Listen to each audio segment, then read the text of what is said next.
It's the Opie and Anthony Show. Opie and Anthony. Radio shock jocks. Opie and Anthony. I refuse to sit here and think that radio has to be nice. Why? Why does radio, out of any other medium, have to be nice? We are being now held to a standard where we have to be nice and make people feel good. Go screw! Radio bad boys, Opie and Anthony. Controversial radio personalities, Opie and Anthony. Infamous DJs, Opie and Anthony. Talk show radio hosts, Opie and Anthony. Opie and Anthony. Opie and Anthony. Radio shock jocks, Opie and Anthony. Opie and Anthony. Shock jocks, Opie and Anthony. Shock jocks, Opie and Anthony. Opie and Anthony. Shock jocks, Opie and Anthony. Opie and Anthony. All right, I'm going to start breaking stuff. Seriously. Watch this. All right. Now we need a new one. Now we need a new one. Oops. Just slow it in there. All right, and now patch below. Wait, no, not yet. Yeah, hold on. Please, hurry. Ready? Yes. I wanted you to smell it if it smells like Elio's pizza. That's all. No, that's all we're asking.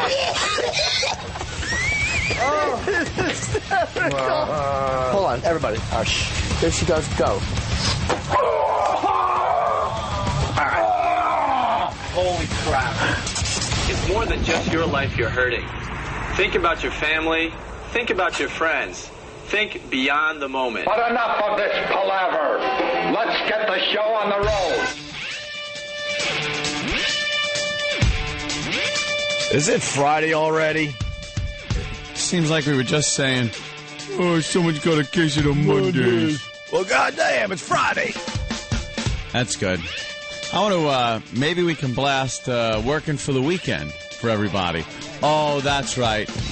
I've already heard it being blasted from CBS FM while we're trying to, read the papers and stuff. Yeah, we were preparing for a real radio show, and the jukebox that is called CBS FM was cranking that. So what? Stump Brain went over there and said, will you turn down the goddamn music? It's 5 in the morning, and the boys are trying to prepare for their brilliant radio show. And the board op over there said, oh, I didn't know we were in a library. Is blasting. First of all, who blasts Working for the Weekend on a Friday? It's not, 1985. Well, the DJ playing Working for the Weekend should not be blasting it because he's heard it a million times. Oh. Maybe Joe Listener might crank it up a little bit. In the car. I'm working for the weekend. Working for the weekend, and the weekend is right around the corner. Yeah, here we are. Finally, it's a Friday. I don't want to work. I want to bang on the drum all day. All the weekend songs come out. Ugh. Yeah, what a douche. So the douche goes, I didn't know this was a library. And we should have Kenny drag him in here by his hair, and we'll give him a talking to. And just beat him senseless to Working for the Weekend so he never wants to hear it again. Absolutely. Oh, yeah. All right, everyone, it's Friday. Rise and shine. Rise and shine. Yeah. You're going to be going into work today if you're driving in. Remember, it's Friday. Friday. Yeah, just go in and, tell your boss to screw off. You're going home early. Hopefully it's Casual Dress Friday, so you can just go right out to the bar when you're done. Yeah. Everybody, come on, here it comes. Here's what we're doing, everybody. Everybody's working. Yeah. We're working for the weekend. All right. Yeah.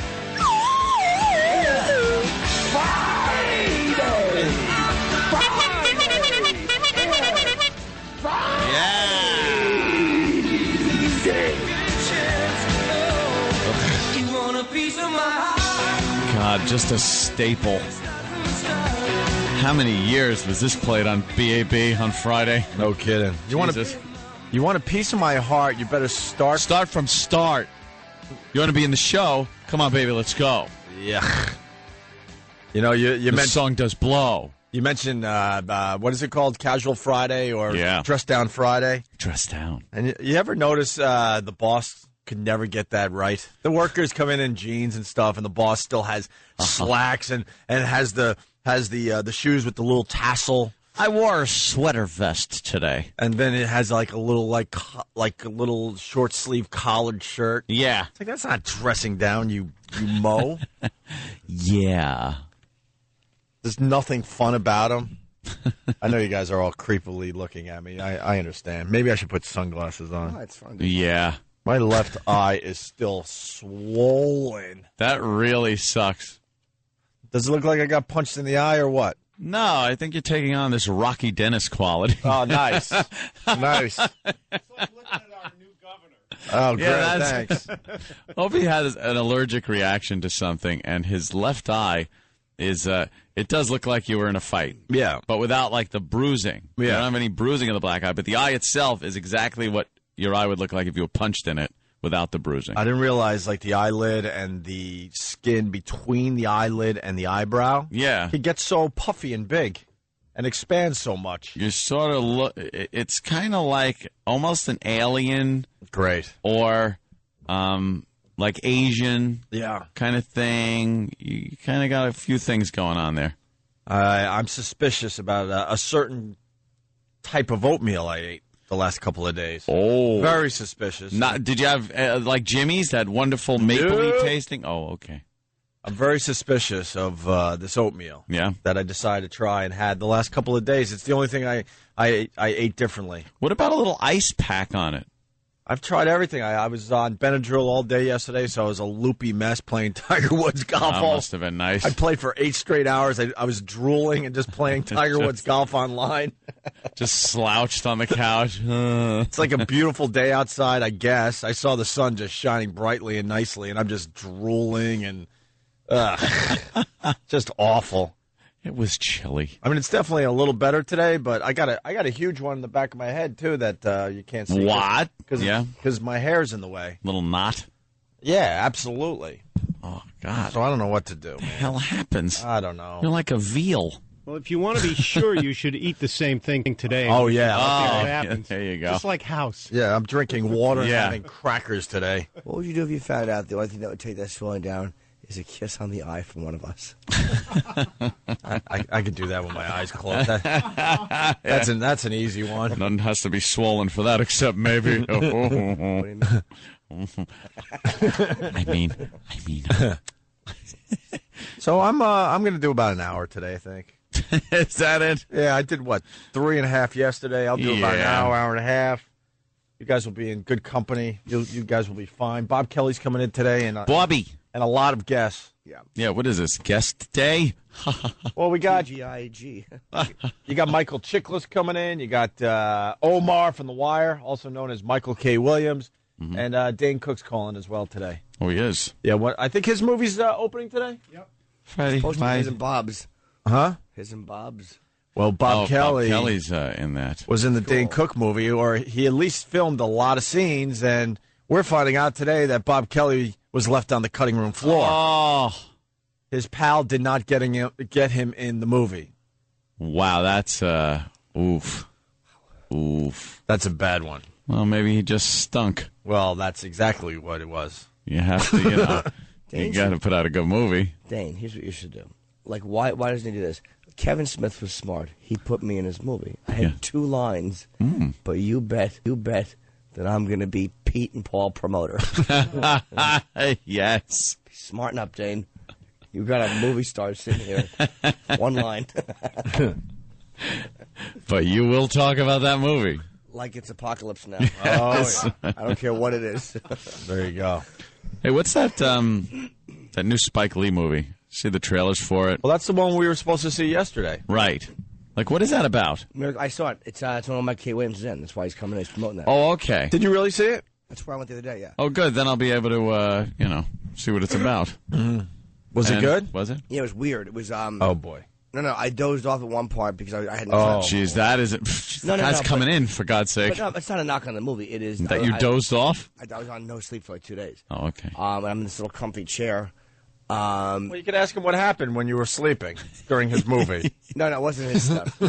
It was a group of black soldiers, but it wasn't. It was about this They're in Italy during World War II. I don't know how true of a story it is, and it was an odd movie. And there were little statue-y thing. Yeah, there was a statue head that the one guy was carrying with him for luck, that they had someone had shot off a statue, and there were these Italian guys who were fighting the Nazis. There was some bloody shooting in it, I'll tell you that much. Yeah.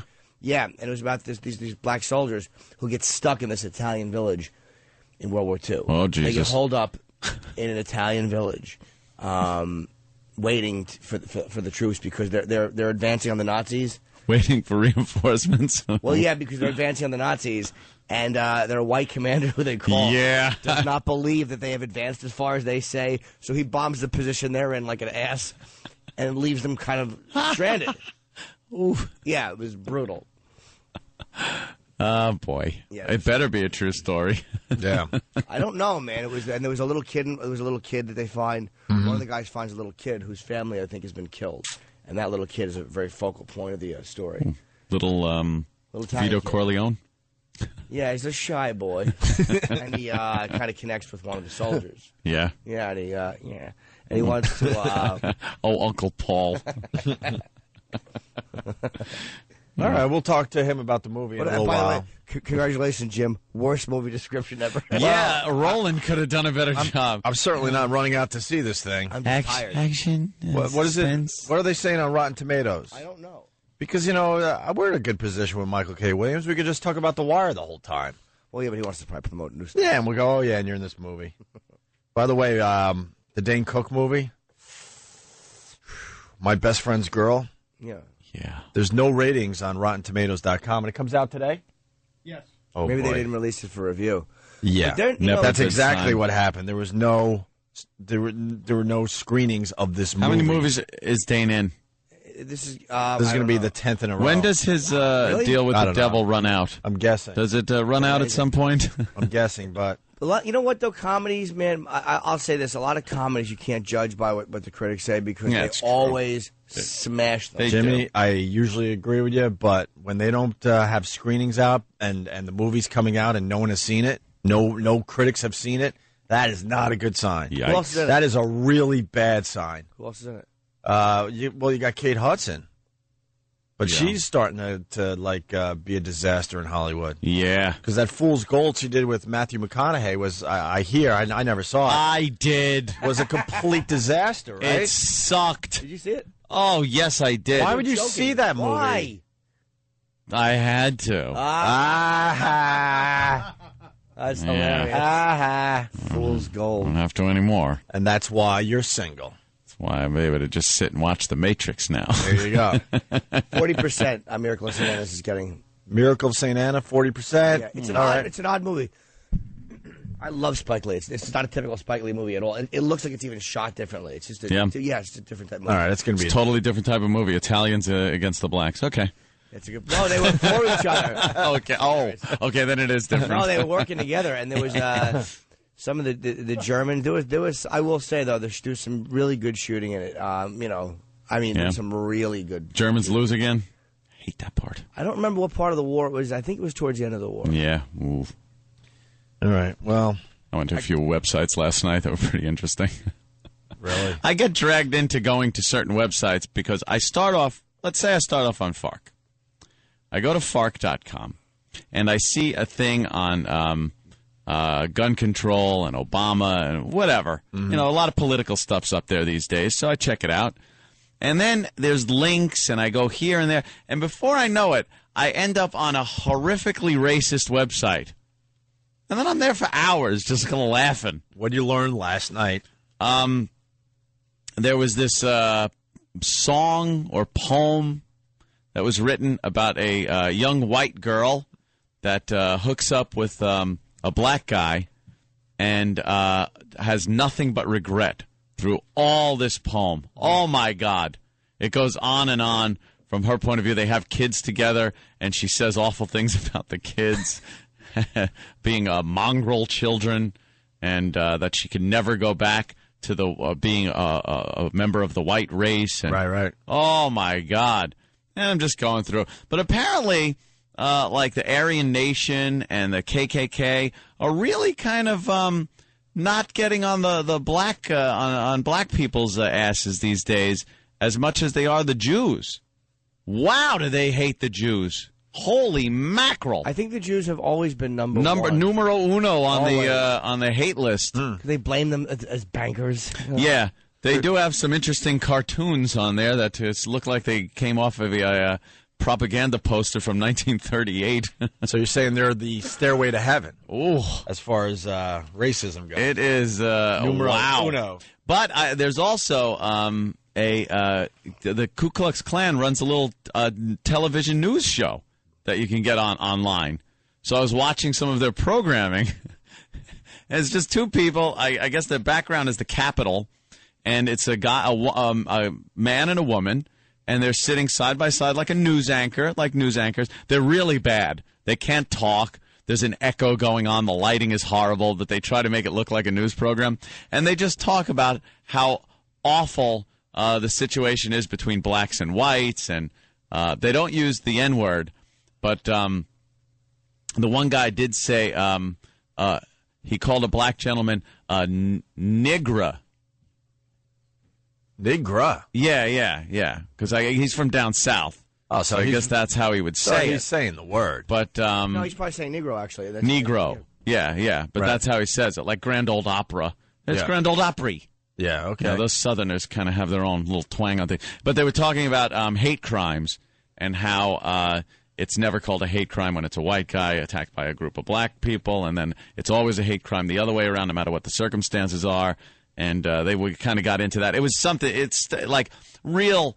They don't get very profound. It's just very surface, very shallow kind of delivery on all this stuff. But really kind of funny to watch because especially if you're not somebody akin to being brainwashed.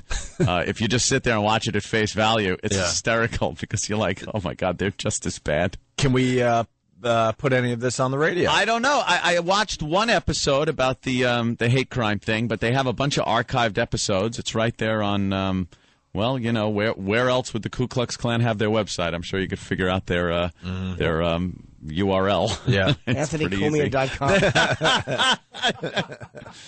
And they got links to everything, and you can buy little ceramic figurines. They look like little Hummels, but they're Ku Klux Klan. Maybe you shouldn't say they have links to everything. Well, just yes, saying. It goes directly to Foundry. Just saying. You got dragged into those websites. There's a video we made that has hit all those websites. Oh, what the Nazi? It's a great video, but it's doing very well because all the people out there that love to hate are enjoying the hell out of it. Is it the one where I was pitted against Patrice? Yeah. Hail a cab? Yeah. Patrice being a black man. That video got way more views than a normal Opie and Anthony video. Yeah. And I started doing some research, and you realize that those communities really took a liking to the video. Wow. And they're passing it among themselves. It was hailing a cab, yes, we called it. And I had an authentic Nazi helmet on. Right. And Patrice was dressed kind of gangsta-like. Yeah. And we went out on the streets of New York City to try to see who could get a cab if we both walked out at the same time and put our hands up. Patrice put his hand up like he was hailing a cab, and I stood there at attention, giving the old Sig Heil to try to hail the cab with my arm up wearing a Nazi helmet. And I wound up getting more cabs than Patrice could as just a black guy on the streets of New York. Well, black people have had a tough time getting cabs here in New York. It's gotten better in the last few years, but still. Well, they really cracked down on them. So we had a social experiment. Yeah. It was a black guy, and it was Anthony as a Nazi. And of course, it was called something else. Well, yeah. It was N-word versus Nazi. N-word, but the GGA. Yeah, like the gangsters call it. Yeah. You know what, though? That is a really, even though it's a it was funny for us to do because, But a great experiment. It was a great experiment, But the comments that... Oh, yeah, because then that go along with the video are wow. Because the cab would pass Patrice by and then stop for me, and then I'd go in and go, wait a minute, did you see the black guy over there? I go, I'm wearing a Nazi helmet, and I was Sig Heiling to hail you down, and you stopped for me, but you didn't stop for the black guy that's like 20 feet behind me or next to me. And usually they would panic and say, "No, I did not see him," and then drive off. Patrice's 6'11". Yeah, how did you not see him? It's a great video. I don't know if we'll be able to link it. I don't know. Why wouldn't we? That's we really should, Stump Brain. We should link it and say it was our social experiment. It really is. Let's get something done today, all I right? think black people love that video. Like, even though the name of it is what it is, it's like the black people probably look at that and go, exactly. Yeah. I don't know why that was my impression of being the black guy. Exactly. Exactly. All right, we got to take a break. Jimmy went to Yankee Stadium for the last time, it looks like, last night with Stunt Brain. I want to hear about that. How that date went. And also, a lot of people are calling and asking how the hostage exchange went. Of course. We'll get an update from Anthony next. It's Opie and Anthony. Opie and Anthony, Jim Norton, third show at the Wilbur Theater, doing well already, I hear. It is actually. Jimmy. It was, I forgot about that. Yeah, it's actually on sale for real today at 10. It was pre-sales today. Friday, November 15th, the late show. It's the last show I'm doing at the Wilbur Theater in Boston, November 15th. Go to Ticketmaster. Want to say hi and good morning to everybody listening on BCN. BCN taking care of Jim Norton, that's for sure. Yes. Also want to say good morning to Cleveland. We haven't said hi to Cleveland in a while. We're still on? Yes. I'm teasing, of course. We love those guys up there. We love the girls, too. Cleveland. Especially the ones that send us sexy MySpace pictures. Oh! Yeah? Holy mackerel. Yeah? Yeah. It couldn't be the chick I think I'm talking to. Couldn't be. It has to be an ex-boyfriend or just some guy that stole pictures. It's got to be a setup. It has to be. They want a picture of my hog. Yeah. And they'll probably just say, "Hey, I'm Fred." Oh, then it's going to be just posted everywhere. And yeah. They want to have to be at a cold shower. I want to know what the homeless zombie thing's all about up there in Cleveland. If it's getting better, worse. I'm assuming that the economy's getting a little worse, so the homeless zombie problem is getting worse up there. Yeah, I wouldn't doubt it. That's Great. Kind of creepy up there. Great hotels in downtown Cleveland. As soon as you leave the hotel, the zombies attack you. It's just nothing For going food, money, whatever. They just want a piece of you. That's the only thing I don't like about Cleveland is the homeless zombies. Ah, but hey, they got that Rock and Roll Hall of Fame. They sure do. Yeah. I didn't go. Thank God, from what I heard from everybody else. Well, it's all right. It's worth doing one time. Go to the Hard Rock. Just go get a burger and look at the same crap. Well, it's not as bad. The museum, the difference is, like, I always thought that the museum, which is where they display everything, was the voting body. And that's only, like, the Rock and Roll Hall of Fame itself is only, I think, one floor of that. The rest of the stuff is all displayed, and they don't have anything to do with the voting. That's done by some board in New York. But the guy actually took me on a tour, me and Kenny. Ooh. Private little tour? No, I mean, he was open to the public, but I mean, it was special. nice. Yeah. A couple of cool things they have in there. Yeah. Yeah. Nice. Like I said. Most of it's junk that the families found in an attic after the rock star died and said, "Here, display this." I guess we were gonna have a garage sale, but you might as well have it. Let's say hi to Bobby Bigrigger, a regular to the Opie and Anthony show. Bobby, how are you, buddy? Hey, good morning, ladies. How we doing? Hi, our gear We're not jammer ladies, friends. Bobby, we're guys. You must have made an error. Literal Jim. Right. Hey, a couple things real quick. Jimmy, happy birthday. Thank you, sir. It's not my birthday. It was the bit. Yeah, I know. I like that. Opie? Yeah. Benadryl won't work on a tumor? Oh, it's not a tumor. I have a tumor? It's got a little swelling. Tumor wouldn't have gone down at all. Tumors stay big. They don't swell and go down the next day. Literal Jim. Give it a chance. It'll work its way out. And last but not least, Anthony. Yes. How'd the old hostage situation go? Ah, the hostage exchange. Well, the end of the show yesterday, and that's one reason why I want to say good morning to Cleveland. They stayed with us. Oh, thank you, Cleveland. And Boston, right? And Boston. The show, we were having an average show yesterday. There were some highlights, like every day. You know what I remembered was on yesterday's show, and I thought, oh, my God, okay, that's worth the price of admission right there. Ethel. Of course. Yeah. Ethel was great. Of course. It wasn't... Yeah. It wasn't one of our better shows, but there were highlights. Every day there's highlights. Sure. And then Anthony hit it out of the park starting at around, 8:40 yesterday, going almost to 9:30, giving a lot of details about the breakup of Anthony. Yeah, that was a little... Is that what I was talking about? Come on. At this point, everyone knows Anthony's done.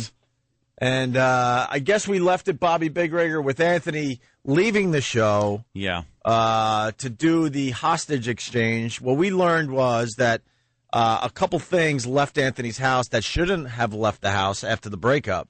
Yeah. And for Anthony to get these items back that he really wants back, I must exchange goods and services. Right. You have to pick up $500 worth of dry cleaning or something like that. Worth of dry cleaning. And buy a new camera. And a new digital camera. And bring that, and then you get your stuff. And then I get my stuff back. And everyone's wondering, how did it go, Anthony? Well, it went very smoothly. I had no problems whatsoever. There wasn't any arguments. Very good. Because I didn't go. Poor man. I did not go. I was driving. All intentions on going to pick up the dry cleaning, which is somewhere on 2nd Avenue, I believe. And can I tell the people, you have to drive by this dry cleaning place to go home.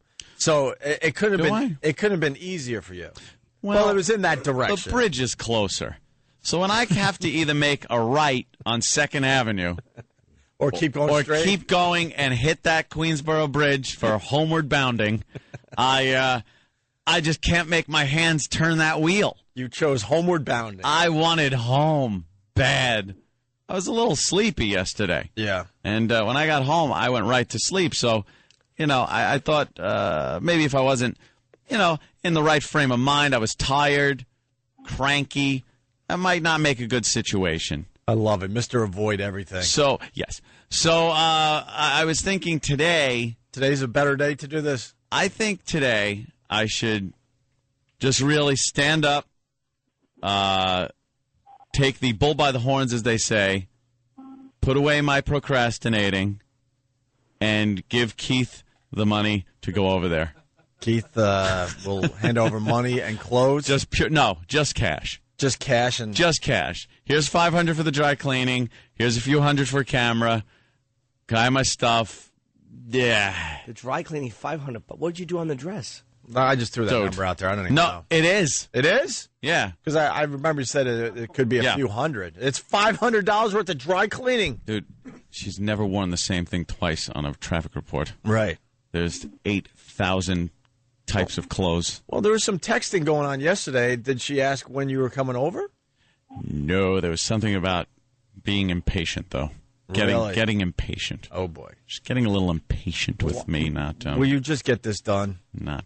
just get it done. Have Keith call in sick today and just get this done. Yeah? Yeah. Yes, Mr. Avoid Everything. It's not avoid everything. It's avoid ex-girlfriends. You had every intention of doing this yesterday. That's what I do. I avoid them. Why? Why? Well, because it never works out well. And then I got a text from another ex-girlfriend that was... trying to get me into some kind of business deal.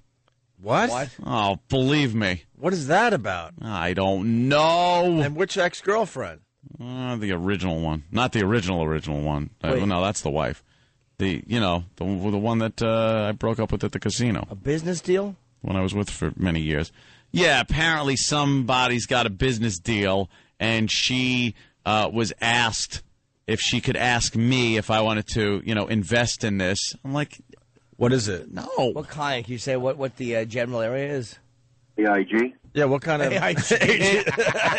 You're close. It has something to do with real estate and the housing market. Uh-oh. Like, I want to do that. What, the trampolines to put under all the buildings? Yeah, exactly. Trampolines. Slumlord now, huh? If I want to be a slumlord, I'll buy my own slum.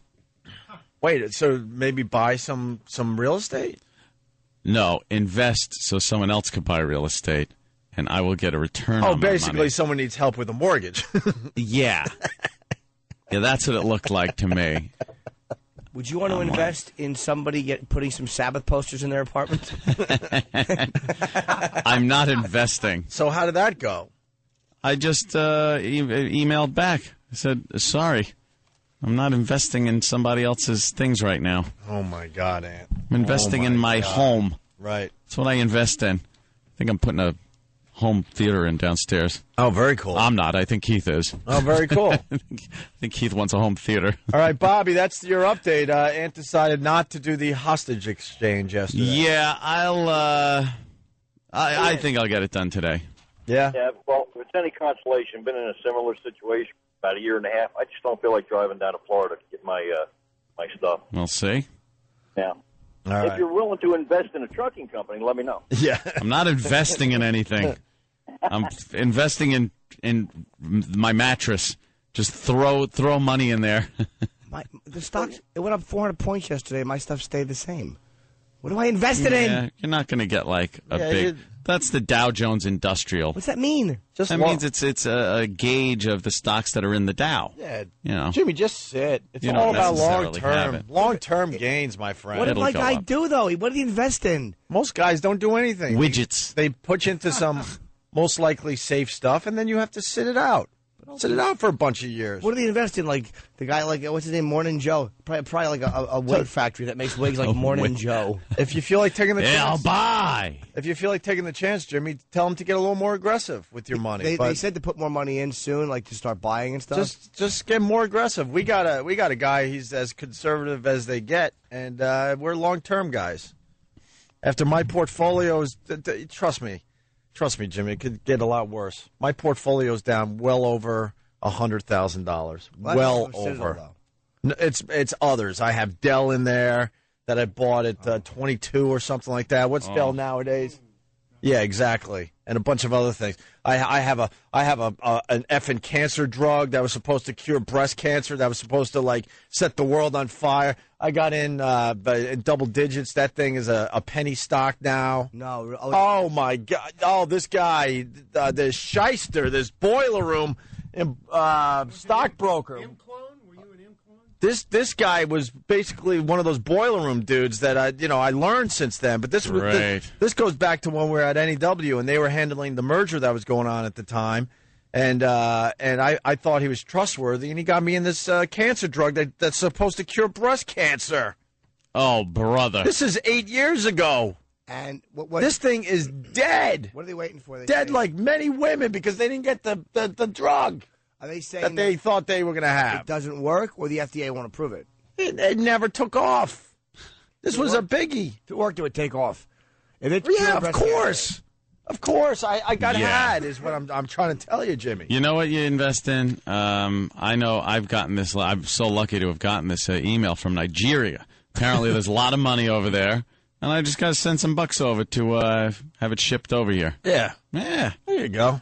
Nigeria's got a lot of money, apparently. Hey, Stop, literal Jim. Hey, going back to Texas before we move on to other things, because it's kind of important. How did A-Rod get a divorce within 2 months? He opened up his vault and let it spill out all over her. Is that what happened? That's what happened. That's all it's about. What did she get in this? So if you get a guy that's so wealthy like A-Rod, and he's willing to take a boatload of money and throw it at her, the divorce is over in no time. If it's the guy that wants to, keep what he made of his own talent and hard work and not give it to some freeloading bitch, and those are the divorces that go on and on and on for years and years and years and years.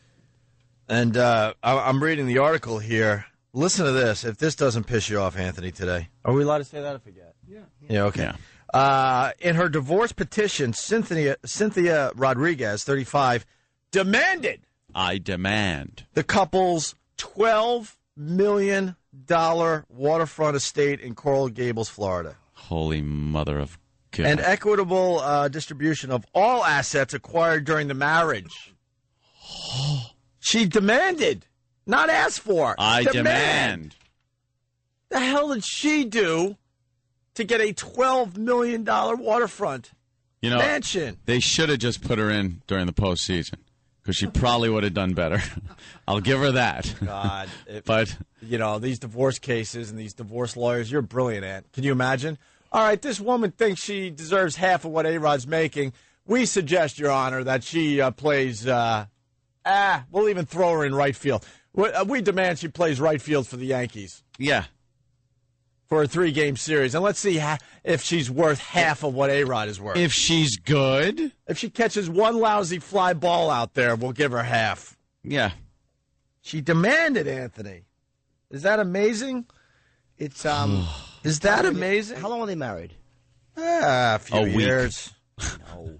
I don't know. How many years? One kid, too? I would guess no more than 5 or 6 tops, 5 years, right? something like that. Something like that. 2 kids, married and caught cheating pretty much, or it looked like he was cheating. That's a rough one Oh, yeah. to get over. That's a rough one. It's not. Yep. It's not a rough one where he should lose half of what he made. No. But infidelity, I'm just saying, in a court, that's a really brutal one. A lot of times it doesn't have any bearing. Really? Infidelity. The reason for the divorce has no bearing on the distribution of assets. I know that. Huh? Yeah. It doesn't matter what the cause was. Yeah. It's just, you get a divorce and that's it. It might weigh with, it doesn't even weigh with the judge or anything. Like I said, it's all a mathematical little formula they figure out. And if you settle before the judge figures it out, then it's over that way. And I guess he was willing to cough up all that money. He's got a nice chunk of change. Yeah. But believe me, doesn't matter how much you have, you're not happy doing that. Yeah. I mean, and then he's got kids, so now he's got this tie with her. Thank God. Can you imagine? Thank if you had you, a God, kid? for keeping my little swimming spermatozoa away from her egg. Could you imagine? Because if I had to have any dealings with her on a weekly basis to see a kid, could you imagine? Could you imagine? Bring him back. I wonder if they're ever going to change this whole thing with divorce. No. Everyone knows the guy gets screwed. And every time we say this, a few women call up. You're the exception. Trust me. Believe me, you're the exception to Trust the rule. me. Well, I was the one that had to pay. Yeah, okay. Yeah, we'll right, acknowledge sure. there's a few out there that have to pay of the female variety. But in general, the guys get screwed in these divorces. We were talking to someone a couple days ago about divorce. Yeah. And this person said, you just got to stay married. Yeah. He goes, you know how many people are just staying married because they can't afford to get divorced and get happier. That's healthy. So they choose to just stay in a miserable situation because they just can't afford to be out on their own and to go through a divorce. You have to choose 2 types of misery. Either being with somebody you really can't stand to the point where you want to divorce them and can't, or the misery of making money but not being able to enjoy it, spend it the way you want because you have to shovel it over to somebody who is just not deserving of that amount of cash. Right. Those are your choices. Have fun with it. There you go. And another example today, A-Rod's wife is just reaping the benefits of what A-Rod did. What A-Rod did. Lotto. It amounted to her girly parts were a lottery ticket. Right. It was a scratch-off ticket. Right. A-Rod used his, he didn't use a quarter. Yeah. He used something to scratch off. Yeah. And don't be confused. I think a woman deserves something. You don't want to throw them on the street with nothing, but there's some of them you do. But somewhere, of course, but somewhere in between, obviously. Yeah, there's no in between. A-Rod's wife should not be able to demand a $12 million waterfront mansion in Coral Gables, Florida. What the F did she do? What? For what? Exactly. Exactly. Oh, disgusted. Speaking of the Yankees, who are so out of it, it's not even funny. Are they mathematically out, or are they just... Not yet. Them win last night. Yes, they won. They're pretty much they lose one more basically, and they're done. Stop! They're so done. They're out of it. But everyone's going to Yankee Stadium because this is it for the old stadium. 3 more games with Baltimore. We get the dumb pullout today. Baltimore. End of an era. Yankee Stadium opened April 18th, 1923. Closed September 21st, 2008. The new stadium you can see right next to it, and it is cool looking, man. I got to be honest. You look at it, it looks like a really old retro stadium. Oh yeah, that's what they're doing these days. It's just nice. Yeah, it's going to be a great place to see a game. What are they doing with the old one? They're going to knock it down, right? They have to. I'm assuming they got to get some parking and whatever else. Yeah. Put new stores up and stuff. All and that, things of all that that nature. crap. Yes. And of course, we're losing Shea Stadium as well, but no one cares. Like really they cares care about about that. Yankee Stadium. They just don't have the history there. It's just an asshole. That Shea Stadium has been the worst stadium in the majors for a long, long time. I remember crying in Shea Stadium because I had to make wee-wees. And Daddy took me to the bathroom, and I couldn't, like, the crowd is in there was so many people that I was being pushed away. And I was like, ah!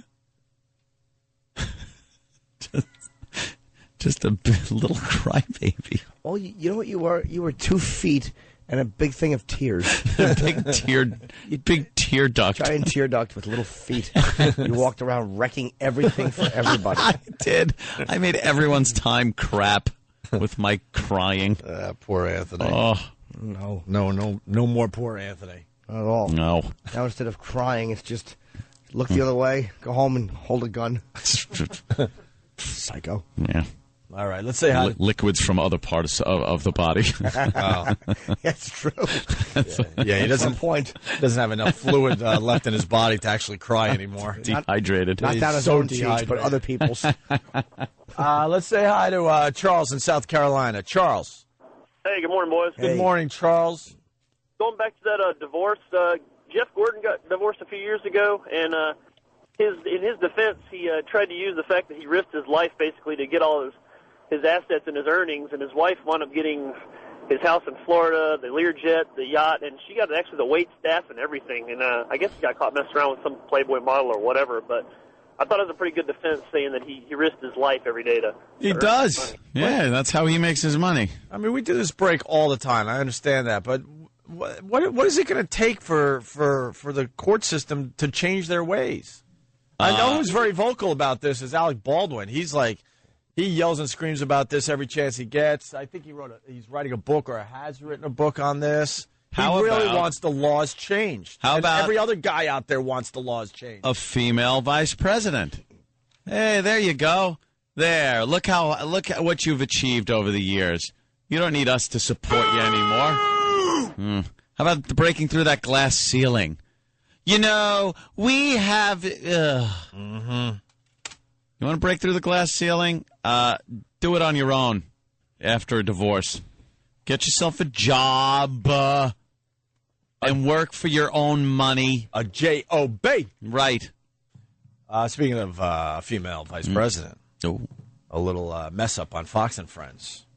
If you're a Democrat, are you a Democrat first or for example, a woman first that sees a breakthrough? I mean, there's a huge breakthrough here regardless of your party, correct? If you're asking me, I think the idea that she would appeal to Hillary voters, you know, the pro-choice versus not seems to be a much bigger issue than, you know, she has versus she, you know, has another body part that men have. They got away with saying the T word for the breast. Who said that? Ooh. I don't know. Some guest there. I guess. don't have his. Carolyn, can't read the last name, from Bloomberg News said it. Carolyn Boom or Bomb or something like that? Bomb. Brown? I can't read E-Rock's writing. I can't read E-Rock's writing. All right. We're going to take a, what? What? He was some Bloomberg columnist. I think the last name was Baum. All right. Very cool. It's Opie and Anthony. Phone number 877-212-ONA. We got Robert Kelly coming in studio in a few minutes here. He got cut out of the Dane Cook movie. We'll talk about that. We got Michael Chiklis coming in within the next hour. I think after the break, we got the audio of intern David with the husband thing that we were describing yesterday, and the porn star. All hell breaking loose. We got some fine clips of that. I think we should maybe revisit that after the break. Sure. Opie and Anthony. Cell phone and PDA users, send your message to feedback at opieandanthony.com. Opie and Anthony. It's just a disaster. Are now back. And we're back with the Opie and Anthony Show. Robert Kelly joining the program. He was almost in the new Dane Cook movie. I'm hearing that... what happened? What happened? We need the story. Let me tell you something. This week, Yeah. I would have been in 2 movies. Wait, you're out of both of them? I'm in Ghost Town, but I don't really say a lot. I'm in a lot of it, but I say like 2 things. But I'm just pretty much a dumb ghost walking around the background the whole movie. But that's kind of cool. Yeah, it was cool. But Ghost Town's getting really good reviews, by the way. Is it? That's the Ricky Gervais movie that comes out today. Yes. Thank you. It's getting really good reviews, and if you're in it a lot, that's not bad. Well, that's a nice spot. And the standout actor in the movie was a comic named Robert Kelly. Construction Worker number 3. Yes. Wouldn't that be great? Ugh. And then what happened with the Dane Cook movie? Well, the Dane Cook movie, I had a big scene with him and Kate Hudson, like a big scene. I was the strip club manager. I got to make fun of Kate. I called her a 4.5. Really? Yeah, all kinds of cool stuff. Naked girls everywhere. It would have been a great scene. That way, people would have went to see. They would have had to see me this week. I would have been 2 films this weekend, and they cut me out. And how did you find out? Dane had to call you? I'm telling you, dude. I'm not going to say nothing, but I think it was some. Let's put it this way: all the people he got in the movie cut out. Really? So what's that about? None of his friends can act. That's what it's Dane about. was doing the right thing, getting you guys all a chance to be in the movie, and then in the end, it didn't work out. And none of my friends can act either. You know what, Robert? Maybe you don't want to be in that movie. Why? And I know Dane's a good friend of yours, but there were no screener copies of this movie. Comes out today. No one has seen it yet. Really? So they can't even review the movie, and traditionally that's been a really, really bad sign.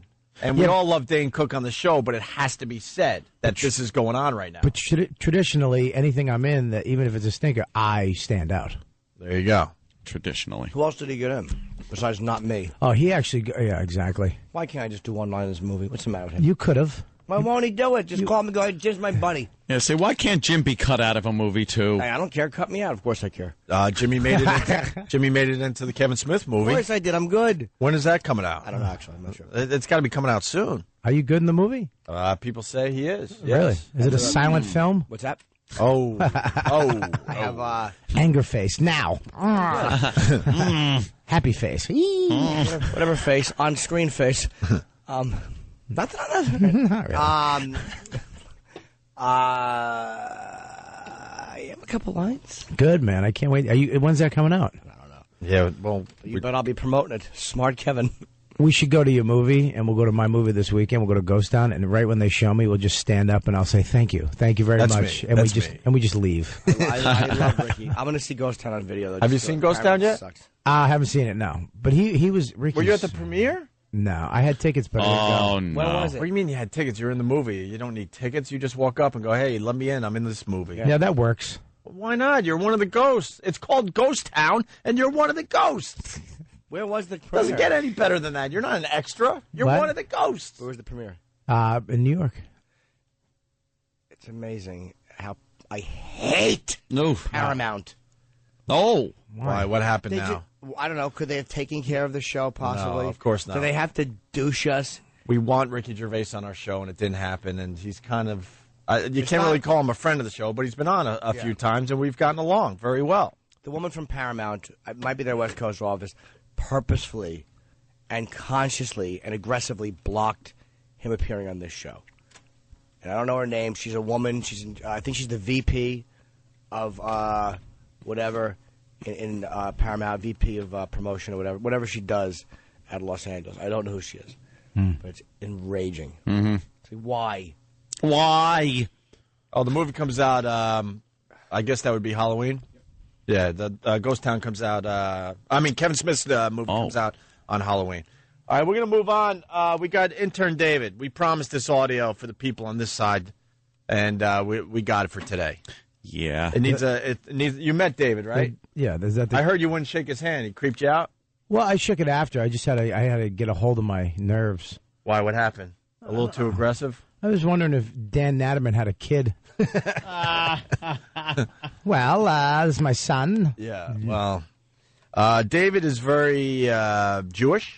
Is he? Very naive. Oh, you didn't notice that? You'd all be dead now if it wasn't my David. Very literal. We're done now for my David. Yeah. Air Force One. Let's play some chess. You still I love her. playing chess, too. Turk, you want to play some chess? Makes me interesting. Play with Turk. Or is that me? No, I'm Rooster. Rooster. They named me after my wig. Coke Logic animated it. It's on ondayradio.com. It's pretty good. So, intern David, we've been doing a few things with this kid. We're obsessed with him. Very literal, very naive, very Jewish, very nerdy, very anything else you want to add to this? Waif-like, homosexual, very inexperienced sexually. Very inexperienced sexually, yeah. Kind of creepy to look at. Well, he's writes like a serial killer. Yeah, you can't really all capitals. Yeah, it's big, it's like chicken weird, scratch. dude. It looks like it should be in the newspaper on the front page with like message from killer with a little logo. Yeah. Little symbols on the bottom. With we need to find the guy who wrote this immediately. And we got to get Jimmy came up with a great idea yesterday. We got to get a handwriting analyst to analyze his handwriting. Of course, it was my idea. I was just gonna say I would love. I was just giving Jimmy credit.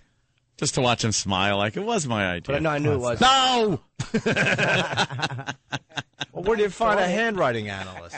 They're out there somewhere, right? Stumpbrain, are you on that or what? Actually, Steve has a graphologist coming in. Graphologist. Yes, they have a link on Foundry. Probably wrong, dumbbell. They probably do graphite. They make pencils for a living. Yeah. The girls of graphology will be on my site. Yes. With their cams. Cams will be up. So logos will be splattered all over the place. So we got a few audio clips to get to. So let's get into this. So we had intern Dave. It's a big gear. We had intern David meeting David. Meeting Lisa Sparks, who is an adult film star. I know her. You do know her. I'm a fan of her sloppy work. Yes, so am I. Well, apparently so is half the African American community from the clips I saw. Wow. They love the Lisa Sparks. Sparks. Knows how to take a big a white one too sometimes in the afternoon.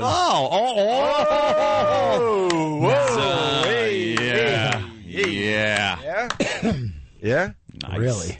Maybe? All right. Nice. You never know. So listen, on the other side of the show, we have an audience check out the show. And we set up David and told David that this Lisa Sparks is a listener. David! And she was dressed very sexy with a very small skirt, and she's got the big boobies. So we're like, David, this is one of the listeners that comes by a lot, and we want you to, just interview her and talk to her, okay? So I think Anthony came up with the idea that we were going to ring the bell every time David looked at her big, huge boobs or looked at her tiny little skirt and what was going on underneath it, because we had her remove something. Yeah, she was just wearing a skirt. Yeah. Wow. That's it. Yeah. Yeah, and she's got that Midwest meet her on a lake look. Like she pulls up on a canoe. Excuse me, have any cigarettes? That's a good description. I could definitely see that scenario happening. Excuse me. Before you know it, you're just pounding on a rock somewhere. Yeah, some tent. So the first clip is David interviewing Lisa, thinking that she's just a listener. David! And obviously our goal is to get... They're from Independence Day, right? Yes. It's killing me. You'd all be dead now if it wasn't my David. My David! In the script on top of that, in a very Jewish voice. Oh, in a more over-the-top Jewish voice than anyone's ever done. He would have been great in German propaganda movies. He went so over the top. His name in that was actually Jew Squared. Terrible performance. All right, so here's the first clip. Trying to get to these clips. All right. All right. Yeah. Because we got a lot to get through here. David interviewing Lisa, and you're going to hear the bell ring every time we saw David taking a peek at Lisa's boobs. And sometimes these were very protracted looks that he was taking. Yeah. Oh, yeah. Upper pantyless skirt. Yeah. Yes. And this is the get-to-know part of the bit. All right, here we go. Okay. Yeah. I'm all yours. Okay.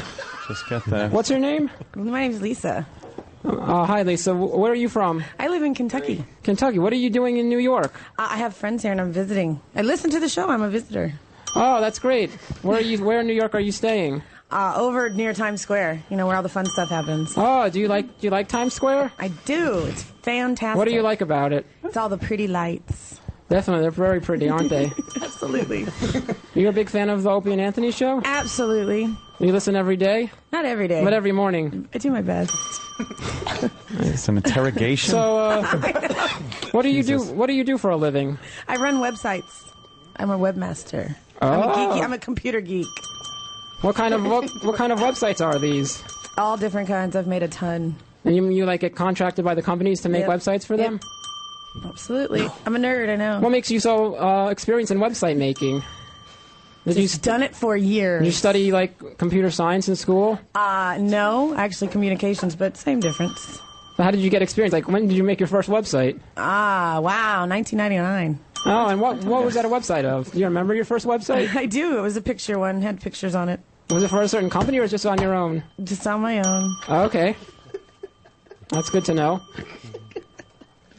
How long are you going to be in New York City for? I leave on Friday. Friday? It's just a couple days. Nice little short trip. Oh, are you upset to go back home? No, I'm ready to go. No, because I like my house.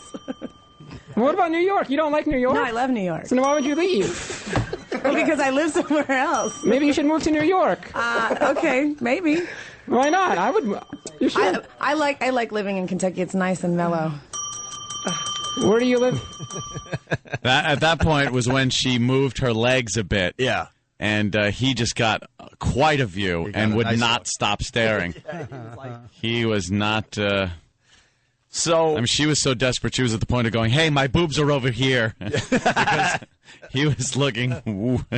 He was actually good, though, because he did keep talking. He had yeah. a question for everything. He didn't stutter and not talk. I mean, you know, it was... Oh, yeah. Now, this is where we got to fill in the big blank because it got so crazy over there. We really can't replay it over here. Yeah. But it went from the get to know stage to there was some stuff going on. Well, you know, she admitted she has a husband, but the husband's back in Kentucky and she doesn't care about him. There was David's. I think really, I don't believe what he says, but I think this was his first time of really touching and caressing a woman as he did on this day.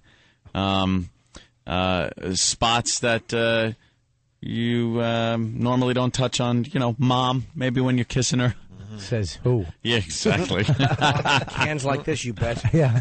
That's right, Mom. Get it over here. Yeah, so he was really getting into it. She, at one point, they were sharing a chair together. He was sitting in the chair, taking up all the space in it, so they couldn't sit next to each other. So she had to sit on his lap. Oh. And apparently he enjoyed that very much, from what she said. And things were going on. Yeah. Things are going on. She was kind of chair dancing at the same time. Oh, yeah. Yeah. And it built up. It started off slow, but he was really, really getting into it. Mm-hmm. And he thought he was safe. He thought, okay, her husband's in Kentucky, and she doesn't care about her husband. And he went for it, right? Yeah. Oh, yeah. And do we need to say anything else before the next clip? No, I think that's pretty much it. All right, then we surprised David with this. You going to say something? I'm just saying that. I'm just hoping the husband comes in and then David takes his glasses off and has superhero powers and just kills everybody in the room. Big J on his shirt. Able to leap tall banks in a single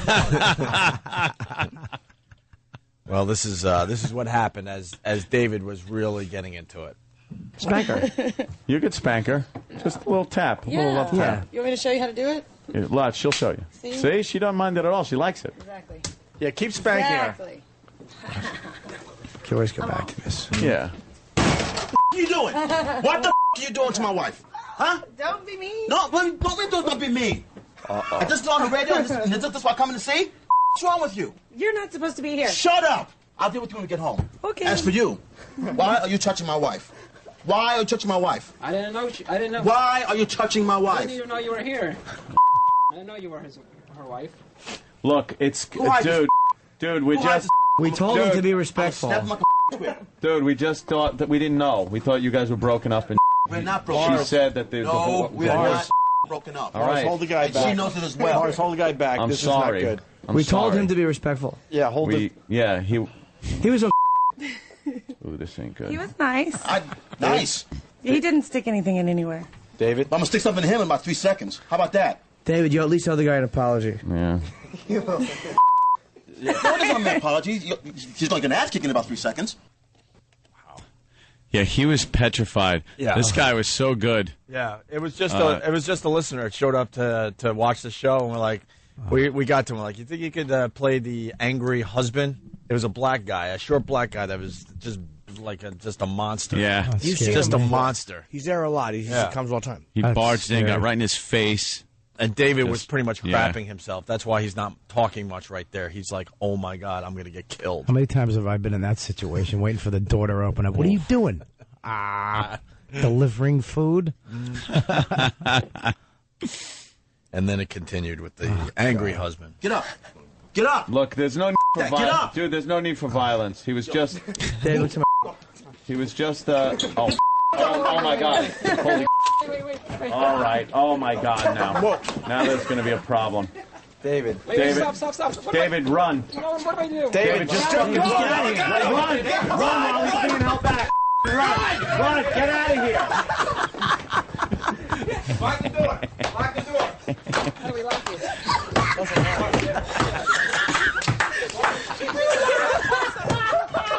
Stop. What do I do? They got audio. I got to stop this for a second because he ran out of the studio in a complete panic trying to find a place that he would be safe.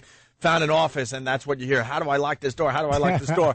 We're laughing, but he can't hear us laughing because we're like, holy crap, he bought this thing. Yeah, where's he? I think he's in the back office. Yeah, he bought this thing, and you hear us just laughing because he's no longer in studio. We can't believe this is working so well with this kid. So Mick Lovin just ran? Yeah, he looks like McLovin, absolutely. Stop.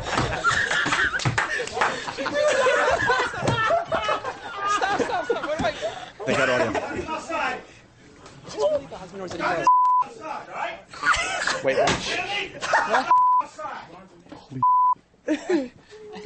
Oh, wait a minute.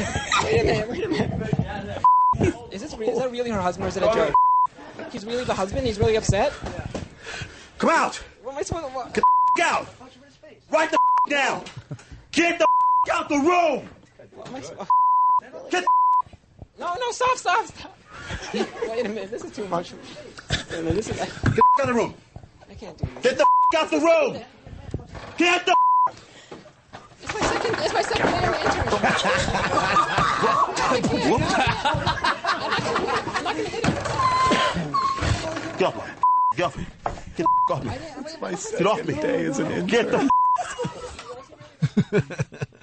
It's my second day as an intern. So funny what you try to come up with to survive. It's my second day. Like he's gonna go. I didn't know that. I thought you'd been here a while. If you were here for a week, dude, you'd get a nice knuckle sandwich. And the beauty is the angry husband is outside the office just pounding on the door trying to get in, and he's like, oh my God, just praying the lock's gonna hold.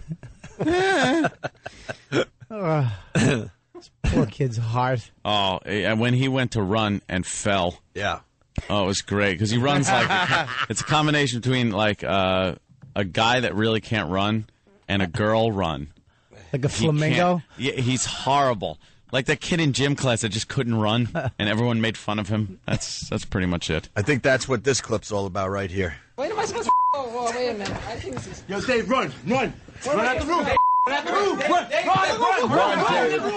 David, just run. Get out. Run, David. Run. David, run. Get out of the hole. Run. Go downstairs. He fell.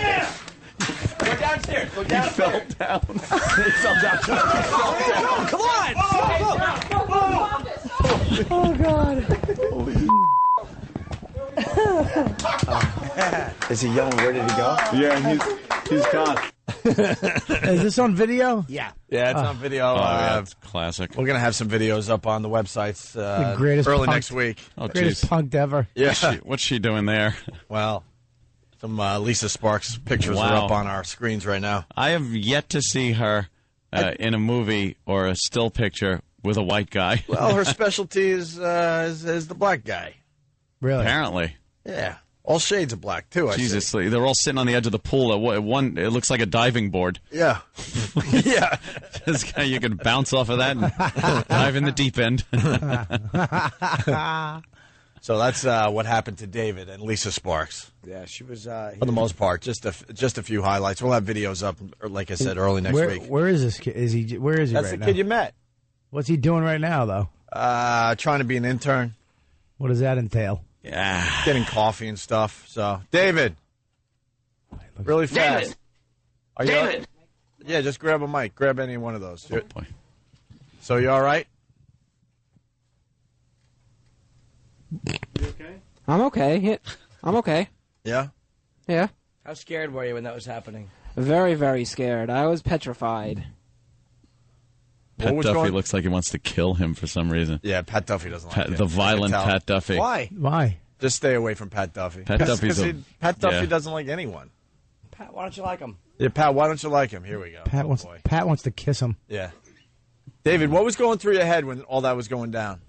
Oh, I was just like, oh my god, this guy's gonna about to deck me in the face and knock me unconscious, and I was Deck me in the face. furious. I thought I was gonna be wind up in the hospital or something. I was really scared. Yeah. Because you were Because I really didn't having know, a good. You were having a good time with Lisa Sparks. I was having a good time. I also didn't know how tough he was if he could get past your holding him back. I didn't know if he was gonna break loose and get me. Yeah. David's a boy slight of build. Yeah, but he's got fantastic posture. He really does. All the sociopaths have great posture. God.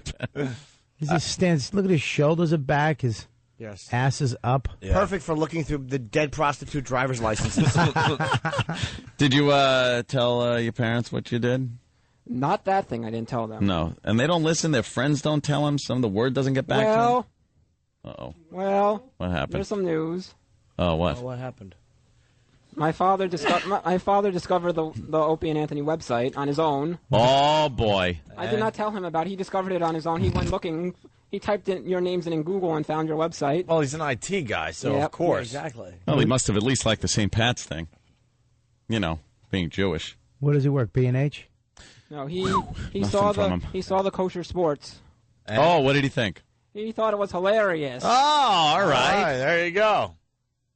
That part he liked. Oh, that part he liked. The other part you'll be getting a subpoena for. What didn't he like? Some other videos that he saw on the website that have nothing to do with me. What Or didn't the he radio like? show, probably.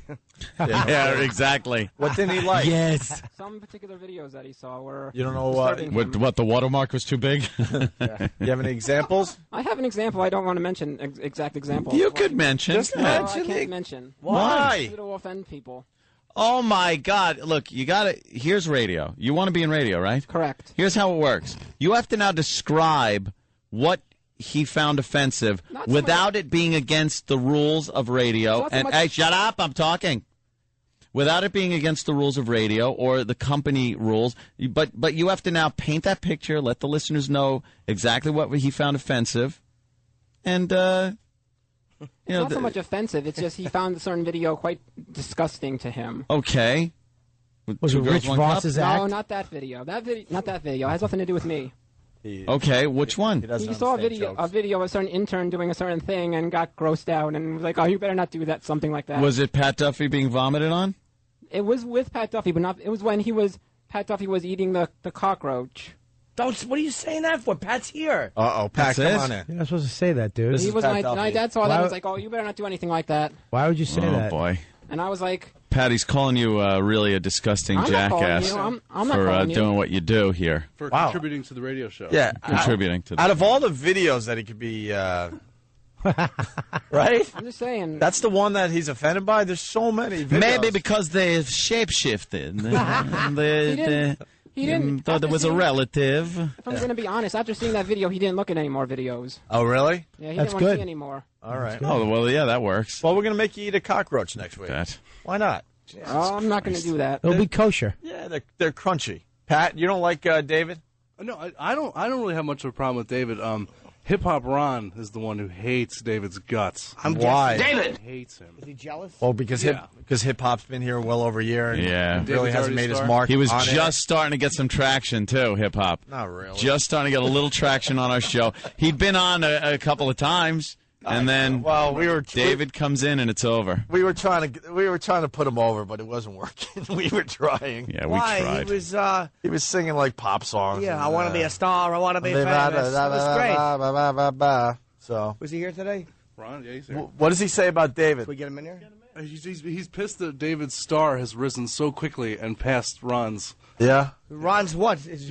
What star did Ron have? A brown dwarf. Well, haven't you heard his songs? Nice star joke. Maybe we should get Ron in here. A brown dwarf. It's a pulsar. Is anybody out there listening to the show? I don't know. Ron doesn't listen to the show while it's going on. Where is Ron here today? Yeah, he's here. He's here. He's But I in mean, the, anybody he's in, in the that office. Back office. there. Has Ron been nice to you? He's getting food. Oh, he's getting food. Oh.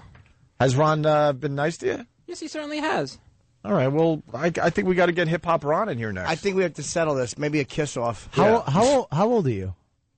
26? 26, David? Correct. And what'd you go to school for, David? This. Accounting. Right now I'm in school for broadcasting. I'm at the Connecticut Schools of Broadcasting. It's called the CSB now. The Yes, CSB. it is called CSB now, not Connecticut School Not of Broadcasting. CBT. That's different. Yeah, they're trying to be like KFC. no, CBT.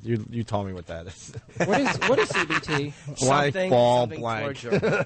Oh, right, yeah. How long is college, David? How long is this CBT? It's not CBT. I see. CSB. Oh, jeez, I actually didn't do that on purpose. CSB. I know it's an accent, yeah. Huh? CSB. It's just a short. It's a short program. I mean, the actual. It's just you can go on. That's what yours is going to be.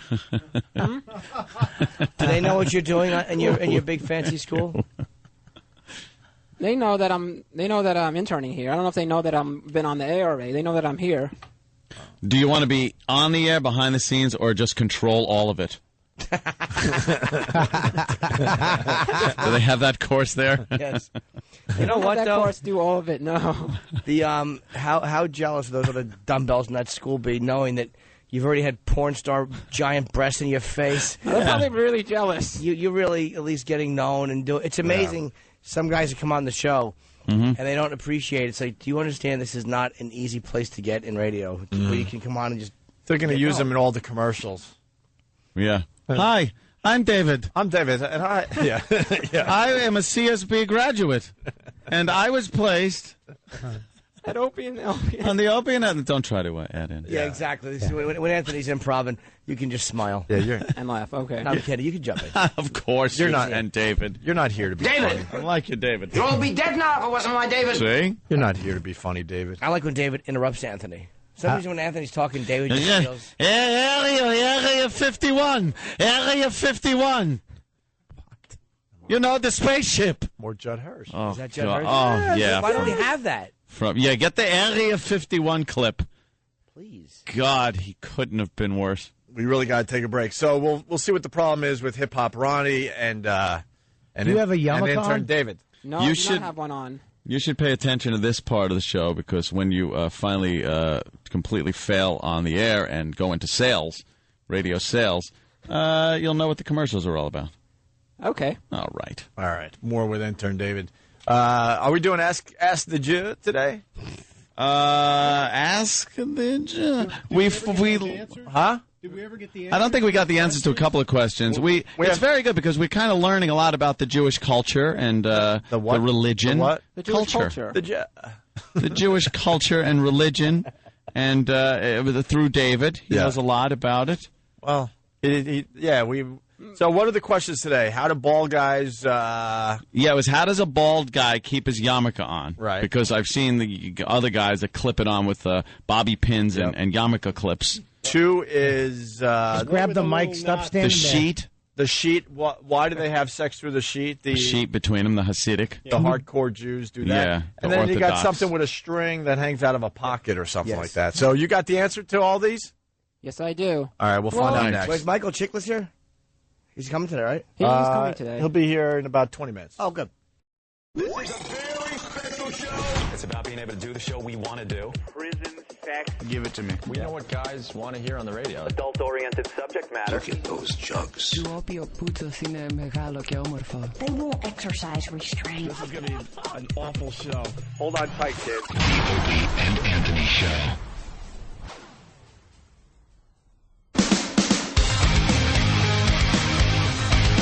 We got a busy show. Michael Chiklis will be in studio in a few minutes. Here we got Robert Kelly in studio. He's in the new movie Ghost Town as one of the ghosts. getting 78% positive reviews on RottenTomatoes.com. And then I'm cut out of it. He's cut out of the Dane Cook movie, so he could have had 2 movies that he was in this weekend. Oh well, skyrocketed. That would have been my big hit too. The My Best Friend's Girl, because you had a big part in that. Oh, well, a nice part, right? A talking part. People were like, "Who's that guy?" Yeah, like they did with Jimmy in Spider-Man. Slow and steady, Bob. That's the way I look at it. That's it. Slow and steady.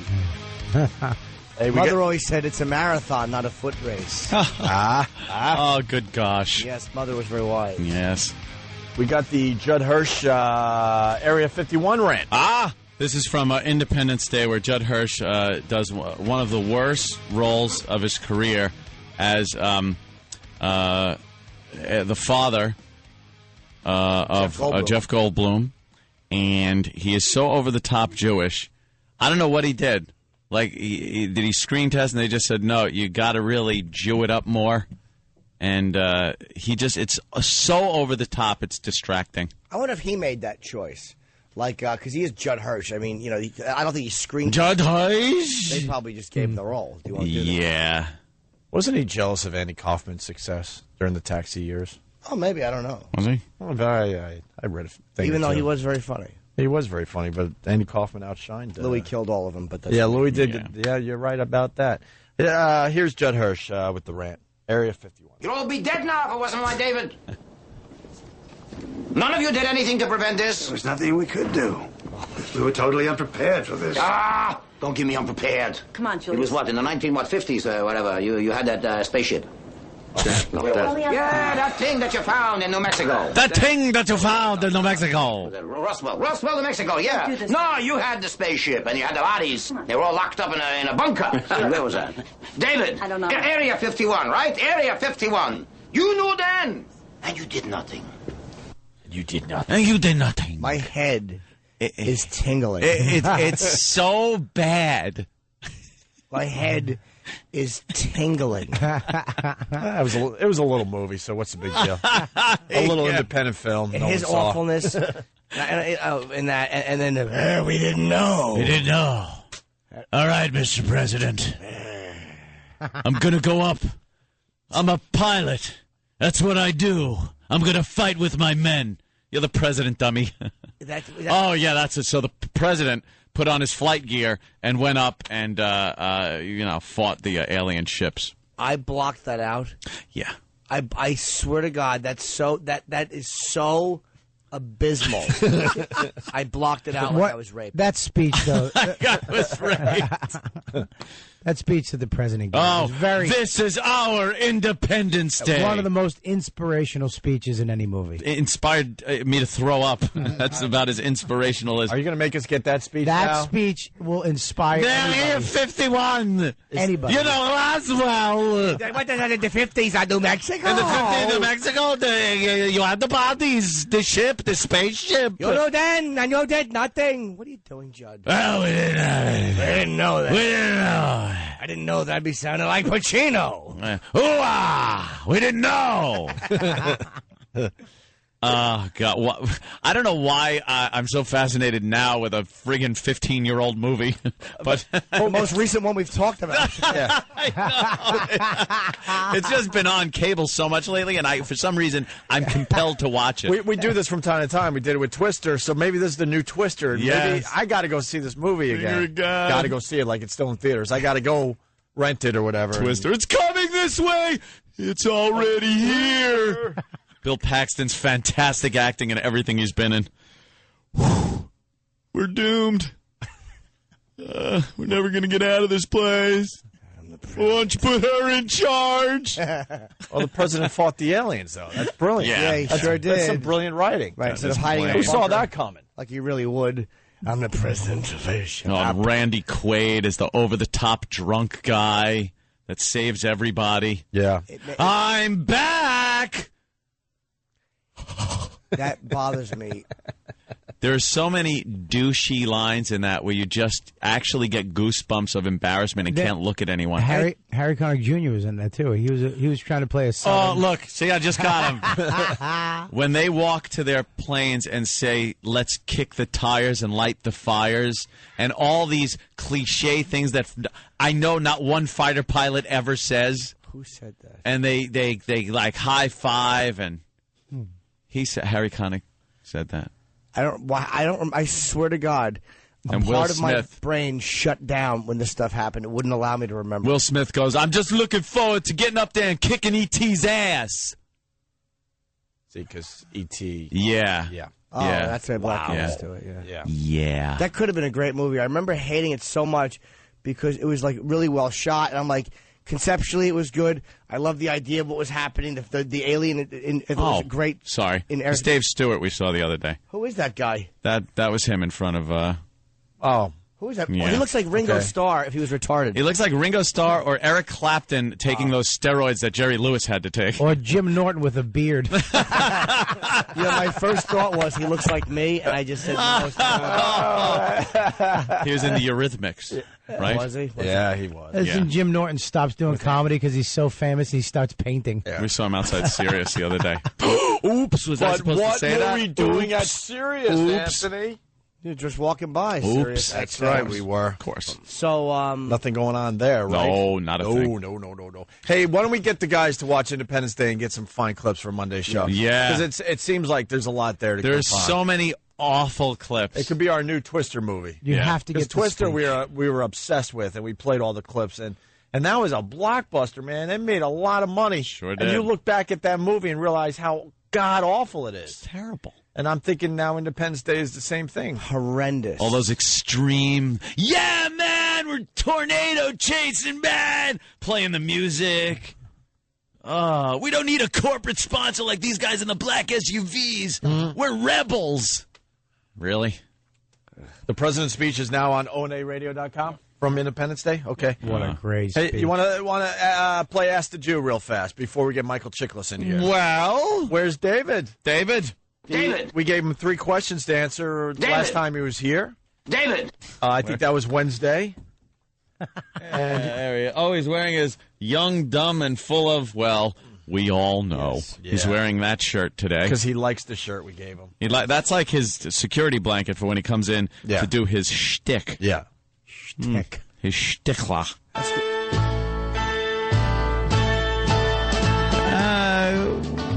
Welcome to Ask the Jew. Well, do you have answers for us, Jew? Yes, I do. Very good. Don't hold back, Jew. We will find out. Okay. Okay. Yes, whenever you improv, just say things like, okay, yes, one-word answers that contribute nothing. It's very noticeable to all of us that this David doesn't have a sense of humor. Yes. Well, I think he wants to, but he just is one of those people that don't. Well, let me ask this. What do you find funny, David? Good question. Because you obviously don't find Anthony funny because you No, you don't laugh. You're not picking up on any of Very his literal humor. I'll with tell you what he me. finds funny. The story of Easter. Jesus. Oh, yeah. Yeah, really. What do you find funny? Because Anthony's a very funny man, and you're not laughing at anything he does. Okay, I don't take it not- I know. I'm not. I don't take it personally. I understand that. It's not that I'm not laughing at it. I'm just in a zone right now, and I'm prepared to give these Oh, answers. Oh, he's in the zone. He's in the Jew zone. Hey, These answers right now, so I'm not really like. David, what do you find funny? A lot of stuff is funny. Anthony's a very funny person. I never. Thank I you, never said he David. wasn't. No. What do you find funny? What makes you laugh? A lot of stuff makes me laugh. I don't know, Like? Apparently What? not. like I don't know, comedy stuff. All right, what comedies do you find funny? No, just like comedians on TV or anything. All right, Oh, what funny. TV shows? This guy doesn't know what funny is. What TV shows do you find funny? A lot of them are funny. Oh, my God. my You don't have God. a TV, do you? You don't have a TV, David, do you? No, I have no TV. No. Wait, what? Wow. No, I have a TV. Oh, wow. Okay. Well, that was okay, you funny. got me there. So No, I when have a you, TV. you were when you were a child, were you beaten for ever? Like when you were specific? Were you beaten for being specific? And you've learned never to be specific about anything. What TV shows in particular? A sitcom, something like that? Do Yeah, you- sitcoms are funny. Sure. What, but what sitcom What do you sitcom? find funny? All of them are funny. I know Oh, some. my God. all of them are All right. not funny. Anthony, we are so on to something. All of them are not funny. I don't think he knows I don't know. what funny Seinfeld is. is funny. Seinfeld, a fellow Hebrew. That's a funny show. You find that funny? Yes. What other sitcom? Wait, Anthony. I think that's universal. No. Because it was easy to say Seinfeld because True. the pressure's on him. What did you find funny about Seinfeld? All right. All the jokes about it on the storylines, everything is funny. Say more general. Any episode in Something specific. particular, Yes. or any situation in that show that you found very funny. Just the interactions between all the characters. Oh my God, we're looking for something specific. You want me to name a specific episode? Yes, a Oh, specific yes, moment. an episode. One moment that made a you moment. laugh on Seinfeld. A moment. It's easy to say Seinfeld is How a about funny show. I'll give you an example. And you want to be my latex salesman? Yes. Look, and he goes, yeah. So that's an example of a specific thing that I found hysterically funny on the show. There you go. Right. Now, what about you? And don't pick that one. Oh, obviously not. Mm-hmm. I like the episode when they're driving the car and they have to get the last drop of gas. You know, that one's funny. Do you remember that episode? How about the one where Yeah, Jerry and but- Kramer are arguing, and Kramer goes, "Tomorrow, Jerry," and then Jerry's whole callback is, "Tomorrow." I don't remember that one. All right, good, 'cause I made it up. If you said yes, you were a liar. I don't think this guy knows what funny is. I really don't. How about a funny movie? I like lots of funny movies. He cannot be specific. Just when we I want can be specific. Just when we want to arrest David, he comes up with something new. You can't be specific. You're not being like, specific. did you find Passion of the Christ funny? Gosh. Oh, man. I have not seen that movie. Of course, they booed. I have not seen that movie. No. You just read about it. Correct. All right, What? Ate bonbons and then heckled the screen. what movie did you find funny, David? One of my all-time favorites is Meet the Parents. I think that's a hilarious movie. That's funny. Okay. Get Out. Oh, boy. Get Out. Yeah. Out. What's the matter, Up? You didn't like that one? First one was good. It was all right. The first one was good. I think it's overrated. But They that, say it's the top grossing comedy of all time, I think, at this point. David, there we what, go. What do you like about Meet the Parents? the interaction between... Shut up. Shut up. the dialogue. How about something specific? I just like the fact that they keep on making fun of his last name. They make fun of him being Jewish. They make fun of him being a male nurse. All that stuff. It's funny. All right. All right. All right. We'll get back. David, what are you doing with your hands, David? Yeah. You don't know what to do with your hands when you stand there, do you? You got one in the pocket, and then it comes out, and then you're standing at attention. Then there, look, it goes in the other pocket. Keep them out of your pockets. I'm comfortable. Now you're just dangling by your side very awkwardly. What would you prefer that I do with them? Oh, hey. Whatever you want to Whoa. do. Whatever makes you comfortable. Back Okay. in the pockets. Well, listen, That's comfortable for me. listen, we got a big star waiting to get in Yeah. here, so we better move this David thing along. So it's Ask the Jew. Correct. Yeah. Anthony, you want to take over from here? I would like to know, Jew, how the bald Jews keep the yarmulke on their head. Don't lie to me. I will know. Well, to be honest with you, a lot of bald men try to wear like the bigger kind of kippas. There's like some that are like smaller and like thinner, and they like try to wear the bigger kippas so that doesn't fall off their head. Oh, so you're saying more surface area, more friction. Correct. It correct. stays on. So that's what the big ones are for. I was wondering what those big ones were for. They're for bald guys. Correct. Correct. Right? And they don't use glue? No No, glue. they don't use glue. They don't use glue. No. All right. Okay. Now, what about the sheet between when you make the sexy time with another Jew? Why the sheet? Well, apparently I did some research, and apparently that's not true. It's an urban legend. It's a myth.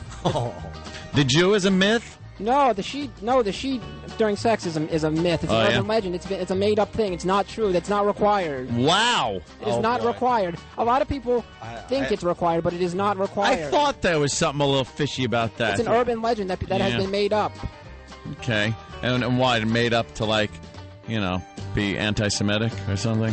I don't think it has Probably. anything to do with that. I think it does. I think it has something to do with like the next question that you're going to be asking me. How it's like it looks similar. Like that thing looks similar, so they made it up, and it's not a myth. It's a myth. It's a myth. It's not. It is not a requirement, and then no Jews use a sheet.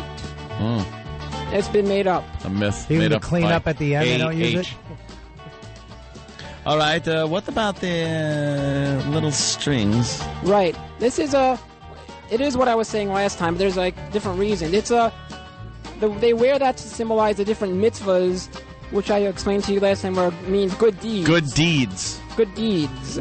So, what is it like? And they wear it to symbolize the good deeds because there's certain way, like you wear it over you put it over your head, and there's 4 corners. It has 4 corners. Each corner has a string. There's 8 strings, and the strings are tied into 5 knots. Wow. On each string. Okay. Right. And those are mitzvahs. Right, what's considered a mitzvah? Wait, a good deed? Wait. Oh, excuse me. So then, 5 knots plus 8 strings makes 13. Yeah. Now, in the Hebrew language, the Hebrew letters. You know what I'm going to say, Jimmy? No. You're looking like you know what I'm going to say. Yeah, he does that to make you stop talking. And you fell for it. He holds a finger up and goes, let me get in here. Yeah. Okay, so in the Jewish language, Hebrew, the letters correspond to numbers. No. So the Jewish word for what the cloth over your head is called seat. Oh, I was going to dump out of you for a second there. And those letters in Hebrew add up to have numerical values, and those numbers add up to 600.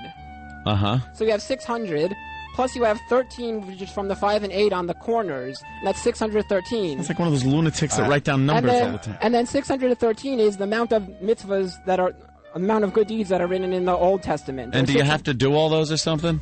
So like a mission? Originally in the Old Testament, you had to do all of them. What is an example of a mitzvah, a good deed?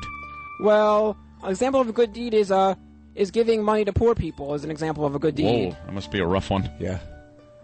Majority of at least 500 of the good deeds are impossible to do anymore. Oh, really? Because they involved making sacrifices in the old holy temple, which does not exist anymore. There's only one, as you know, there's only one wall left in Jerusalem of the old temple, so half of the mitzvahs are impossible, right? Most of the mitzvahs are impossible right now. Does it entail killing people? What do you mean right now? We're not human sacrifice? No, sacrificing animals into the original holy temple, which doesn't exist. Like a lamb or something? Yeah, and those are mitzvahs. Yeah. But that's how you get 613, which is the mitzvahs, and it sacrifices it symbolizes remembering the mitzvahs, and that you should always be privy to all the mitzvahs that you're doing on a daily basis. Right. Anthony, I got to interrupt this wonderful talk from David because we're learning that Michael Chiklis only has about 10 minutes. Holy jeez! And we got to take a quick break. So Okay, so I think it's time for me to get Michael. We have to we're going to have to get Michael in here after the break. But David, really fast. You're wrong about the yarmulke, you're wrong about the sheet, and you're wrong about the string, according to the Jews that are calling our show right now. So. Very good. Well, we're going to have to find out. I don't know. Yeah, Opie and Anthony. Michael Chiklis joins the program next. It's the Opie and Anthony show. Opie took off. He had to go. He was swollen. Yeah. He was definitely taking on a Rocky Dennis look. It's not like Jim gets swollen on this show. No, his eye was swollen. There's a different type of swollen. Jimmy gets swollen when there's certain girls in the studio. This was his face, and he's supposed to go to a doctor. Yeah. We have to figure out how to turn the music down now. Because Stuntbrain's and Michael Chiklis is in, and already Bob Kelly is asking questions that he's wrong. Yeah, because it was on the prep sheet. Whenever we get a prep sheet, Michael, I got to apologize. I don't know who puts it together, but it's completely wrong. Well, and why would his mic work? Hold on. His mic working. We have no one knows what we're doing here. Hey, here I am. There you go. Well, they probably went to IMDb and looked it up because, according to IMDb, I have a house in Greece and I speak 3 languages. You do? Oh, really? Yeah, I'm really happy about that. You really do? No. I'm kidding. No. I'm kidding. What am I, that good of an actor? Do you do you look at some of the stuff on the web and just go, oh, my God, what are these people? Why are they bothering? Yeah, sometimes, man. That's crazy. Look. I don't know where they get things. I don't know. I guess people talk, and it's weird. They must sit around campfires and make stuff up. Make it all up. And the more successful you've gotten, I mean, the Shield really put you over the top. That just, from season 1, people were really digging that show.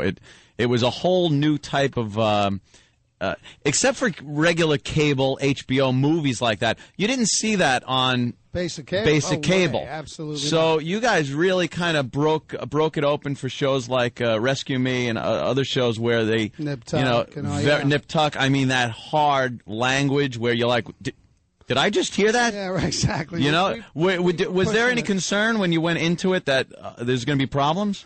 Well, my first question is, are we going to do this? Really? Because if the pink pages come down on the first day of shooting and it's like a boiled version of this, I quit. I don't want to do it. Right.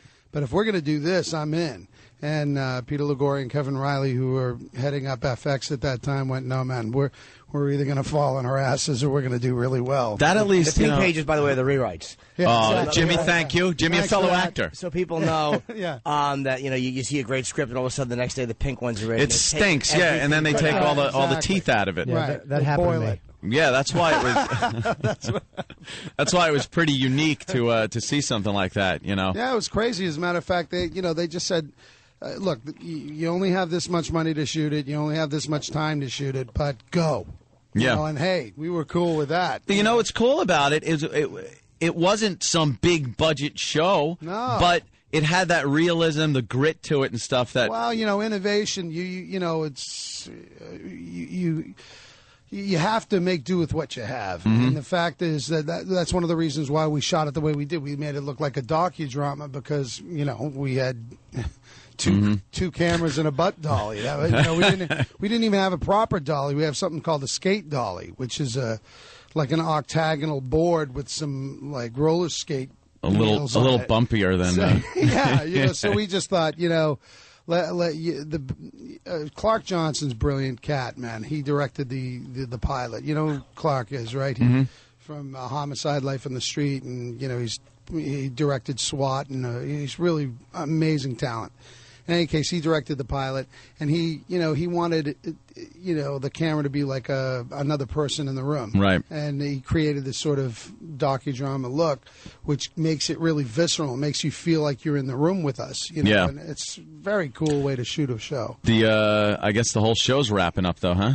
Yeah, this is it. 7 seasons. I can't Amazing, believe it. 7. Yeah, time flies when you're having fun, man. Yeah. We had a great time shooting this show. It was really life-changing for all of us. Tremendous amount of attention. We, essentially created a network, changed some things up in the business. And, it's cool to be kind of part of something historic like that. But, and also I'm kind of spoiled because I've been playing Vic Mackey for 7 years. It's not every day you get a role like that, and so I'm kind of like looking at stuff and going, really?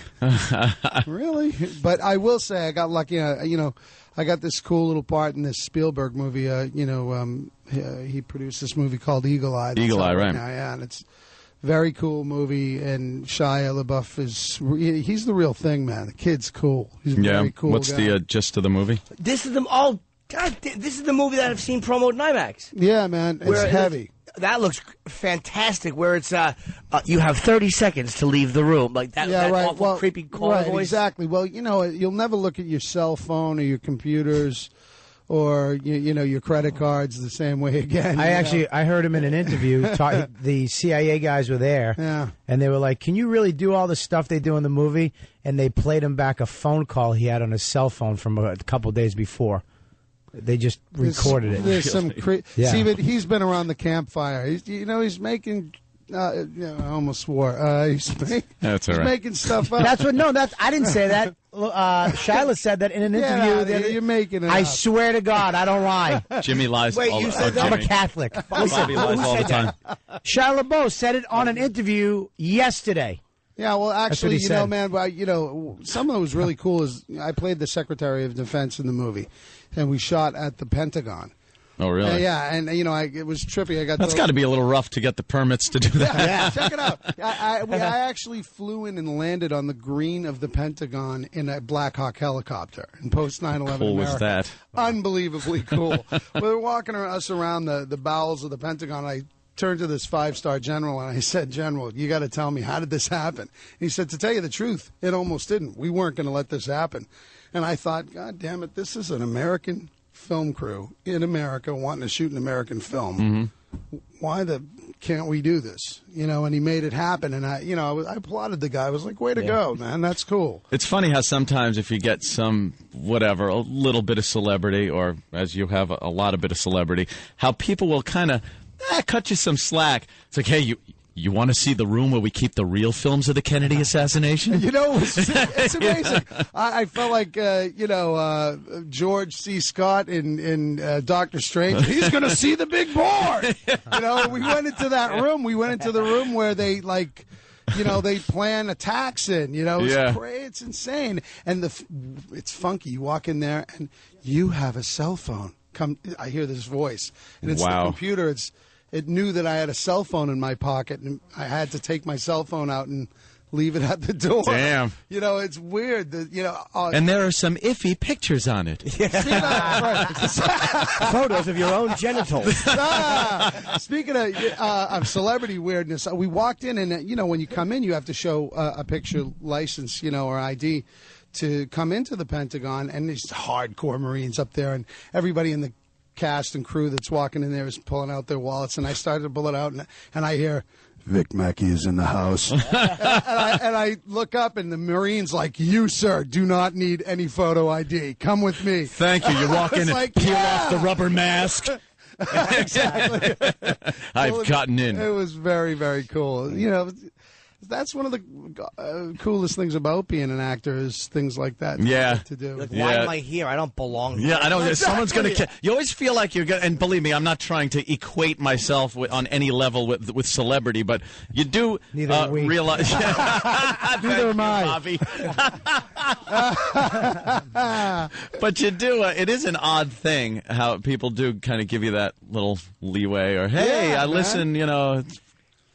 Really? Yes, Jimmy? No, I'm actually agreeing with you. With you. Now, another thing is you've had really good success with your career coming from a spot where you were told by certain reviewers that you'd never work again. Yeah. Well. Have you ever seen some of those people? I need to clarify something. It wasn't reviewers. It was the business, the power of the business. It was worse. What happened? That was when he did Wired. The first 20 years ago now. You know, I did when I did my first movie.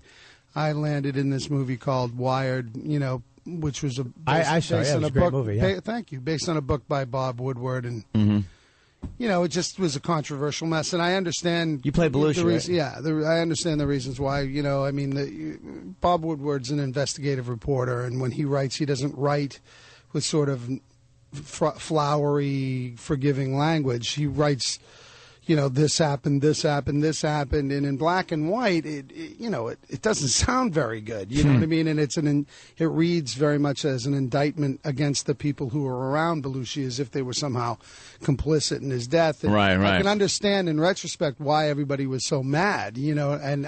You know, listen, it's got to be a certain amount of vindication. I can't believe I'm still talking about this 20 years later. No, I know. It's so weird. I'm over it. The only reason I bring it up is that you've had such great success after that. So it's almost like I know me personally, I'd be like, hey, screw you.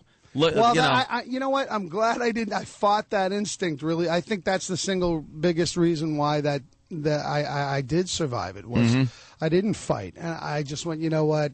This is a lot bigger than me. It has nothing to do with me. If I throw my hat in the fray here, I'm going to get my head chopped off. You know, I'm just going to work. I just want to. You know, like you said, it's 20 years. I just want to work. Yeah, it's 20 years ago. You just want to do something. And plus, you know, I was coming from the place that Belushi was an idol of mine. I loved that cat. You know, I didn't want to hurt anybody. I wanted to play this guy. I loved him. Yeah, everyone did. I mean, well, yeah. Or and by the way, you know, or it was. Can I tell you the specials for this evening? You know, I was waiting tables. Yeah, exactly. It's 23. Man, play Belushi, wait tables. Huh. What restaurant was it at? Different mindset. Formerly Joe's on West 4th Street in the Village. It's no longer. That restaurant's it's not around anymore? No, apparently you made the right it's decision. defunct. Yeah, I think I did. And by the way, can I call myself out? Like when you said that you were in the Pentagon, And I said, like, yeah, you don't belong there. Like, what am I doing here? That was an implication that I have been in similar circumstances. What a phony I am. I was booted off the set of Two Girls, One Cup. Not having the proper credentials. I'm a fraud. Oh, great. But your career, though, I mean, you played so many different. You played the Commish, then Curly from Three Stooges, which is a hard gig. That's a tough one. That man. was a tough You know, gig. especially being from Massachusetts, and you're from Medford. Yeah. You know, we're hardcore Stooges fans, and Curly was God.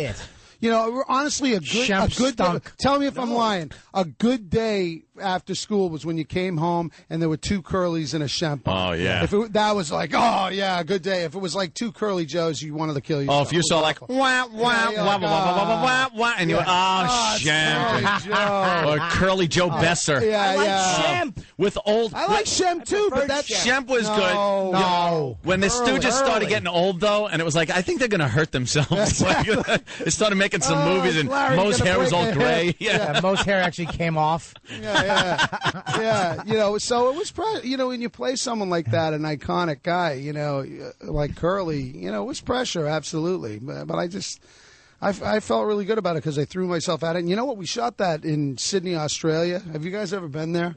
Go. Are you single? It's the only place I want to go, like, out of this country right now is Australia. I'm not single, but I'll throw this ring out a window for a good whorehouse any day.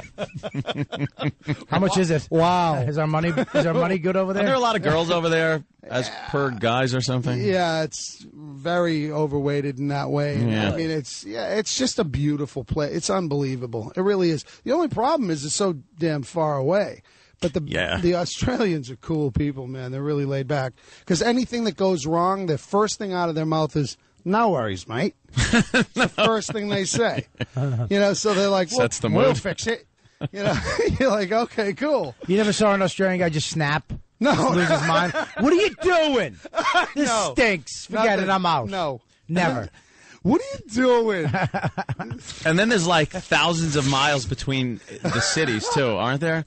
Like, it's not like you can just go from Sydney to some other city without getting on a plane and, like, doing a New York to L.A. or something. Yeah, everybody is on the outer rim of this continent. Yeah, because the middle is just the outback, I guess. It's nothingness. In the middle, it's a desert. There's nothing. Did you go out and do any of those, little wookabat? We went into what they refer to as the outback, but they're Grand Canyon. Oh, okay. It was incredibly funky. We were in this all-terrain vehicle and not like an SUV like you see this was like the Bush mobile for 3 hours on no road, and I was so sick as a dog by the time I got out of that car because you're like just beat up, just killed and we got out of the thing. It was beautiful. But the guy's telling us there's like 190 different kinds of venomous snake. Oh, fantastic! Yeah. You know, I mean, you didn't want to. No, Larry's mate. Yeah, he's like, nah, watch out for the vipers, mate. I'm like, so you just don't even want to walk away from him at all. I'm like, hold me. It was crazy. Well, Michael Chiklis, I know we got to get you out of here, but what do we got? Eagle Eye? Yeah, man. Is that out? Is that an IMAX now? I really wanted to see that. I had no idea. Let's go see it today. DJ Caruso is one of the most brilliant directors in the world today. He just knocks it out of the park. It's an unbelievable movie. Shia is unreal in it. Billy Bob it's great. is Billy Bob. He's fantastic. awesome. Rosario and Michelle Monaghan. It's a great cast. A really, really good movie. And when is that? Is that out now or 26th? 26th, and of course The Shield. Yeah. Final season. Any little insight you could give us on anything? What's going to happen? How this is going to wrap up without ruining anything? Well, put it this way: it's the last season, so stuff happens that you can't take back. I think people are going to be hurt. I think some people are going to be hurt.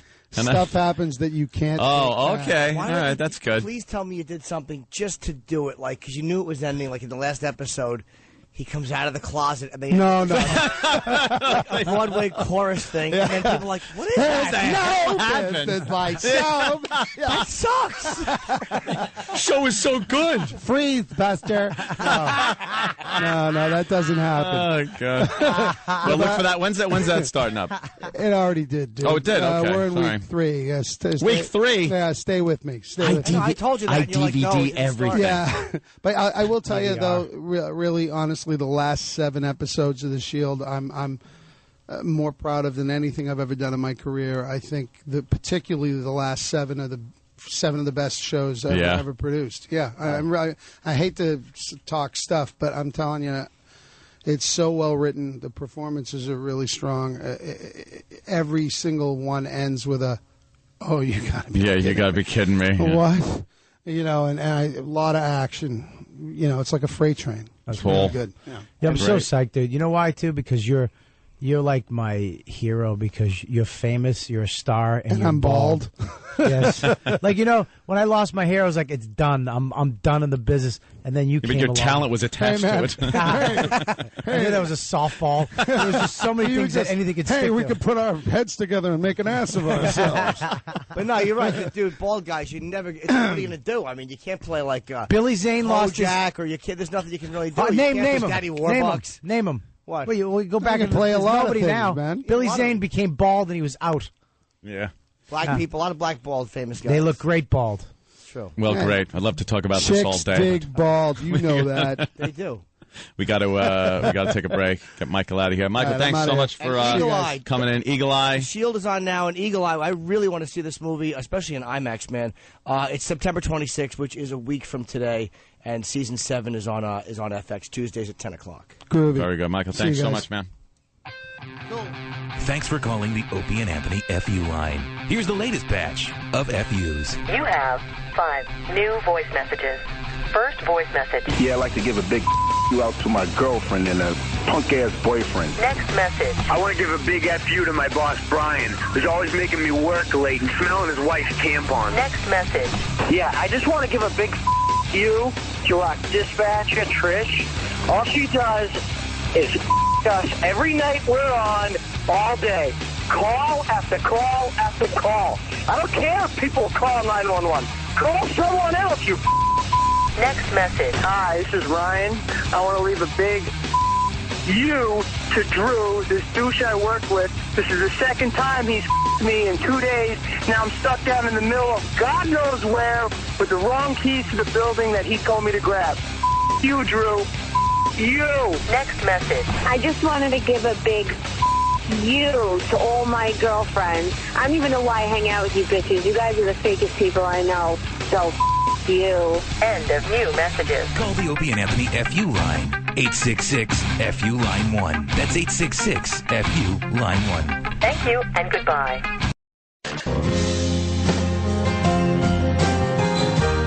Ooh, this is a little mellow. Hi, Opie and Anthony show.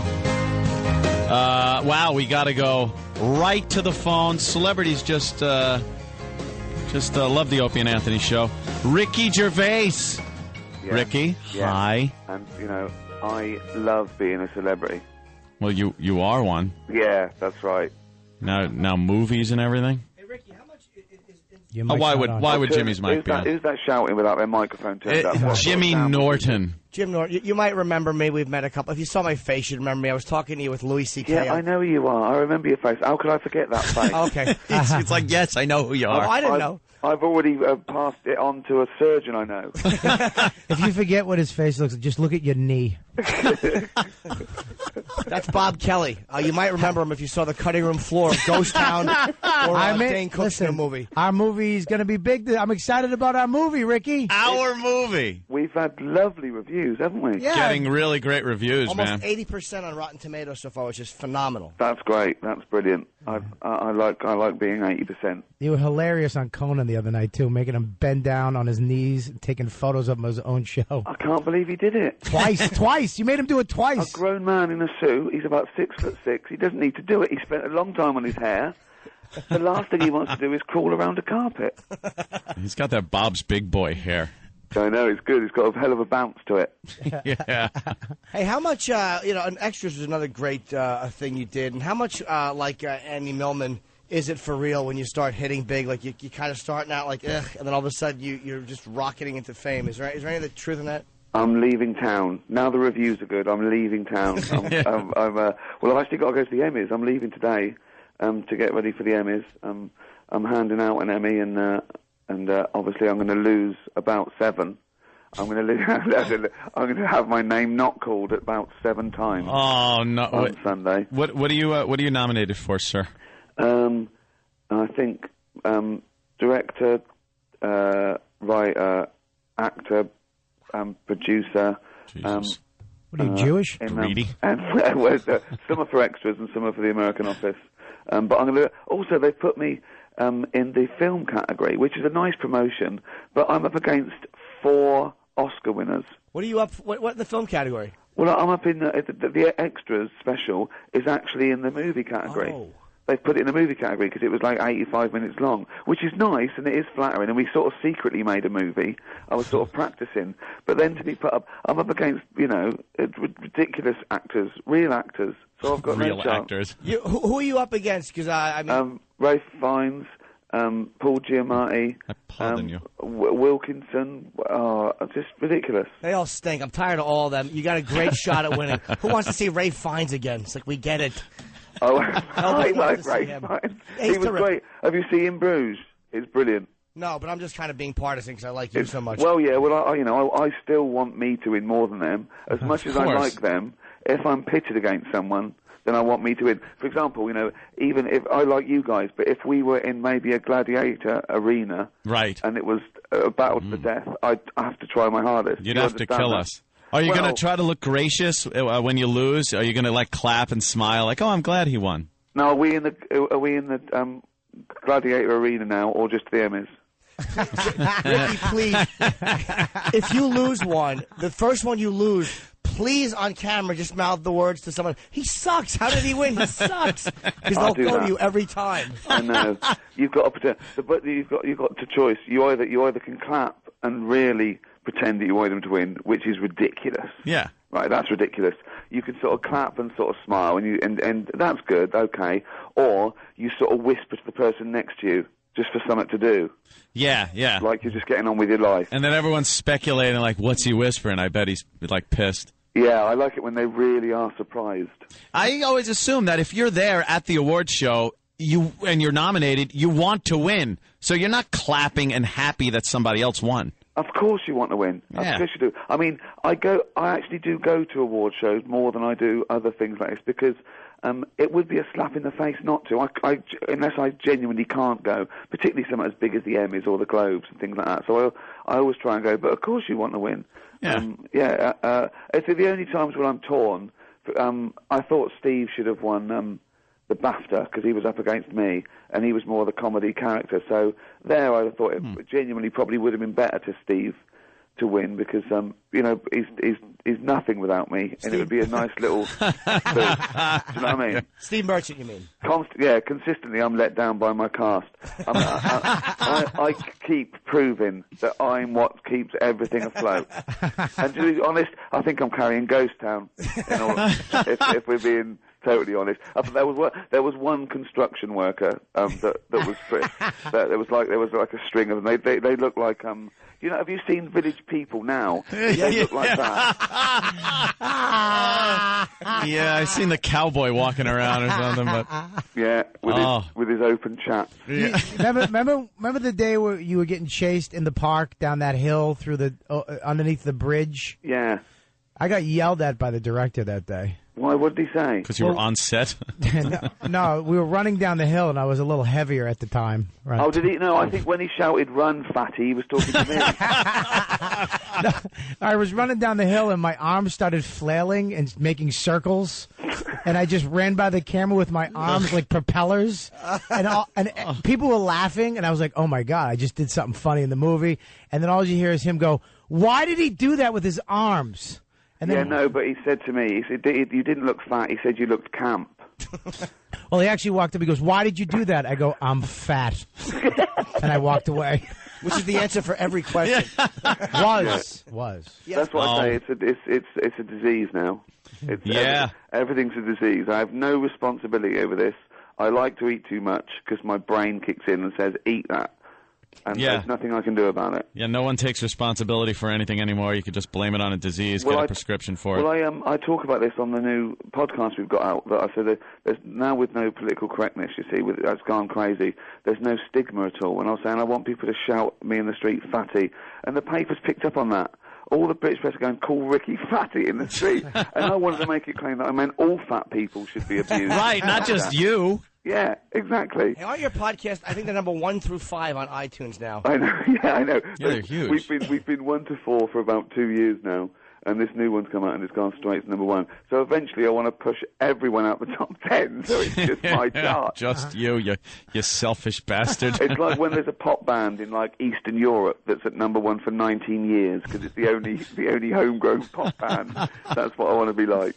So now, obviously, the reviews are coming in for Ghost Town. Very good. Now, what have you gotten a lot of offers coming in now? More movies? Well, do you know what? It hasn't really changed because, I mean, apart from this one, I've been turning down everything anyway for about 5 years, and I haven't been turning down films because they weren't good or they weren't right for me. It's just been a no because I've been busy. You know, I did The Office. I worked on that for 3 years, then Extras, and I just wasn't looking, and I'm still not looking because I'm doing my own thing. The next film that's out is This Side of the Truth, which I just finished writing and directing with Matt Robinson, and that's me and Rob Lowe, Jennifer Garner, Jonah Hill, Christopher Guest, Jeffrey Tambor, Tina Fey. It is like the comedy cast of the decade, you know, and so that's very exciting. And now you're part of that whole inner circle. Oh my God! Well, I'm not really part of any circle. You know what I mean? You're the only people that consistently invite me into your world. Everyone else just does it once and then says, let's just rest. Let's rest. We've talked a little too much. I think. What's that new movie about? This Side of the Truth. It's imagine if the world was different. Imagine if the human race hadn't evolved the gene for lying. What would it be like? There'd be no fiction, no art. Everyone would be brutally honest. And it's a very harsh world. And I come along and I'm a loser in this world and I'm beaten up by the world. But I discover I've got this genetic mutation and I can lie. And so I'm pretty invincible and I can get anything I want. That's actually a damn good idea. That's a great idea. Ricky, Jesus. Ricky, can I tell you something? Go on. I auditioned for that too. Did you? The guy standing on the thing screaming. Oh, yeah, the guy, the crazy guy, yeah. Would you leave Ricky alone and stop following him around to auditions? I didn't even know. I didn't. Where did you audition? In New York. Yeah, and I got a nice hot no. I got, thanks. No, you'd have been good for that. You'd have been good for that. I mean, the guy we got was good. I'm gonna admit that to you. I mean, we're happy with what we've got in the can, but it would have been different. And I didn't know you then, did I? In the future, I'll pull a few strings. It seems like movies would be your thing because you kind of don't like staying on any one project too long. It seems. Yeah, movies are great because you sort of treat the work slightly differently. Not that I don't do this for television, but movies really are forever. And it seems like you might as well, you know, really get them right because you want them to be around. Like Ghost Town, you know, it's a little movie, but what I think is nice about it isn't the opening weekend. The fact that I think it's like a little perennial classic. Mm-hmm. I think this will play for 20 years hopefully, and me and Steve Merchant were very conscious of that, and I think it's because I came to it maybe with an older, wiser, fatter head on my shoulders. And, you know, we always thought we took out jokes that you wouldn't get in a year's time because they were a cultural reference. It's a good idea. You know, we think that, and I think it still stands up. I know it's only been 5 years, but I think it'll be around in 20. There's nothing worse than watching a movie that it was kind of a good movie that just has references in it like, oh, brother, what are you doing? A Big Brother winners reference. People go, well, who's that? It was Craig. I don't remember Craig. You have this great knack for, like, you really are the quintessential not greedy with comedy. Like, you did 12 episodes of The Office. a phenomenal finishing 2-hour special or whatever it was, and you were done. And the same thing with extras. It's like you always finish like people really want you to do another season or whatever. You never get greedy with this stuff. Well, there's a few reasons for that. I mean, I've been let down myself. I hate this idea that if something's successful, you've got to milk it. I don't know why you've got to milk it. That's for other people, not for you. I don't know why it's them thinking that they're sort of milking you. Not literally, that would be disgusting. And the other reason is, you do get bored quite quickly. But the main reason is that because me and Steve do it all ourselves, we haven't got a team of 20 creative producers. We don't use other writers. We put everything into it. It takes us months and months to write the scripts. Then we film it, and then we worry about the font on the back of the DVD, and it's really intense. Jeez, yeah. So, but the payback is the fact that we can put it on our shelf and say we did that, and that's the most satisfying thing. The sheer pleasure of having done it. It's funny too. Everyone tries to get these cringe moments in comedy, and you by far and away are the master of just uncomfortability, being a douche. But I mean, like, where you really physically recoil watching when you're alone. And in extras, I think the moment that got me the most was when you're at the awards show and the doll of you is giving that awful, you having a laugh, that horrible catchphrase, and the guy is trying to give this touching speech, and it's just, Oh, yeah. Well, great, man. Well, I mean, I've always been aware of uncomfortable moments, but I've never got embarrassed myself. I mean, you guys are the same. I think that we've got like this sort of shield, particularly if you're a comedian, but I feel discomfort for other people. And the worst thing for me is a bad sense of humour. If there's a group of people and someone makes a joke and someone else, and then someone makes a bad joke and it goes badly, I want to rewind time and go to him, don't say it this time. And I don't know why. I'll feel sorry for the coolest man in the world if he can't tell a joke. I'll feel sorry for a president. If he makes a bad joke, I want to go, oh, bless him. He could be bombing the shit out of countries. But if he makes a bad joke, I feel so sorry for him. Yeah. Yeah, there's something very revealing, and there's something totally naked about somebody in a social setting who is trying to be funny, and it just gets a 0, and there's that cold stammering after, and people just kind of look down at you can't look at each other. It it's hurts, just doesn't it? It actually hurts. Oh, in your pain. chest. Yes, like physical pain. Oh, you want to breathe deeply. Just you can't shake it off. Embarrassment. I mean, it's just the worst. He just reached out for love, and everyone in the group went, "No, we're rejecting you." It's a very personal thing. Yeah. Well, I was at this dinner party once with we only knew sort of one set of friends, and they were all their friends, and they were quite sort of like ranging from sort of like the posh and middle class and up to sort of like 70-year-olds, and we were telling jokes, and we got onto like sicker jokes, and I told one particularly. I won't tell it now. I can't. It's really sick. And then at the dinner they said, "Oh, tell that joke." And I went, my God. I went, no, and they went, "No, go on, it'll be all right." And I looked around, and I thought, well, okay, it must be really cool. And I told the joke, and it went quiet, and they went, "Not that one." Well, be specific. I just told the worst joke in the world.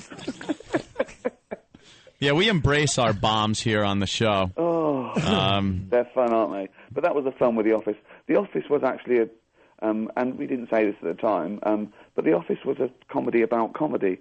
It was much more about comedy than anything else, really, because in a social situation, that's what people try and fail at. That's what, know, and it's just, it is the worst. It's the worst feeling in the world to bomb with a joke. Well, the beauty of David Brent was, it was so, how, like, completely, he would go, he gets it, he's having a laugh. Like, you would always point at people who were just deadpanning and go, he's enjoying it. Completely unaware at what an ass he is. And also, of course, because he had that added pressure that he knew it was being filmed, so he had to be seen to be doing well, because that's all he wanted it for. The little eye dart off to the camera, exactly, like looking over at the camera like that all uncomfortably. Well, I remember when we were making the show, I mean, we were such a slave to the realism, but more we had to keep reminding people that it was a fake documentary, because if you take that away, it's quite an average, boring sort of sitcom where nothing happens. But when you realise that these people are, well, particularly David Brent, is doing it because he wants to be famous, it adds the biggest dimension. Yeah. And then when you see why Tim and Dawn are sort of being coy, it's because they're being filmed. It makes it you know, all the frisson comes to life, and it's so important. That's a great point, yeah, because if you just take it at face value... Yeah, I wouldn't even know what to make of it at face value. It might be funny, but when you do put it in that documentary kind of atmosphere, yeah. I think it would be depressing, more depressing than that, because it would just be people that there's no reason why they're with horrible jobs and a horrible boss. I know, exactly. And the way David Brent would sell himself, the beauty of it was in those moments where you're talking to the camera, and just the things like, I want to be, if they say, hey, he's a great boss, well, you know, sue me. Just these little things you'd say about yourself. It's like, God, what an ass. I know. Well, a couple of the people say, is it based on anyone? And it's sort of a Frankenstein of people I've met. But one of the, you know, the opening scene where I'm saying to that forklift driver, you know, I don't give bad jobs. If a guy comes to me and I make the phone call, that actually happened to me when I was about 18. I went along to one of those temp agencies to get, you know, to be placed for like weeks in factories and stuff before I went to college. And he gave me that speech, and he called up the guy and he goes, of course they're over 21, and sort of winked at us like we were sort of meant to be happy that he was lying to a friend. This is meant to ingratiate it. So you know, they're all sort of you know, out of experiences, but I think the more real something is, even if you just do it on a subliminal level, the more payback you get. And I just think people identify with it more. I think that's great when you can remember one moment of someone being a complete ass from years ago in your life. Yeah, I suppose I've always been a sort of, you know, people watcher, and it sort of goes in, yeah. Well, you get the same reaction from like people who are watching your work that people get in real life when they do that. And I think that's the hardest part to translate. Is like you can make me uncomfortable while I'm alone watching it, which is really hard to do. Well, the only time apart from Curb Your Enthusiasm, which I get that with, I sometimes have to turn away because it's just too much. Where it's slightly different with him because he's sort of like defiantly like that. And like David Brent, who had the blind spot. The Larry David character in the show is one of those people that just won't back down, which is funny. But the times I get it, apart from social situations, is the reality game shows. Two people flirting on a reality game show honestly makes me want to cut my own head off. There is nothing worse when they think they can't be heard, and he's sort of like doing these lines. It oh my God. There's just nothing more about, and someone singing a song. You get these people going to Big Brother or what, and they want to be a pop star, so they sort of like singing songs all the time as well as they can, and you want to. It's so cringy, isn't it? I love the fact that you probably induce more cringe than anybody, yet it bothers you so much when you actually see it for yourself. Because mine is fictional. This is what we do. We create these superheroes and villains so no one really gets hurt. Whereas these people are real, they're really doing it. It is true, though. I hate when you walk in through New York and see some dude just singing like some Broadway song because he's an actor and he wants people to know that he sings. Ugh. Oh, I quite feel sorry for those actors that are dressed as teddy bears giving out leaflets, though, because they want to be playing Chekhov at the National, but someone going, we were just talking to Michael Chiklis, and he, did the whole stint as a waiter. That's kind of the stereotypical "what does an actor do before he makes it" thing. I think that's better, though. Yeah, I think it's better to work in a bar or be a waiter than do dress up. I just try to get your 15 minutes and hope it lasts longer. Because everyone's got a mobile phone with a video, and it'll be on YouTube. When you're the biggest star in the world, you'll get on YouTube, and you'll be clucking around like a chicken, handing out leaflets. Dressed like a piece of gum, hanging out Wrigley's. You're right. It's too. There's a great moment too in Extras that I love so much. It's such an honest way of capturing. Like Andy Millman's an extra, and then he starts to hit. He starts to hit big. Getting his own sitcom. Yeah. And in season 2. And you go to this little bar, and your fans are annoying you. So then you go to this fancy place where they put you in the special VIP area, and they boot you out. Yeah. Oh God, who was it that showed up? The singer. Oh my God, David Bowie. David Bowie. Well, that happened to me. My girlfriend was a producer on a big English soap opera called EastEnders. And we went along with some of those stars, right, when she was working on it. We went there, and they let us do in the VIP, just like that. They let us sit there, And then they came over and said, "You're going to have to move." We said, "Why?" I said, "Because Goldie Hawn's just come in." Oof. And they moved these soap opera stars out of the way for Goldie Hawn to sit there. What year was it? 1979? Who cares about her? 1969. It was about 1992. She was over in England. I don't know what she was doing. So it actually happened. But the David Bowie thing was sort of like that. I mean, obviously, I couldn't be accepted where I wanted to be, so I went back and got a little bit of adoration and from the idiots. Yeah. But there's at the end of the episode he goes He back ends to up the back small at bar. the bar. But there's something really touching that's about great. that. It's like these guys are really human. These people. It's like you don't feel like they're caricatures. There's something really touching about these guys because they're these zeros that like want to be loved and just they. Well, I think that's true, but I think if you scratch an actor or an actress just a little bit, you'll see something bad that's happened to them, and they really want a hug, and they really need love, and it's just, it's not all of them, but even the ones you think are all right, that they can turn on a sixpence, they can suddenly start shouting about their cappuccino being cold. And I'm always scared when I meet someone, like, are they going to be normal? And everyone I've met so far has been pretty sort of like stable, and I suppose it's the ones with talent that are okay. It's these. Guess you didn't talk to Bobby that long, huh? On the set. I'm in his movie, okay? Yeah, no, Let's be serious. You know what? I'm still thinking him sitting there with a hard hat on, and he obviously isn't, is he? No, a flesh-colored one. Well, he was actually at the cellar with Louis, and I took a nice hot bombing. I really wanted to do well in front of Ricky. You didn't bomb. Why did you think you bombed? I heard both of you giggling when I wasn't talking. Why do you think you bombed? No, there's a reason for that. Because Louis said to me he forgot to mention his therapist, and I sort of laughed because of Louis pointing out where you'd gone wrong. You were doing the thing. Where I've gone wrong. Yeah, I thought that was what I was laughing at. I thought that I was laughing at the audacity of Louis during a set to lean over to me and go, he forgot to mention his therapist. Where you were doing a bit about, I think, and that's what I laughed at. We weren't sitting there laughing, going, look at the fat bald guy without a crash helmet on, dying. Yeah. Ricky, we got to kind of cut it short and get out of here. Yeah, we got to go to the XM side and curse. Thank you very much. Hold on, Ghost Town is out. It does come out today. Yeah. But mention it every day for a week. We need to stay around in cinemas. We're only in about 7.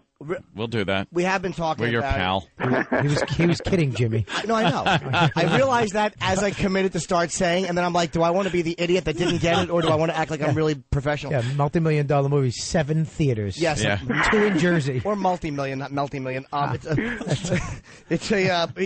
melty talented guy. Thank you. Bob, you idiot.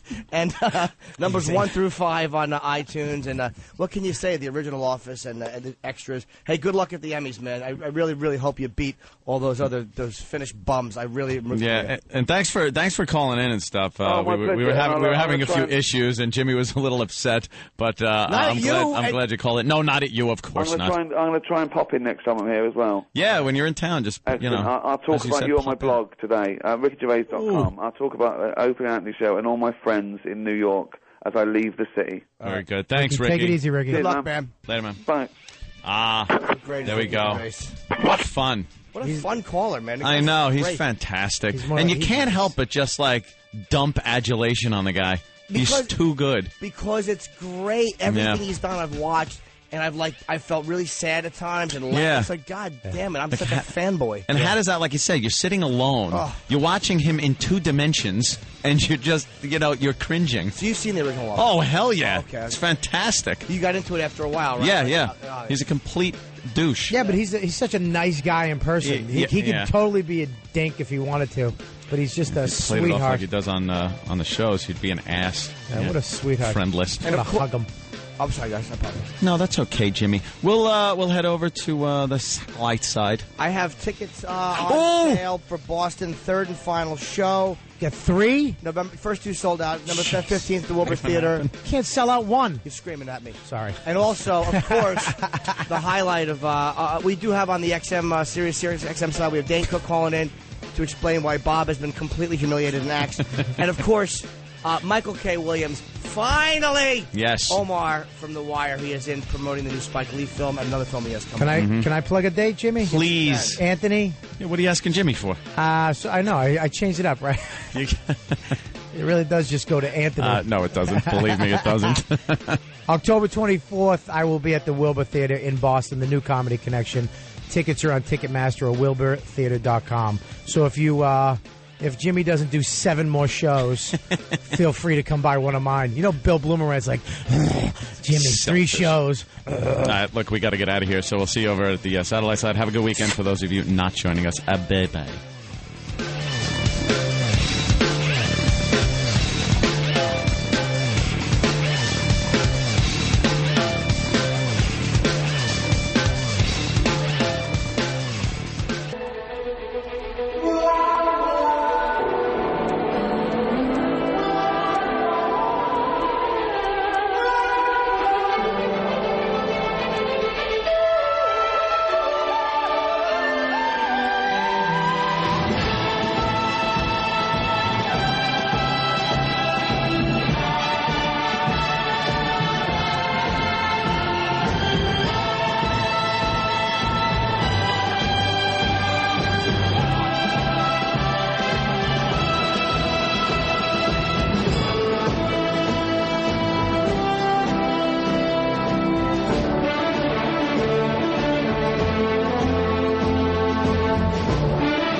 That familiar music can only mean one thing. Yes. We're still doing this. Yep. Yeah. Opie and Anthony Show. Sirius XM Satellite Edition, which means we can now speak openly. If someone's being a shithead, they can be called a shithead. We don't have to say duty head. That's a little too far, Bobby. That's a little too far. Fuck twat. It's okay. Okay, thanks. The C word I like to say for maybe 5 minutes in. Let the people that initially tune into the program think we actually might have a show instead of just we come on here and curse. We've had a good show so far. Yes. It's all shit to me, though, from before this. We had Michael Chiklis came in, Ricky Gervais, great call-in. We love Ricky. Yeah. And Dane's calling in a little while. Fantastic. But Michael Williams. Yes. Michael Williams joining us from The Wire. I cannot be fucking happier. Man, thank you. Thank you for calling me down. Omar. Cannot be. I've never wanted to get a guest in. Maybe Ozzy Osbourne is the only comparable guest to me to get in.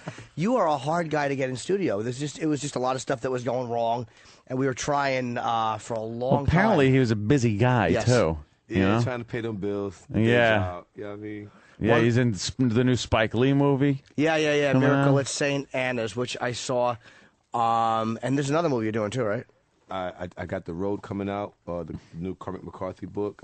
That'll be out on my birthday, actually, November. And then I got Brooklyn's Finest with that Fuqua directed. And I got to be opposite 2 of my mentors, Don Cheadle and Wesley Snipes. Don Cheadle's great. Phenomenal. Yeah. I just saw his movie Trader the other Man. day. When you called me to go see that movie, I was in Trader that day. There's a guy that climbed from just kind of a peripheral player to a fucking star, you know? The guy Hotel Rwanda was like, wow. Man, I've been following Don since Devil in Blue Dress. Really? Yeah, he kind of popped on my radar since then. His performance in Boogie Nights was great. Amazing. I mean, whole movie was great. The whole movie was fantastic. And he didn't have a huge part in it, but it was just like, When he's at that bank just going, At that bank, please, he has to can you, break down the bank. please, I just need that. You're like, oh, God damn. You're not being fair. Yeah. Like, that's such a childlike thing to say to an adult. That's such a basic reaction. You're not being fair. You're not being It was great. fair. This is not fair. This It's is like, not yeah. fair. I could do this. I want to open my His electronics stereo store, his stereo electronic Yeah. stereo store. Him and his big dick and his fucking porn career. You know what I mean? And his cowboy outfit. When the murder happened in the diner, the sheer look of fear in his face with his hands up, like and the blood splatter. And you saw that cash laying there. What? And his awful fake dreads that he had that fucking dread wig at the party. My favorite moment is just sitting there with those shitty dreads trying to look intense. I believe that was on the New Year's Eve party, right? Yes. The dreads, yeah. Oh, it's a fantastic. And then you see him in like Hotel Rwanda and stuff. It's just fantastic, you know, really. I like totally. I bugged out on him at the first day at rehearsal because I went on this whole tangent about Talk to Me and the Petey Green story, and I was doing all the I'm Petey Green. Oh, the radio. The radio I haven't guy. seen that. I heard it was great. Oh God, you got to see it. It's off the fucking hook. But so I like kind of embarrassed myself the first day. That's good. Like when I walked in, I'm a fanboy too. Like when I see somebody I like, I see him talking to Master Poe. And I'm like, is Master Poe fucking hassling him coming in? Nah, you got to respect the senseis. You know what I mean? Big up to Master my Poe. sensei back in Jersey. Are you a martial artist? I'm not a martial artist. I'm getting my butt kicked in the dojo right now. That's why I'm Working on it. I'm working on my Wesley Snipes. Right? I ain't nowhere near there, but yeah, I train out there in Union. How long have you been taking it? About 3 months now. Oh, you just started. Okay. I'm sore as shit. Oh, so yeah, you're at that phase. What are you taking? Karate, and it is the. See, I tell you, I'm really new at this. It's karate mixed with boxing. Opaque belt?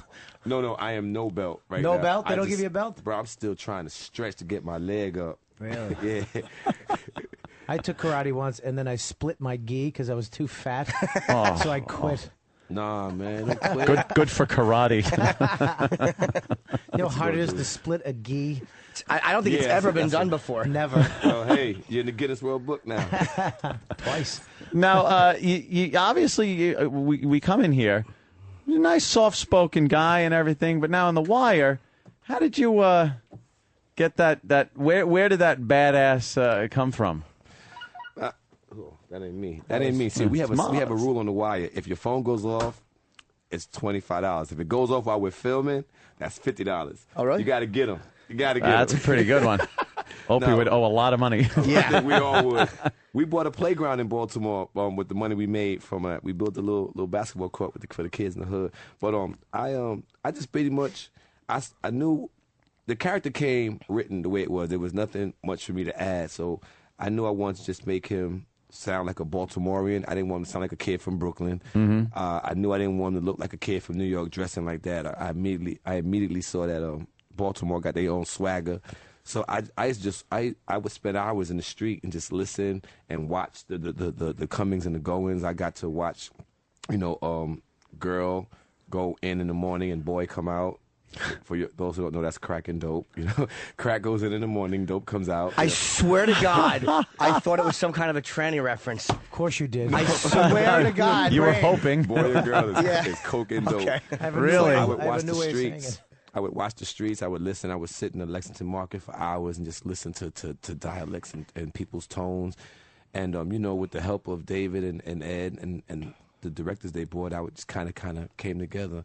And I went to the shooting gallery, which is the roof of my old projects in Brooklyn. And really? I had to learn how to, because I didn't want to do the Hollywood thing with the gun. Yeah. I never really shot a gun before Omar, so I want to know what would it look like for a guy my frame to hold a big ass gun. So I went to the shooting gallery in my hood with my building. I had to learn how to bust a gun for a little bit. You know what I mean? But Yeah, those are fun. Yeah, believe me, I'm an avid collector. Yeah. Oh yeah. So you must have loved the scene in season 3 when Omar and Brother Muzon had that little gun conversation. I'm not up to season 3. Yeah, No. I know. I was one of the last. convert? I'm the last one to get into The Wire, but in this day and age, I like doing the 48-hour film festival where you sit there and just keep putting DVDs in. That's the way to do it, though. Oh man, It's a no marathon. commercials, No nothing. commercials. You're sitting there, your eyes are red, drinking a beer. What? To-go containers everywhere. One more, and then you're like, Just one more episode, man. It's like, I'm definitely going to sleep after this one. And then they end it in a way where it's like, well, fuck, now I got to watch at least the beginning of it. And then before you know it, it's over. You start out watching it, you're fully clothed, but then you just have one sock half on. Please. Tipping off the tip of your toes. I tell people like who just now, when I meet people in the street, and they're like, yo, I just bought the whole 5 seasons and we're going to watch it. I'm like, okay, you have to get some survival tactics. And say, you need water, you need food, you need something by the couch because your bucket to relieve yourself. Yeah, because you'll just you are sit not there. moving. Yeah. So just understand that. Donuts, water, and something to sit on and shit at the same time. Exactly. that scene, by the way, in season 3 with Brother Bouzone it was a great scene because you shot him in a great moment where you call 911 for him after you shot him. It's just, and they're discussing their weapons. Just these two guys who are probably going to shoot each other. Discussing their weapons. So great, you would love man. that. Fantastic. It's such a. Everyone I've turned on to the show fucking goes out of their mind for the show. They're like, why was this not higher publicized? Because the critics loved it, but never nominated. I've mentioned that many times, which is sickening. House and all these fucking dumb shows that are nominated. House. House. Oh, the doctor does Once it again, he's got to find out why a child is bleeding from the ass on an all-new house. All right, we get it. He handles weird cases. You know? So you were saying you grew up in Brooklyn? Yeah, Flatbush. So now, Vanderveer. all right. I lived in Brooklyn for a while. I kind of steered clear of Flatbush, but smart man. Now, Smart man. Did you get out of there? Obviously, you know you're an actor. You're doing very well. It seems like you would have gotten out of there kind of young, or I just can't seem to get out the hood for some reason. No, I don't even know if I really want to get out the hood. I kind of like the hood. I'm in Newark right now where they got bodies dropping all around. Hey, the garden spot of the Garden State. Yeah, man, I got the 4 young girls got murdered around the corner from me. So I was just watching a show called Jack last night, which is on Jack, yeah, and it's this squad that goes around Jersey. And they were in Newark during the episodes I was watching. And they just put in plate numbers of cars, and just by luck, they find stolen cars all the time. People driving around, and that's all they do all night. Shout Newark out to seems Newark. to be They up the hook right now. Yeah. So like they're just stealing cars like crazy over there. Cars, lives. Yeah, money, it's just whatever. insane. Now, what's the attraction to being in that atmosphere when you're obviously doing very well? I like you. I like you. We gonna hang out, but I mean, what I'm saying, it's affordable for number one, and my family's there. I still go back to my hood in Brooklyn. I still have family out there, and we chill. I go visit my aunts and my god kids. Yeah, my god kids. He said, yeah, yeah. No, you got friends over there though that are kind of still in the life or anything, or what kind of? Yeah, like you mean alive? Yeah, no, the still, life, like the old, like kind of. Oh hell yeah, fucking around a little bit absolutely. too much, and we've all been there, but I got friends. I got people that know Mike. Before the Omar thing. Yeah, that's kind of. I can understand that a little bit. People kind of take us for what we're worth here on the show, and it's a little odd when you meet people and it's like, no, I don't act like that all the time. I'm not like that all the time. I'm not drunk off my face all the time. Well, no, that I am. Well, but he means sober. I don't act like that all the time. Yeah, there you go. There was it's so hard. Like I know as an artist you want to move on and you want to do like all these other projects and you want to be, but it's like I just want to fucking. I'm like a 5-year-old. I just want to fucking say Omar things. All I want to do is say "What up, bird?" That's all I want to say.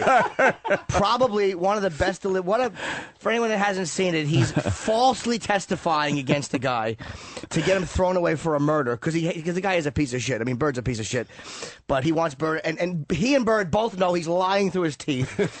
And they say, "Do you see the defendant in court?" And he looks at the guy who he's lying about. He goes, "Yo, what up, Bird?" And he just wants to fucking cut your throat. It's such a great moment. What up, Bird? That's one of my favorites, by the way. The court scene was definitely one of my favorite scenes. That's from season 2. But like in the beginning, I remember people started coming to me like, "Yo, was that season 2 or season 1?" That's season 2. The courtroom scene was season 2. With Bird? Yeah, with Bird. When we're in the courtroom and he's testifying. I think that's season 1. Look at you arguing with the guy that was in it. He's in it. Shut up, Jimmy. I love this fanboy. No, he's in it. But I've watched it more. I believe him too. He doesn't watch it and go, Omar. He just goes, oh, it's me again. Let me fast forward. Fucking, wasn't that was for the oh, you know what, he probably is right. That was for the probably right. civilian murder Yeah, in when the the working projects. man got murdered, right? The courtroom scene didn't happen until season 2. Oh. Yeah. All right, I'll stand. Jimmy. Look, I'll stand corrected. Since the guy who did it, I really should have my fucking teeth kicked Don't in. feel bad. I made so much money last year on people betting whether that was Michael that killed Bodie. Oh, really? I made so much money off of that side betting. You know, you could win a lot of money off of people asking what season of Lucky Louie it was. I love. I actually happen to like Lucky Louie. It got a laugh from the you people. know Lucky Louie? I was I got starstruck again. He came to the premiere of Not you, him, Lucky I Louie. love Lucky Louie, bro. Yeah, I know he means Louie. I didn't miss an episode. Did you recognize me when I came in from Lucky Louie? You? Ah!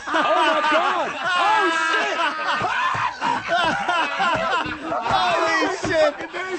I'm laughing, but this is pissing me off to no end. Yo, you the neighbor, the crazy fucking neighbor. I love you. You and the fucking this is piss me janitor off. who walk around naked all the time. Oh yeah, Rick Shapiro, comedian. Fuck, I love that shit. You got me cursing, man. Damn it. Dude, no, that you don't know how much this pisses me off because I hate when he really likes an actor and they come in and know the motherfucker. I hate love it. Lucky Louie. Dude, I watch that shit every time. I made the joke to goof on him, and it backfired. I'm thinner now than I was then. That's probably why he didn't recognize me. A man walks in shape. It's kind of hard to see. That face. You know, it's a shape, all right. Exactly. Ask Sensei. When you was coming down the hallway, I said, I know that face. Yes, I swear to my God, I was telling Sensei that. Damn. In the hallway. Yep. Damn it. That makes me very happy. I'm sure it does. It makes me miserable. It made me mad. It took it off the air. Jimmy's No, gonna cry. I'm not gonna cry. But another guy from The Wire who was actually a fan of Lucky Louie was fucking Method Man. I think me and Meth had some conversations about Lucky Louie. Yeah. We talk about that. We talked about your show and I said we had lines from your show we bring it on and we laughed. There was something, you know, I smoked a lot of side pot. I'm afraid episodes of fried, but you had a few one-liners on that show that we started running them. Man, I had skits from Lucky Louie. Did you see what happened? He was like this, and that. And, oh, that makes me so fucking happy. How'd you like his acting? Was his acting good? man, that whole show was incredible, man. That was real life comedy, like Very honeymooners-ish. yeah, exactly. Yeah, definitely. like you know the X-rated version of Honeymoons. Yeah. the R-rated. And Louis never sweetened any of the laughs because every comedy sweetens them. They all balance the laughs and they put in these little laugh tracks to even it out. Yeah. And he never won. People would complain, some of the critics, that the laughs are too loud because these little fucking pussies, they're used to these sitcom laughs that get evened out. Louis didn't do that. If No, it you had bombed- real people in there laughing. Yeah. That's what you real needed laughter in there. That's what you needed in The Wire, a little laugh track. Imagine that some horrible shit going down and just that awful laugh track. Like the old MASH laugh where there's that one guy trailing off. They had a laugh track in MASH? Oh, boy, did they? Yeah, it was In awful. the first I don't know why season, they it was did it. terrible. They did an episode. Klinger probably had all the one-liners. Oh Yeah. All that, I think they did one episode without a laugh track, and people complained. Well, as time went on, they removed it because it just seemed... The storyline, it was like it just didn't go. The storyline was getting darker. It didn't. Yeah, make sense to that's have a true. They laugh kind track. of it was more the anti-war thing going on. And that there's a laugh track in Hogan's Heroes. You know, when you got a POW at Nazi POW camp. Oh, yeah. Oh, that's great. Look, here comes General Bull Carter. Oh, he's going to come in and more prisoners are coming in. It's fantastic. Swastikas on the walls. Remember that shit? I used to love that show. I'd love to. I know. I'd love to know who pitched that, though, because you know they're pitching it to Hollywood producers, probably Jewish guys. Probably. And they walk up, and it's like, I got a great idea. It's a comedy based in a Nazi POW camp. Go. Green light it. Yeah. Green light. It's going to be huge. Well, they It's probably said, we hysterical. won't do that. It'll make money. Okay. No, okay. Never forget Plus the Nazis that were it's the on fucking joke. Thursday nights at like 9. A rumor that he got, you know. Oh yeah, the head Hogan. Yeah. Well, he was into some really kinky fucking group sex stuff and videotaping it in the early days of video. Yeah. He was videotaping stuff, and then there was a rumor that he had sex with some guy's wife, and that he bashed his head in. He got his head bashed in with a tripod, with a fucking camera tripod. Wham! Just caved his head in. Bob Crane. Bob Crane, yeah. Yeah. With his fucking, I hate to keep He doing is a penis dirty references, boy. but apparently Bob Crane was packing like 10. Had a nice one. And yeah, he gave it to a Wow. lot of different girls, and some husband probably. His son came in to promote something a few years ago. Remember Yeah, that? they should release those films because he videotaped himself just fucking Bob Crane fucking. Just call it that. Bob Crane fucking. Yeah. Fucking Bob Crane. Fucking Bob Crane. There he Bob is. fucking Crane. You You, know- get all 3 domain names, so no one can fucking steal it. And when he, Now when he's he really comes, my, you just my hear kind of hero for real, though. Hogan. Yeah, his helmet looked like fucking Schultz's. Hendrix, there's a fucking videotape of Hendrix. Yeah. Fucking that. Which I almost went in a porn store and bought. I think Red Light District, who gets all that How long stuff. has that been out, though? I don't know. It's just odd that things have come out. Like, it's very hard to keep anything secret anymore, especially films, pictures, things that have been buried in secrecy for years. Coming now out. with YouTube and stuff like that. Yeah. It's out there, you know? See, I guess what I'm saying is watch what you do on film, people. How about just do nothing on film?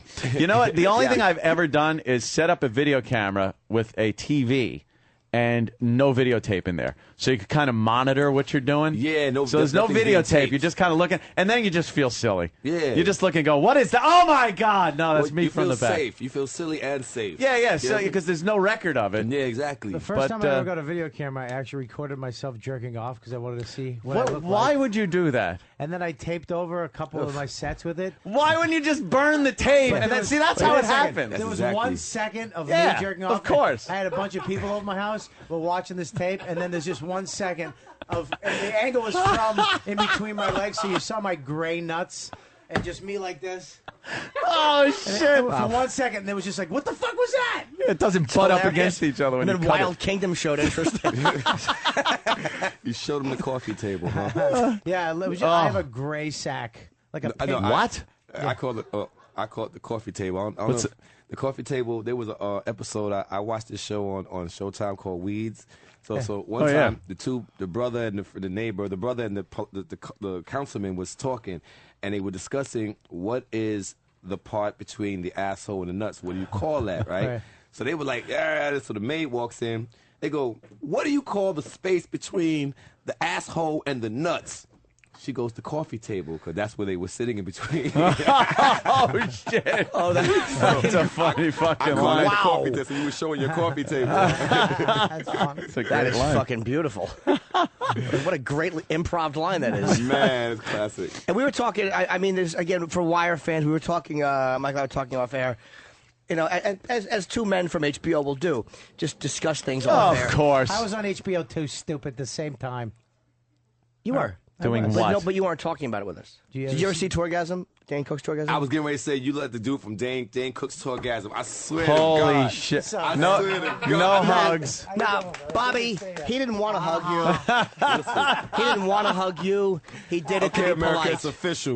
We HBO family. We jerk each other off, man. We watch each other's Anthony, work, go bro. take a break. Come Look, on. I gave a bow during Jimmy's performance on HBO. then come on I in. stood up and went like this. That is true. I shot a No special, hug. and him and Opie, who's not here today because he's sick, came to, and I acknowledged him in the audience, and Anthony stood up. Yeah, right. I did. I'm on the worst radio. fucking bow. The fuck do I know? I'm Man, not on that's fun, HBO. though. Isn't that's King a real Arthur. family vibe that we support each other's show. Like, you know, we never, you know, it's the first time we meeting, but I've Yeah. watched both you guys' shows. Like, really. That's I watched yours more hysterical. than yours, but Yeah. I Pointing to Norton and then to Kelly Yes. Can I just say second. something? Make sure you clear Can I that just up. say something? I did too. Hey, Michael, I want to talk about a Spike Lee movie you're in. Yes, sir. Yeah, how is that working with Spike? Because some people say he's a breeze to work with, others not so much. Well, I'm on the breezy side. Oh yeah, Yeah, you know, he didn't. I didn't have to audition. He wrote the character in, and he had me, you know, Wow. flew me in on his private lair, you know, and had me land on top of the hotel. Now I'm just bullshit. Yeah, right. But, he did write me in, and he did make me the offer for the character. He was Was that because of the Wire? Seeing you on the Wire? The Wire, you know, and you know, it's just I had a great time working with him. I think he caught me. I was with him like 3 weeks out there in Tuscany. I think he caught me, Michael, maybe like none. He caught me Omar the entire time. Shit. And whenever he saw me, wherever I was at, whether it be the restaurant or when I first got to work, when the set, anything, whenever he first saw me for that day, Omar coming, Omar coming, Omar coming. And I was like, Spike, you're killing me. He's phenomenal. He's real quick. He knows direct. He knows what he wants. And like I like to call him the method director because this dude is just really he's a genius with just creating scenarios and these scenarios and putting you in it to live in it even when you're not on the set. Like we went through boot camp. You know, he put us up in this really high mountain where like your ears would pop in the Tuscany, and you know you had like wild stallions running around. It was, you know, the boot camp was like really rough conditions weather-wise. But it was nowhere near as extreme as what those actual soldiers went through when it was going down. But we got to get a taste of that. We shot in the actual space where the massacre happened, which is the Sherchko River in Tuscany. So it's like a lot of history. You could feel the eeriness. Wait, was that a true story? I didn't know if it was a true story. Yeah, true story. Okay, it was. Well, I mean, not about the miracle with the whole head thing. Yeah, no, but I mean, I'm like talking about the war. I learned. I learned this just as I go. So if I sound smart, you know, it's by coincidence. But apparently, in World War II, when Hitler was trying to take over the world, having his pinky in the brain moment, he was next to go on to Italy in this part of this region called Tuscany, and this was the first time that I believe General Patton, he said, give them niggas some guns. They want to fight, let's fight. And he gave blacks first time guns, but it was like minimal. We had muskets. yeah, the bare minimals. And we went out there, and in this river, we got massacred. And it was wow. And it was because and they got massacred, and there was he was calling in and saying, "This is where we are. Bomb the position." And the white commander didn't believe that they had actually advanced across the river and was bombing behind them like a fucking dope and not hitting the enemy. Yeah. So that's why they're stuck here, and they wind up in this little Italian village. And there's one guy, he taps into every fear a man has. Who was the guy? Bishop. A guy with a real slick dude who just wanted to fuck the Italian women. And the one guy's fallen in love with the Italian girl. And then Bishop just keeps going over. He's pretty much talking about how black Americans have huge dicks. You know, he's trying to hint that to the little dumb guinea broad. And there's a scene where... Do you know your great-great-great-great-grandpa? Oh, I love this guy. Yeah. And walking so angry, he licks his lips and he mouths... He can't get the gun fast enough. That was hysterical. But it was a fucking... Spike Lee's actually very funny too. He's the kind of fucking... He's got great comic timing when he's in his own films and he does funny shit, man. I love Spike. Man, he's a genius. You know. Was he in the movie at all? No, not in this one. Not in this one. Yeah. I don't think he's put himself in one of his. Kind of takes out of a period piece. Since X, he hasn't been in one of his projects in one of his joints since X. Yeah. Yeah. He should be. He's always funny. It's like a Hitchcock thing. Maybe he got compared to Hitchcock too much. He didn't like it because he would always... I'm really talking quickly. And he would always do... I drank a lot of caffeine today. Wow, you are going... You're on... What are you, boy or girl? What is that? That's a girl. That's a girl? Girl is up, boy is down. I've made that mistake, as we all are well aware. But we were talking... You know what? Hey, look, some of them sometimes... It's Fry High Day. What the hell? Some of them are so passable. You know, a lot of the Asians are, too. But when you get to the Spanish, a lot of times... forget about it. Hi, Poppy. You got to touch the Adam's apple. Yeah. That's right. And if they have one, you hand them the money. Yeah, you mean? And for you guys, we do a studio audience here. They're not mic'd today, which is hi guys. Are you enjoying yourselves? Thank God. Yeah. Shit, I almost went on TRL. Yeah, it's kind of cool. Total retards live. And it's funny. I didn't realize that, Michael. I don't realize when you're on a series, you watch it the same sometimes as the fans. But there was a scene where a guy named Bodie, who's up at the end of season 4, he became a huge character. You sure? Season 4? Yeah, it was. Yes. Well, the fact is, I'm quite sure that Michael was right about season 2, that scene, and the fact that I debated him. Yes. On not only a show he was in, but a scene he did. Like he wouldn't remember when he did it. Of course. Man, but I love it though. It's just that's what we're here to do. You know what I mean? But he said he was very sad when this guy got killed. Like I was surprised that you can get head. It's This is sad. Like I didn't say sad. I said I fucking cried. You know, and I did. Man, when first of all, big ups to J.D. Williams. He's a phenomenal actor. I've been watching his work since he was a baby on Oz, and it's just to watch him. He's on Broadway right now. He's getting ready to do Broadway, the Roundabout Theater. I'm just so proud of him, man, just to be in his presence. But when they killed Bodie, I'm sitting there in Newark, house full of dudes, and and we're sitting there, and like I knew it was coming, but I didn't. Man, just to see it, and it's just so I had to turn my head. I was like, "Damn, it caught me." That unexpected crowd. You just didn't, your eyes get real. It's where you're sitting and everything's fine, and then you go, "Oh, yeah," It's like, what did I just do? You have to blink quickly. Quick, blink, quick blink. Lest my friends think I'm a faggot. Man, I couldn't even look at the screen no more, man. And then what got me when Poot came and said, he grabbed him by the arm and said, "Bodie, you don't got to do this." Yeah. Man, and then he just pulled him off and said, "Man, this is my corner, and I'm a rock out with my cock out." And it broke my heart. You know what I mean? I guess, because you work on the show, you go to the office. It's like 4 years I've been working with this dude, and friendships kind of happen. Yeah. We're down there and you form these bonds, and I like the character. I like the dude that plays the character, and to see that happen. It kind of like, well, he's not going to be at the office next week. Right, so you guys are seeing not only a character kill, but a guy who you like who's not going to be there for the next season. Yeah, that's the reality of it. Same thing when they took Idris, when they took Stringer Bell. That was a hard one. That was a real hard day at the office. And you're the one who did it. Hard day at the office. You fucking popped like 16 bullets into him. The two of you shot him together. That was a great scene, too. That wasn't that intense. That dumbbell trying to get involved in real estate when deep down he's just a murderer. And they fucking gave him a good killing. Oh, boy, did they. But you were happy to see him go. After the way he fucking killed... D'Angelo. Oh, boy. He fucking had D'Angelo killed. He was fucking his woman. Oh, he was a terrible dude. Yeah. Wow. Yeah, he was a big, handsome dude, too. Like, if you're in jail, that's the last guy you want checking up on your broad. No, yeah. Oh, bro. 6'5" and when well I tell built. you, the female gender came at me with such hatred. Really? I didn't answer my phone for a while.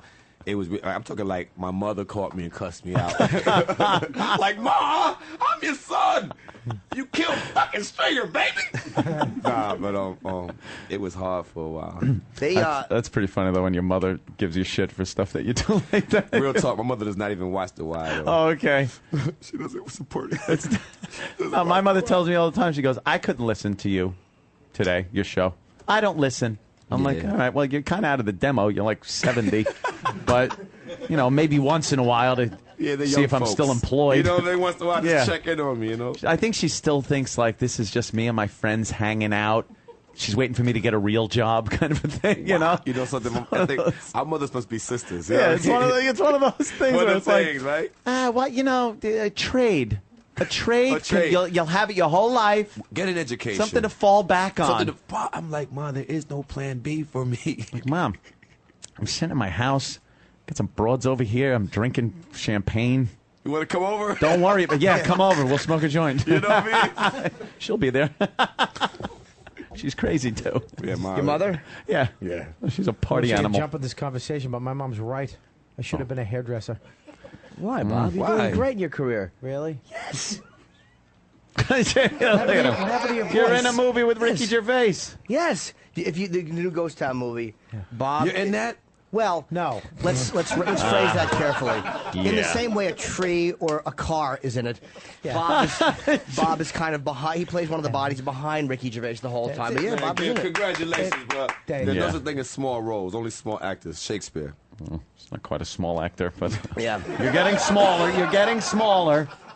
I'll give you that. I hate the fact that Bobby's losing weight. This guy. Oh, you should have seen him. He was a disgusting fat motherfucker. Yeah, really. That was just Wait a minute. obese. Wait a He minute, fell wait. into the category of obese. He'd come wait a in, minute. and when he left, we'd just be like, how fucking fat is Bobby getting? What? And, You never told me this shit. Yeah. You made a couple fat jokes. They were cute. yeah, called me obese. I never made a fat joke about you. None of them were jokes. Yes. They were sad observations. But now he's losing a lot of weight. Yeah. and tons. And he looks good, and it's ruining our whole fucking thing with him. You're fucking dieting yourself off the show, is what you're doing. You're not going to be able to come on. We'll be like, oh, Bobby Kelly's here. What do we talk about? Nothing. Nothing. At least you could breathe. Yeah. Yeah, it's not. Well, you know what? You know what inspired because when he was on Lucky Louie, you were a heavy boy. Yeah, I put a lot of weight on. Yeah. Craft services. I was. Tell me about it's it. phenomenal. He just eats fattening food. When I saw he started losing weight, but he had his HBO special, and one of the photos they come in and take photos. He was laughing at one point, and his neck was back, and he had 5 layers of his neck, of skin, but they were 5 different colors. Like it went from purple to black. Looked like some exotic bird. It looked like a pelican. I was heavier, but I wasn't as bad as he. The photo that this was. No, it was bad. It looked like you ever have roast beef and it goes bad and a rainbow comes over. It sounded like it was that bad. It was bad. Here's the color of bad roast beef. Wait, can we get that picture? It was a HBO half-hour shot in 2005 or 6. Looks like someone should be throwing a fish on his nose.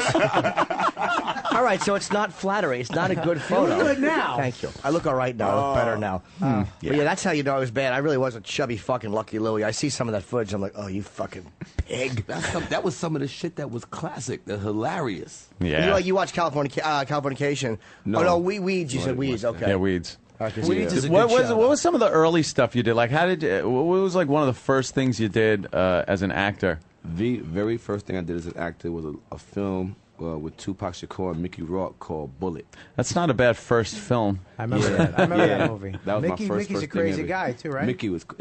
I spent like one day around Mickey because our scenes were different. But Pac, I got to hang around him a lot more. But when I did meet Mick, he seemed, a little quiet. He's laid back, reserved, just easy going. Do you look back on that though and go like, oh, what was I thinking? Like, because we've done this to ourselves a lot. We take our early works and we bring it into the show, either play it on video or play it on audio, and just cringe like, what the fuck was I thinking back then? As far as my acting career, there is nothing that I would cringe at. Now, I had another profession before I started acting, which was dancing.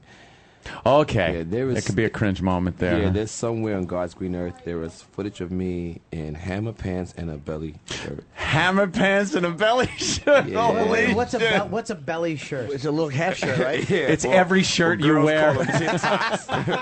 Girls call them tit tops, but I can't go there, so it was Enjoy a belly them. shirt for me. So I got some cringe moments as a dancer. Ooh, wow. I mean, if my mentor Tupac Shakur could be on a stage with Digital Underground with some Speedos on, humping a fucking blow up doll, I could be in some hammer pants and a belly shirt. Wait, was he in that video? That was live footage. If you watch the Thug Angel, there was some footage when his first gig was the roadie. He got a roadie. He was a roadie for the Digital Underground. Oh wow! And then he bumped up to like background dancer, like it's got to be part of the stage show.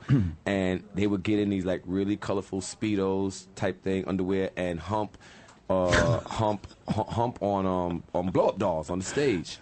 So when I saw that, I was like, you know what? We all got a pass, and we all come from somewhere. Damn it! Yeah, yeah. You get back like, oh. You ain't born as sexy as you is. You gotta get morphed into that. Work on it. Yeah. Damn, that's rough. That's a rough one. Hey, footage out there somewhere though. Man, listen, I wouldn't trade a thing. Nah. Where I'm at today. When did you find out? Because I was shocked. That's not it. When. If you Google Jim Norton and then just look up images, I think you'll find it's one of the first images. It's a fucking disgrace. When did you find out that they were going to? Spoiler alert! Wait, you? No. No. That's me go down, from go Lucky down. Louie. Go down. No, it's none of those. Go down. It's his book cover. No, Go none of down. those. You got a book, dude? Go to the next. Yeah. Oh yeah, he wrote a book. Yeah, it's all about my experience with prostitutes and stuff like that. Oh man, it's true. I'll give you a copy. It's Give me a copy. I should have been in some of those. It's called Happy Endings. Oh, do you love the hookers? Yeah. You got it. Yeah. a little weed, some hookers. Oh, I'd love to pull a train with him. I'll fucking pay for the chick. You take whatever end you want. I fucking would love that. You're a pisser. Most people are just like, hey, you doing anything for lunch? When you first meet somebody, hey, a cup of coffee. Yeah. You're like, hey, pull a train with a hooker. Yeah, let's grab a chick and fucking let's high five over her back. Yeah, put her on the rotisserie. Pass the blunt. You know what I mean? Is that him? Is that it right there? The picture?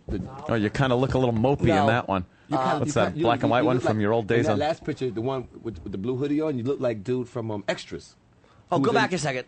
I did. That was 2003, and that was just kind of an image shot. Yeah. That was you having a Dove moment. Dude. That was the before picture. That's the Dove commercial. You're having a Dove moment. A woman thought, this photographer wanted to photograph me, so I took these photos because she thought I would actually be handsome with holding flowers, which was bizarre. I know I'm not a good photograph subject, so I fucking just put on. Beauty's in the eye of the beholder. Thank you. Well, there's me and 50. You know, you pass through them. Where Curtis at? Go back one. You and 50? Go back two. Yeah, I have a great shot with 50, actually.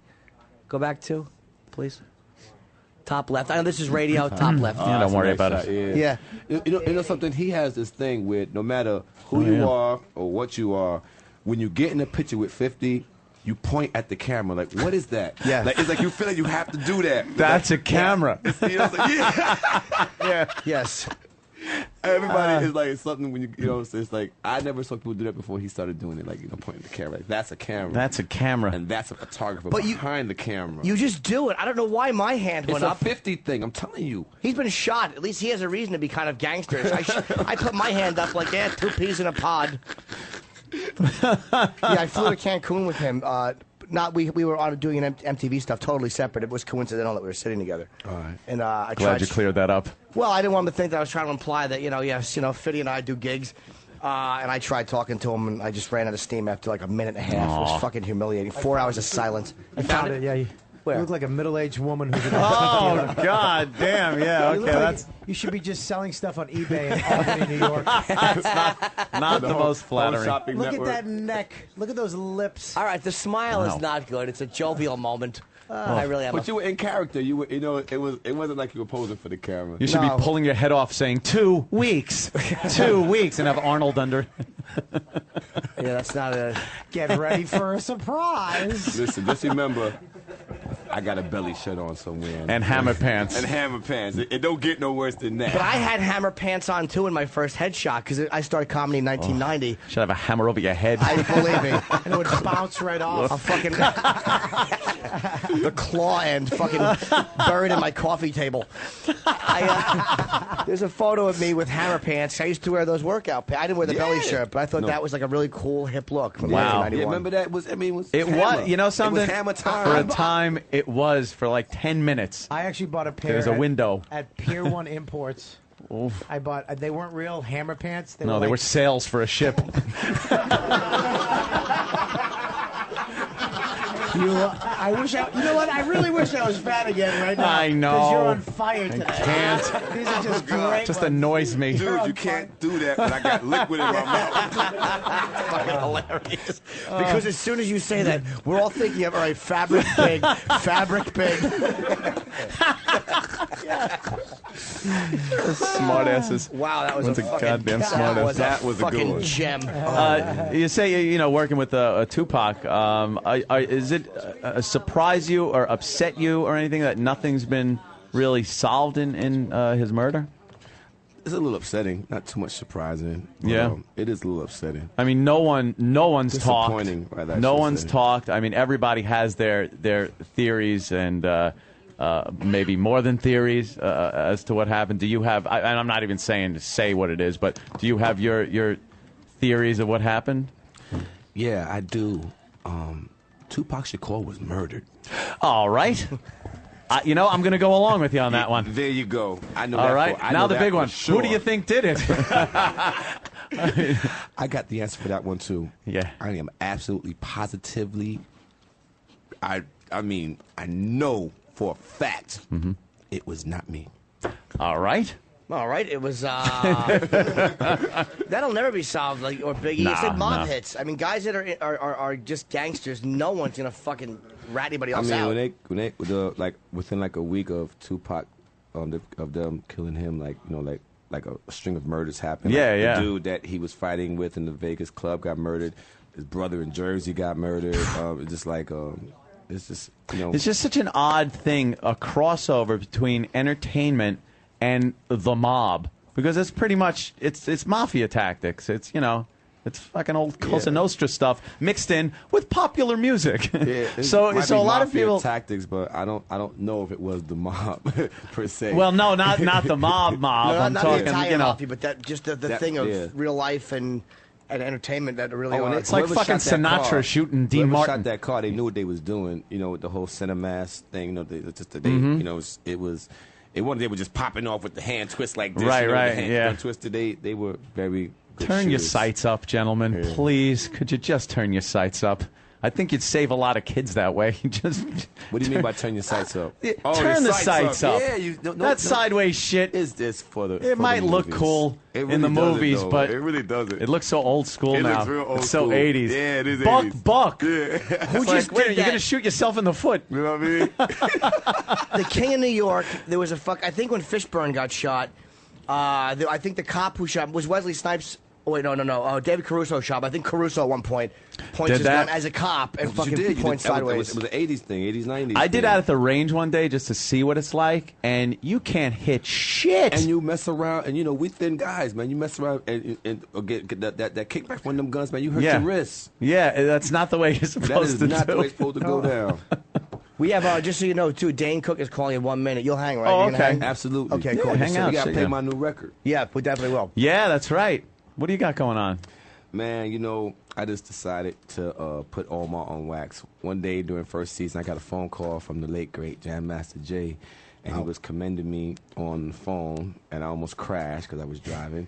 But he commended me on the phone that he loved the work, and he had this concept of putting Omar on wax. And, you know, I've been working on that for the past 5-6 years. You know, I'm not a rapper, so I had to first learn how to rap. I'm like, sure, I could do it.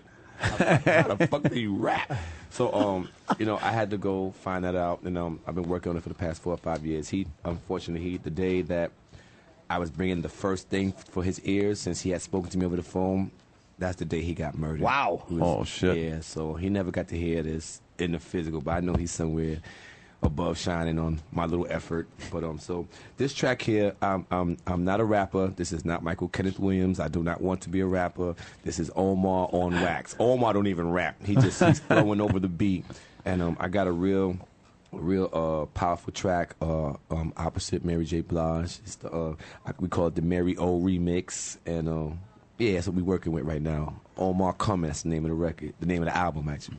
We'll hang out and we'll play that after we get Dane. We will definitely play that. Dane on the phone. What? We got like a minute or something, and Dane will be on. Yeah, supposedly. Mhm. He was. I think we were supposed to have him around. What's the matter, Bobby? You don't know where he is right now? Why don't you call him? Huh? Yeah, why don't you call him in your red highlighted first guy on your fucking iPhone list? Second I guy. love it's Dane, second guy. we need you, Dane. Norton's first. Oh, he is? Yes. Yeah, Aw. I put Norton first, and then I put you second. No, you didn't. You're right. You're not even in my phone. I deleted you off of I gotta Xbox. pee real quick. I'll be right back. All right, Jimmy. Yeah, tinkle. Do we have time to take a quick break then? If we do that and then wait for Dane? Let's do one. All right. We'll take a quick break. Jimmy, go wee-wee. All right. And when we come back, we'll talk to Can I Dane wee-wee? and Michael's still hanging out. Yeah. Please. What are you fucking raising your hand? Take a piss. What am I? Your go dad? wee-wee? Get out of here. Just don't break, touch boss? each other's weenies. Bathroom break, boss. Shaking it off, boss. He's actually. We got him right now. Actually, if you Well, want tell him to go. fucking wait. The guys are taking a piss. We'll take a quick break. We'll be right back. Okay. Every knee must bend, every head must bow, every tongue must confess, thou art the greatest of all time. Ella, A. Yeah, we suck. Opie and Anthony, y'all. When you walk through the garden, gotta watch your back. Well, I beg your pardon. Andrew, we're back on the radio. Yeah, it's all right. Yeah. Opie and Anthony show. People bothering Michael for a picture. Why would you do that to a celebrity guest? I'm kidding, of course. Jimmy's the I'm kidding. worst. I'm the worst. And I'm officially a family member of the Opie and Anthony show. I have my Nice. T-shirt. I'm official. Look at that, yeah. Got the T-shirt. Been taking pictures with the audience. We've brought them in. Yes. Yeah, like we usually do on Friday, and then regret it. Yeah. Look at that. Patty's He here, calls of you course. audience while you're here, but I wouldn't tell you the things he was calling you. Yeah. Oh my God! Yeah, well they know. They hear it on the Yes. phones. They hear it in live appearances. They know what they are. Usually it's just the bleacher scum. But today you're the audience. Yeah. Kidding. Of Hi, course. Patty. By the way, she's a 50. How old are you now? 53-year-old virgin. She's never. Patty? Yeah, that's Stalker Patty. She's never never been with a man. And well, I'd love to talk to you about it again, but actually, I wouldn't. We have. I lead a good, honest, clean life. Oh, shut up! We got Dane on the phone. Jesus Christ! Let's go to Dane Cook, who's been waiting patiently on the phone. Dane. Gentlemen. Hey, man. Dane, congrats for being in Bob Kelly's new movie. Look at him. He's got a good laugh there. You know I was in Ghost Town. Ooh. Because I'm not in yours. Yeah, what? We had to cut Bobby out. Bobby's on the. Bobby will be a featured DVD extra. Oh God! What happened? He just didn't bring it.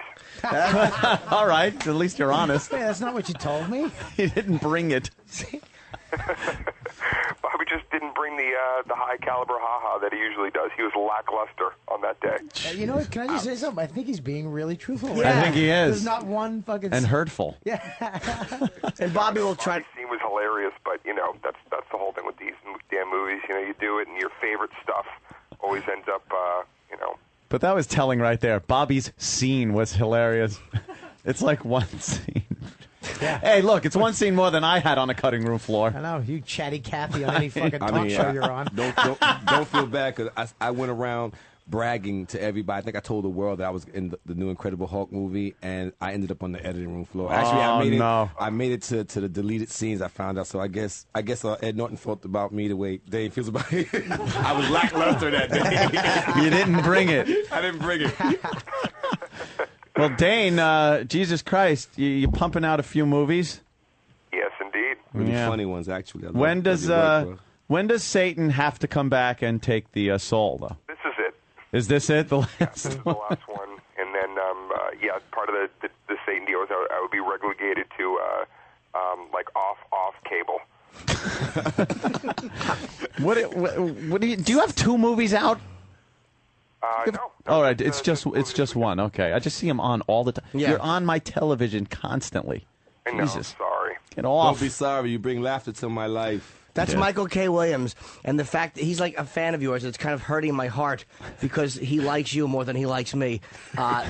He's good looking, man. He really is a handsome dude. Damn. He doesn't have the chin neck thing going. Multicolored pelican neck. It doesn't look like he gets something you get at the bottom of the ocean. There's a little light on it. Something hovering around the Titanic. So what is this movie now that you're in now, this week? Yeah, I mean, the thing about this, I've done a few movies up till now that I think, there's been some nice highlight moments. I've made some comedies that I think have highlight moments, but this is the first one that my company actually produced, and so I really I get to get my stink in there. I get to get my comedy urine is all over this movie, which is great. You marked it. Do a movie that really kind of took the essence of my comedy and put it in there in a fashion that was much more presentable. Instead of just being leading man, hey, I'm in the middle of the movie and Andy Dick's over here being a nutbag. Yeah. It was like, let me get in there and actually do my funny my way. So this is one that's kind of like, this is one that you're happy with as far as like from beginning to end. You're like, this is the way I wanted it to come out. Yeah, like with my other movies, I watch it and there's scenes where I would leave the theater and not come back. But this one, I watched it with the crowd the other night in the premiere, and I was just stoked because I knew, okay, great, when this scene comes around, let's see if that worked. Let's see if that gets the big yucks. And it's got to be a lot of pressure. I get to play like a villain. This is like the bad. This is like playing Darth Vader, but he uses his powers for good because Tank Turner is a hired gun. This is the guy you bring in. Let's say you cheat on your girl or you do some dastardly deed. You can hire me to come in, date your ex, get to know her, drive her absolutely bad-ass crazy. You can say shit. Be this maniacal douchebag to her so that she comes back to you. Oh, wow. Okay. That's kind of interesting. Yeah. Twist. Dan, can I ask you a question? All that, and I got that's kind of interesting. No, I because it had to sink in for a minute. It was sinking in like I was getting a grasp on the whole thing going, I was thinking it through. Like with that. No, I'm going to use that the marketing campaign. I see the commercial now. Opie and Anthony say, Kind of interesting. Hey, thanks for blowing up my spot. Yeah, I'm a dick. Okay, you're right. I'm trying to get persnickety here, but It sucks. So kind of interesting. I'm a tool. Michael wants to ask you a question. Do you the films that you're in? Are you write them? You write those stories, or do you write? Like, I know you write your comedy. Do you write your lines, or have you written the script? Like, how much in the writing are you involved with? yeah, this is the first film that this guy Jordan Cahan, who I've known for a bit. I wrote it with him. I mean, he wrote it, and then I came in and we adjusted it for my comedy. Other movies I did, I came in after it was like, okay, it's greenlit and it's going and. There wasn't much maneuvering, but with this, it was like all the way down to location scouts and getting it filmed back in Boston and casting. So this is the most authentic, film version of what I do in my stand-up. Dane, Bob Kelly. You look great, by the way. Thanks, man. Doesn't he? The Asian tapeworm worked. That's a line from the Big Fat Girls. What's her name? Anyway, that was a scene, Asian tapeworm thing. She was trying to lose weight. Come on, the actress, fat actress. I'm not gonna help you. Oh, the chick from Kirstie Alley. Kirstie Alley. That was. She was trying to lose weight. They anyway. So, Jim, nice one. Bobby, you gonna ask me a question? Is Bobby asking me a question? Yes, I believe he is. Bob's got his interview voice going on. Well, Dane. What do you got, Bobby? Yeah. Well, first of all, big fan, and second of all, thank you for all the money you've given me. And third of all, Jeez, listen to this ass lapping. Third of all, how funny really is Alec Baldwin in this movie? Because everything he does, I love when he does comedy. But I mean, how funny is he in this movie? I got to tell you, he's kind of interesting. Dude, Alec Baldwin. Here's the thing about Alec Baldwin. You know how funny he is, just like 30 Rock, and how intense he is from Glenn Ross. But you can tell the guy's like he's a titan. I mean, he should be carrying a friggin' lightning bolt in his hand. He's unbelievably just his presence is. I say about Alec, it's like if there was a bull in a china shop and Alec Baldwin walked in, the bull would sit there and patiently wait for Alec to leave. Yeah, he's just he's kind of scary. There was a day on set. I always have what I call my A-lister ball bust moment, and I did it with Costner, and I did it. Every movie I've done, there's that. Kevin. About 2 weeks in, where I'm like, okay, I feel comfortable enough with this person. I'm gonna bust their balls. And with Alec, we were.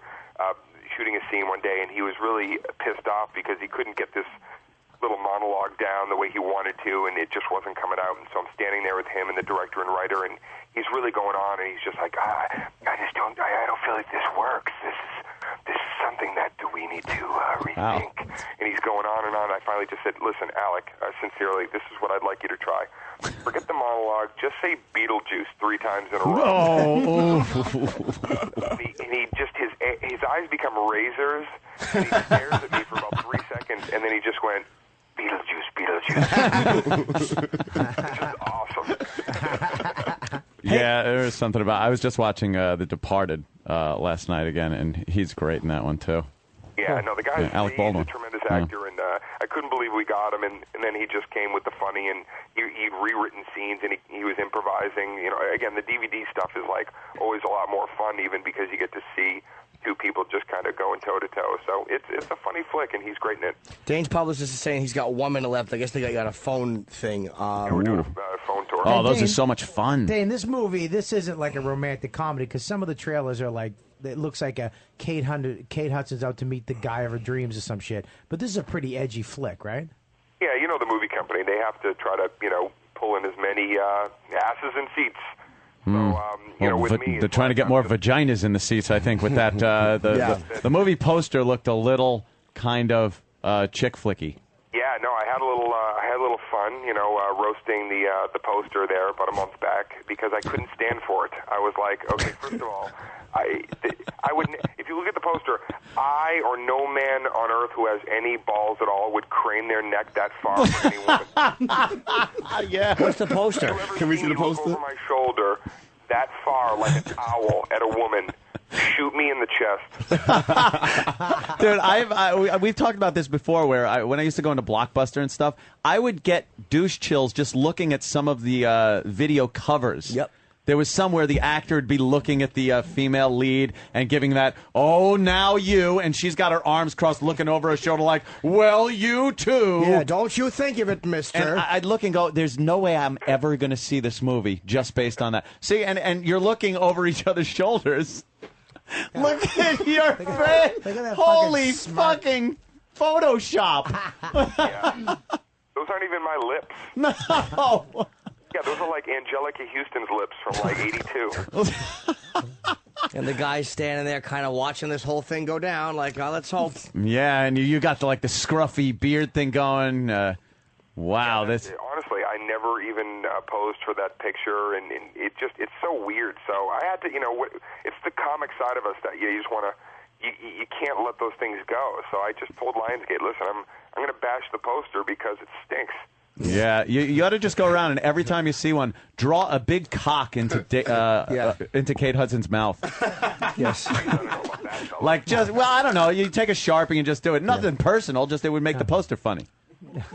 Nothing makes the poster funnier than a real archaic drawing of a cock in someone's mouth. We all laugh at it. We certainly do, endlessly.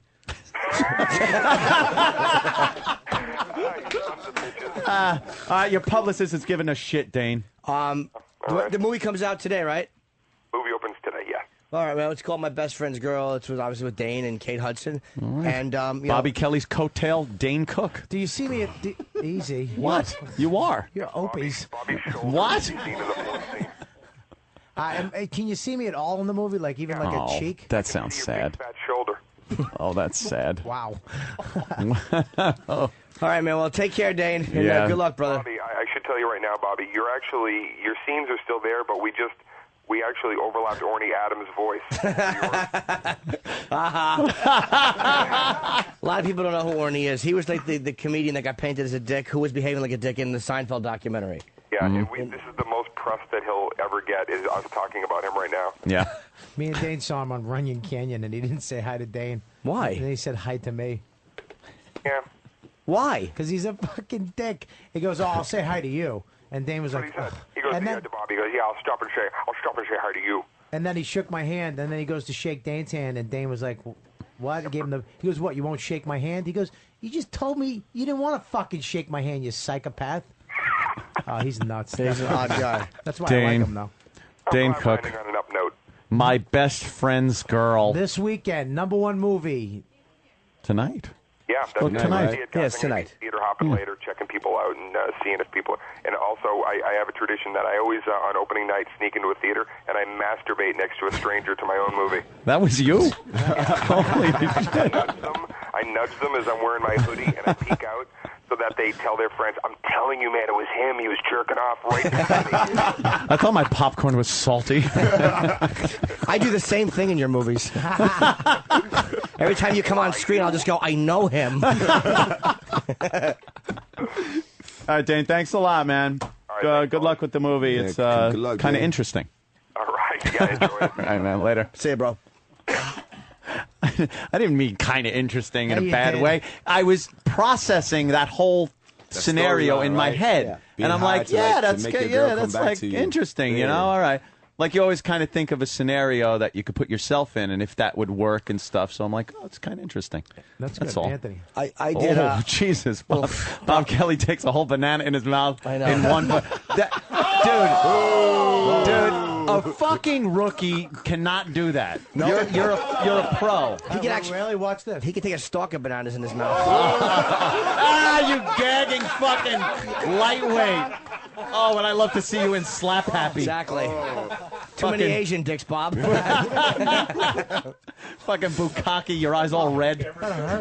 Red, dry, jismed eyes. That's what I want to see. Big fucking red eyes on you. Oh, man. Oh, yeah. Well, you know, we always got to acknowledge the audience, especially on a Friday. There's so many people that come in on a Friday. Where are you guys on, like, Monday through Thursday? Working or something? We're from Canada. We came all the way down from Fucking Canadians. Canada in the Ugh. Someone has good taste in reading material. Yes. What do you got? Oh, Jimmy's book. What a good man. Thank you, Jimmy. How many loonies did that cost you? Or toonies? They're stupid money. 6 months It's worth ago, more it was than ours cheaper now, though. than in the States, but now the dollar's gone the Yeah, other way. dollar's kind of coming back, isn't it? Oh, is it really? You had your day in the sun for a couple of months there. Yes. Now, Hey, our about a month. dollars, So our dollars more than yours, eh? Well, I'm Yeah. so glad we could throw 10 your minutes. quarters away again. That's it. I hope a moose eats your book. Fucking stupid tin quarters. Yeah, what is that? What do you got? A loony, a toonie, and a 5? You don't even have like a dollar bill? No, it's gone. Yeah, what the fuck? You got to carry change in your pocket. It's terrible. That's stupid. Canadians jangling all over the place. Yeah, it probably cuts Get down rid on of the burglaries. penny, though. The penny is going away. The what? The penny. We're getting rid of the penny. Good. What'd you say, Jim? Good for you. I said that fucking in Canada, there's probably. Let me explain. He thought my joke bombed. No. No. Nobody heard it. Let me say it. I was saying that because. Let me see if I can get this out without laughing. Because it's all change. I was saying there's probably not a lot of burglaries because you'd hear the guy jingling. We heard you, Jim. Canadian burglars linger longer. Canadian burglars linger longer. Yeah, well. Wow, so Canada. What part of Canada, sir? Halifax, Nova Scotia. Wow, Halifax. Holy shit. I once ate I know someone from Halifax. I once ate a chick's ass Yeah. from Moose Jaw. That's the opposite end of the country, Bob. Oh, sorry. Jesus Christ. Literally, right? Did you really? What do you do in Halifax? What do I do? Yeah, what do you do? I'm in lumber building supplies wholesale distribution. Of course, has company something to called do. Goodfellow. Of course, there's something to do with fucking Lumber. wood. Something wood or fucking antlers. Something to do with. So you're, yeah. So how far? Let me ask you, how far? Not to completely ignore you. When did you find out? Sorry, I'm addressing I want to Michael hear a again. song. Please. We're going to hear a song. Yes. But I have a selfish question I want to ask. Okay. When did you? I hate to spoil it for people, but if you haven't seen it, you haven't seen it. When did you find out that your character was going to get popped? In The Wire? Yeah. About I didn't. Well, I always knew when I got hired, they told me Omar was going to die. I just didn't know when. But when it actually was coming, I got the script about a week before, about a couple of days, maybe a little less than a week. Just scratch out the part where you get killed and rewrite something. Hey, I had an idea. Omar gets elected congressman. No one will believe that. One thing I never do is scratch out anything that David Simon writes on paper. Very diplomatic. Yeah, just leave it alone. That was my worst TV moment. My worst TV moment ever. I couldn't. I was fucking. Mine was Torgasm. I love you, Bobby. You know I do. It was a good one. It just hit me right out of the blue. Yeah, I'm sorry. It's all right. It was fucking. I just sat there with my mouth open, fucking Again? in shock. Anthony's on Sorry. fire. I can't He really help it. is. I gotta shut up. I'm sorry. But we're giving him. I'm giving him the biggest setups, and so I said, "Point to an asshole." Fucking. It really was. I mean, I fucking sat there and just I couldn't fucking believe it had just happened. I couldn't believe it had just happened the way it happened. It was so unexpected and so non-climactic in the sense that it didn't get to where you wanted it to go, and that's what he said he was going to do. That's He said being he was- so into a show and into a character when something like that happens and actually affects you like that. Yeah, but he said on purpose he was going to hurt people. Yeah, that too, and that was the shot heard around the world. I don't think I've heard that much controversy over a TV character being shot since JR.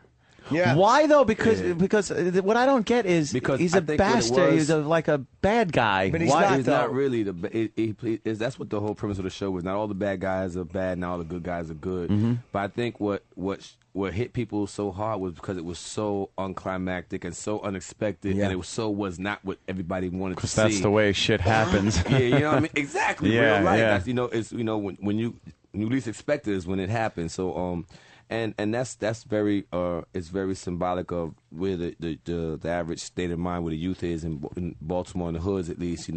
Life is real cheap out there, and that's what's going on. But me personally, as an actor, just the Michael K. Williams moment, I was kind of glad that the whole Marlo and Omar gun battle in the middle of the street thing didn't happen. I think we had shown enough of, the whole black on black thing. And then, 2, I didn't really believe that Omar would have.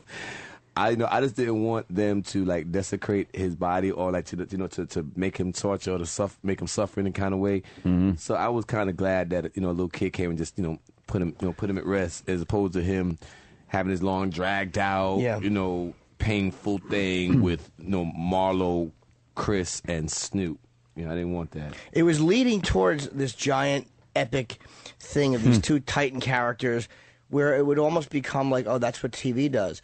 And when they kill him in a deli, it's fucking. You're I like, haven't what the seen it. It doesn't matter. Most of now it you have. happened. It was, you're like, what the fuck? It's not gonna happen. It just, and it's done. And the cops are over him. And when they're not looking at it like Omar, like the fans are. The one cop goes, Omar got killed. He goes, Omar, really? And then he goes on with the investigation. Yeah, that's it. And his rival doesn't even freak out. He goes, yeah, I know about that. I thought you were going to come tell me that earlier or something. It's like, shit. It's a matter of fact. And as a fan, you're like, what the fuck are you doing? That's how it's supposed to be. Very matter of fact. And I'll tell you something, Wendell Pierce, who plays Bunk, he had a huge problem with that.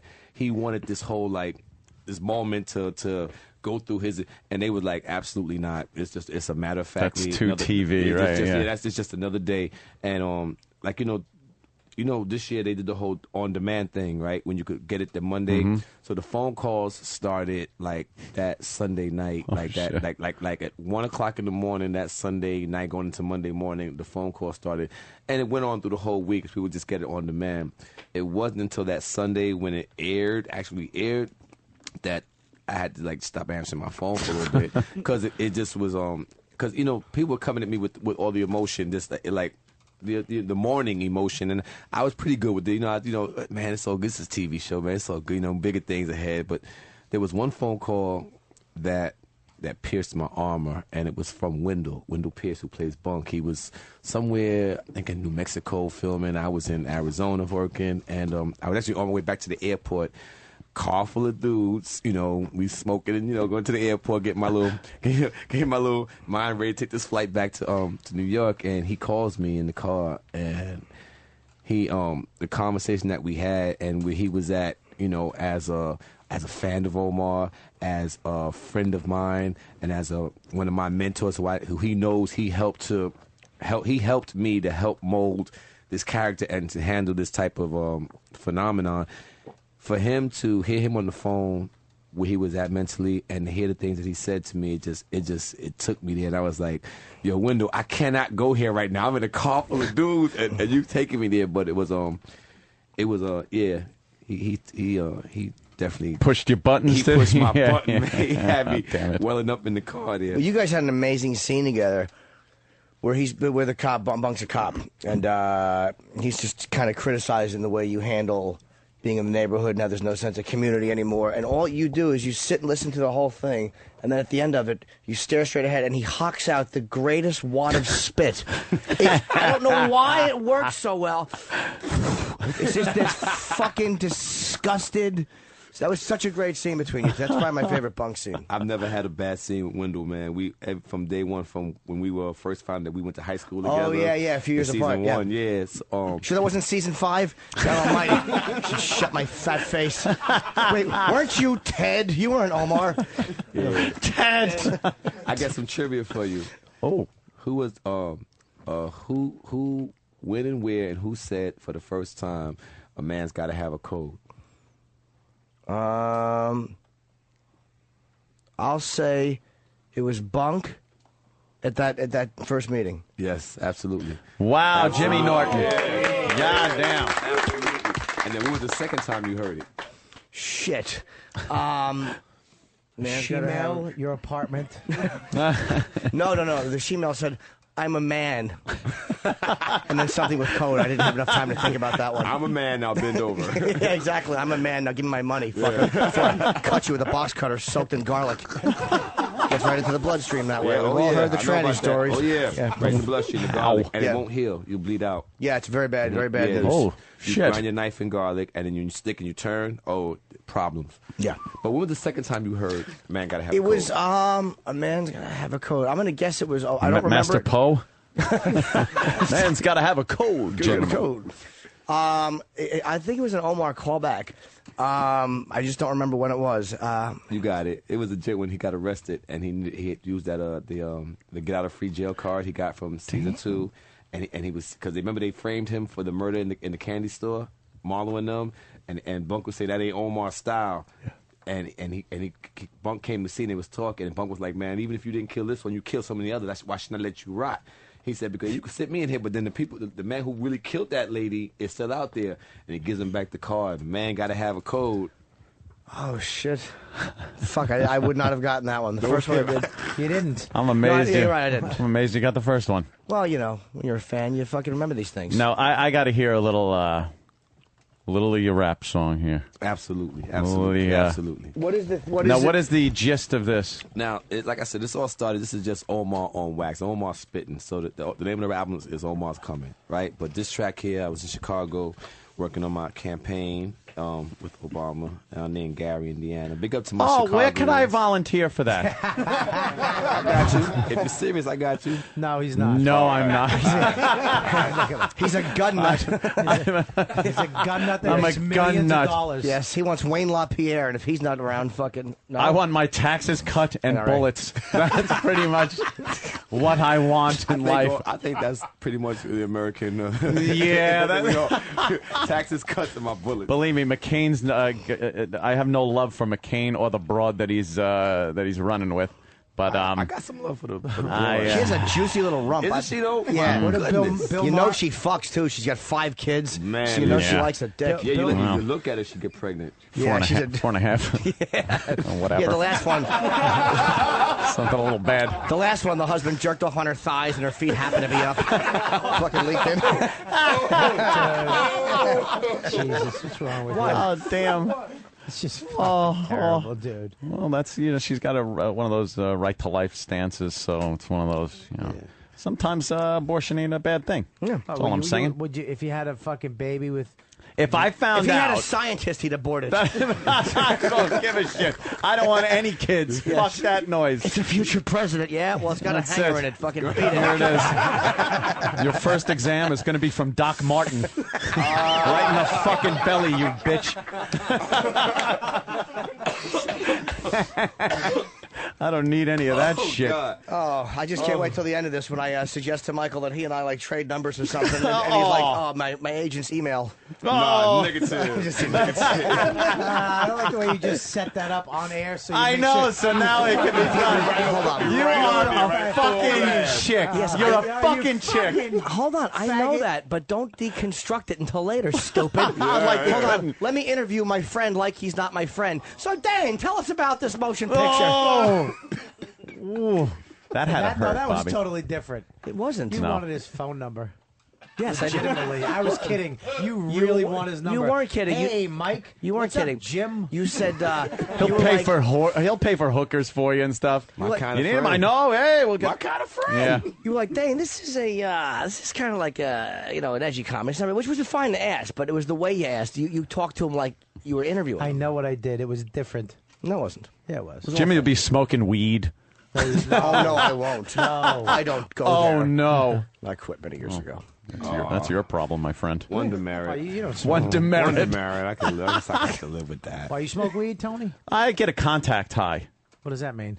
Off the whores? Apparently, Canadians only smoke pot. Whores you have at your house, all 18 of them Canadians smoke a lot of pot, don't they, What, sir? some of the best pot come from Canada. Almost legal. Some of the best Yeah, pot it's almost in the world legal. comes from Canada. Yeah, that's where all the good shit What is the apparently. Good shit is out there, bro. I hear everyone in Halifax is stoned all the time. What? Pretty much. Yeah. All the money they should be It's a great spending. state of mind to be in. That's why what I they're so hear. relaxed over there. Yeah. No stress. The place is clean. Canada, Relax. they know they got us down south protecting their ass. That is true. They create nothing. They don't even check terrorists. They're like, you got No. something strapped to you. Go right through to Buffalo. Fuckers. Anyway, getting back to my record. Yes. This is called Omar. It's called the Mario Remix. What happened was I was in Chi-Town and I was this track came to me. I heard it. It's actually the original is with She and Big Boy from Outkast, right? It's the same vibe song, but I heard it, and so we remixed it, and it's called the Mary O Remix. All right, we'll give it a listen, man.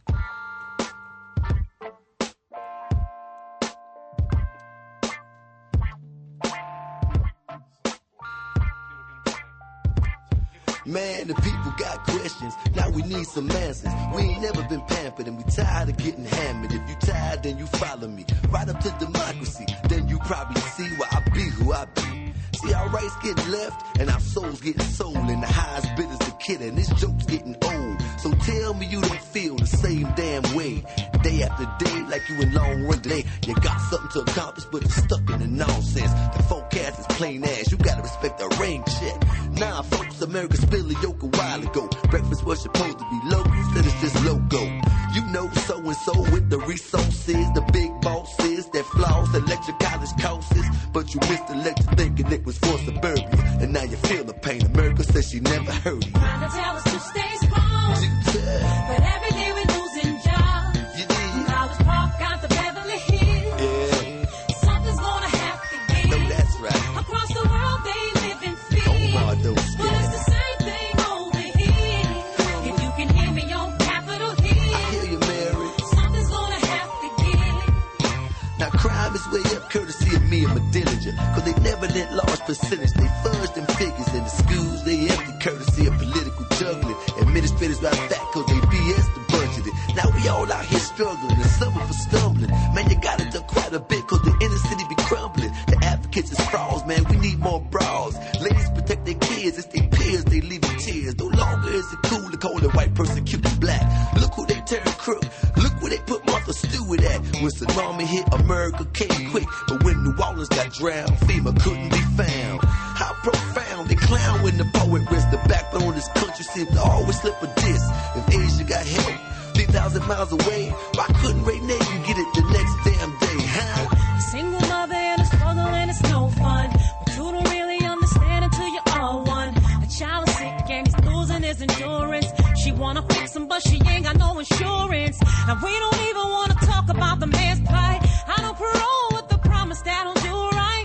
But a felon has no chance for a new start. So it's back to doing hand to hand on his own block. Black and white, we're all the same. Yeah. And I know you feel my pain. And the only hope I have to help me deal with the drama is that maybe in November I'll be cheering for Obama. They're trying to tell us to stay strong. Yeah. But every day we're losing jobs. Every day. College Park out to Beverly Hills. Ooh. Something's gonna have to give. Give it up, give it up, baby.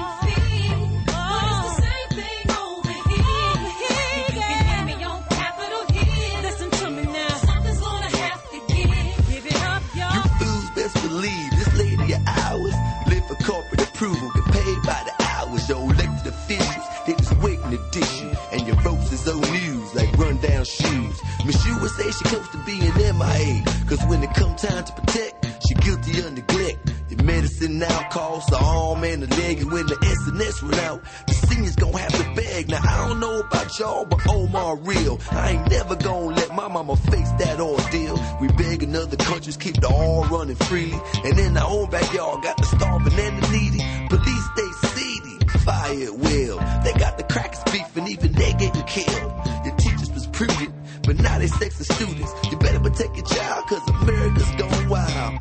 But it's not that way. They've been selling us a dream, telling us we're on the same team. Now we all gotta deal with the lies. They're trying to tell us to stay strong. Yeah. But every day we're losing jobs. From College Park out to Beverly Hills. Something's gonna have to give. Across the world they live in fear. But it's the same thing over here. If you can hear me on Capitol Hill. I know you hear me. Something's gonna have to give. Yeah. Obama. Damn. It's great. Man, that sucked. I'm joking. That was kind of interesting. Really good, man. It's kind of interesting. Kind of interesting. Our audience is gone. They were frightened and left the building. the building. Really good, man. Thank you. It was very Tupac. It was very. Like, Man, you're the second person that said that. Thank you. Yeah, it was very Tupac. Like some of the stuff, and it's commercial too, because you weren't up there fucking fuck my dick. Well, Omar don't curse anyway. This is strictly a concept record. It's all Omar. There'll be no bunch of profanity. There ain't gonna be a bunch of fancy car driving, rim spinning, bottle popping, club going, fancy clothes wearing. None of that. None of the trappings of what you usually hear is what's gonna be in this record. If this becomes a hit and you have to make a video, will you put Jimmy in? You already made the video. Absolutely. No, I mean, I'd love to be in the video. video. I mean, we got Ike Stapleton. He shot his new director. He shot the video. It's gonna be on the. I'm going a different route with this. I'm putting this right in the street. You know what I mean? So the video gonna be on YouTube. I guess about another. And he's heavy at work in the editing room right now. But I guess another week or so should be starting to circulate on the YouTube. Yeah. So you want this out a little bit before the election? I mean, it's political. It's not even really about the election. You know, I'm involved with the campaign, but I'm by far no politician, and I don't have any political agenda. If that's what you mean. It just I was 3 o'clock in the morning. I'm in Chicago doing my thing out there with the campaign. I was high. I heard the trash. And, it was 3 o'clock in the morning by myself on my homegirl's deck, and this track came to me. I heard it, the version with her and Big Boy, and I was like, I just wanted to lend my voice to it, as Omar, and just went with it. It's great. I was, you could play Whitey in it. I'll Jimmy. play. You can be Whitey. That's too easy. I want to play something that challenges me a little more. do you know how to dance? Can you dance a little bit? Can you be one of the dancers? Yeah. Okay, show us. Yeah. Don't there be too much dancing in my project. It wouldn't be. That's no dance. Not unless he's doing a Yosemite Sam dance. Shooting the guns. I like to do the Watusi in a shit hat. Okay, what is the Watusi? I don't know. I just like the word. It's an old dance, I think. An awful dance. I could relate to that song though, as I'm sitting by my pool. At poolside. I'm too white. Nah. Oh, believe me, I'm one of those. I listen to the words and go like, just don't take my goddamn tax money. Jesus Christ. Something? Hey, that's really what we all want. If you know what I'm saying, that's what everybody wants. Cut government spending. That's what I say. No, just don't cut it. Just give it to me. All right, even better. Give it to me. Pass them over this way. You know what it costs to heat my pool? 30 cents a month. Jimmy doesn't like my jacuzzi. He says it's cold. That's fucking coldest jacuzzi on It the East is Coast. not. I finally figured it out. Would you have to heat up tea water? Boil the kettle. Well, Jimmy decided he'd heat it up by pissing in it, you fucking animal. I fucking dropped 4 gallons of whiz in his fucking jacuzzi. Yo, but it was self-preservation. Is this truth or this a joke? They got this new chemical they put in public pools now that when you piss, the water turns like a really to scare kids. The scare kid. That's not true. No, right? it's not true. They've been saying that for 30 years. Since I was a kid.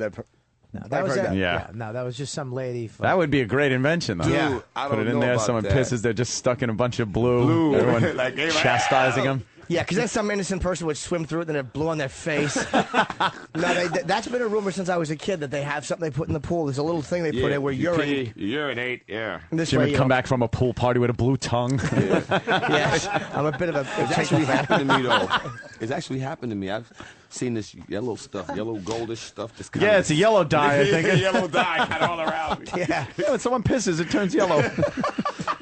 What's better than the naughtiness of holding a conversation while your dick is floating straight up because it's water and tinkle is just flowing out of it? Oh, There's God. no better feeling than pissing in a pool. That is a good I one. swear to God, in water, period, that feels good. But talking about the pool, is that when saying the dick is, the water has it floating up and you just let it go.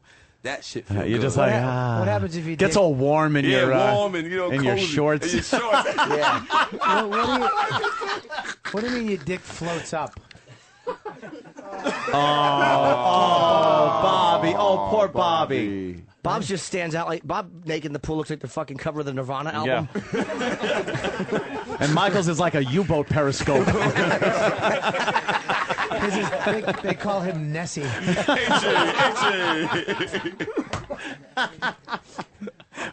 Poor Bobby.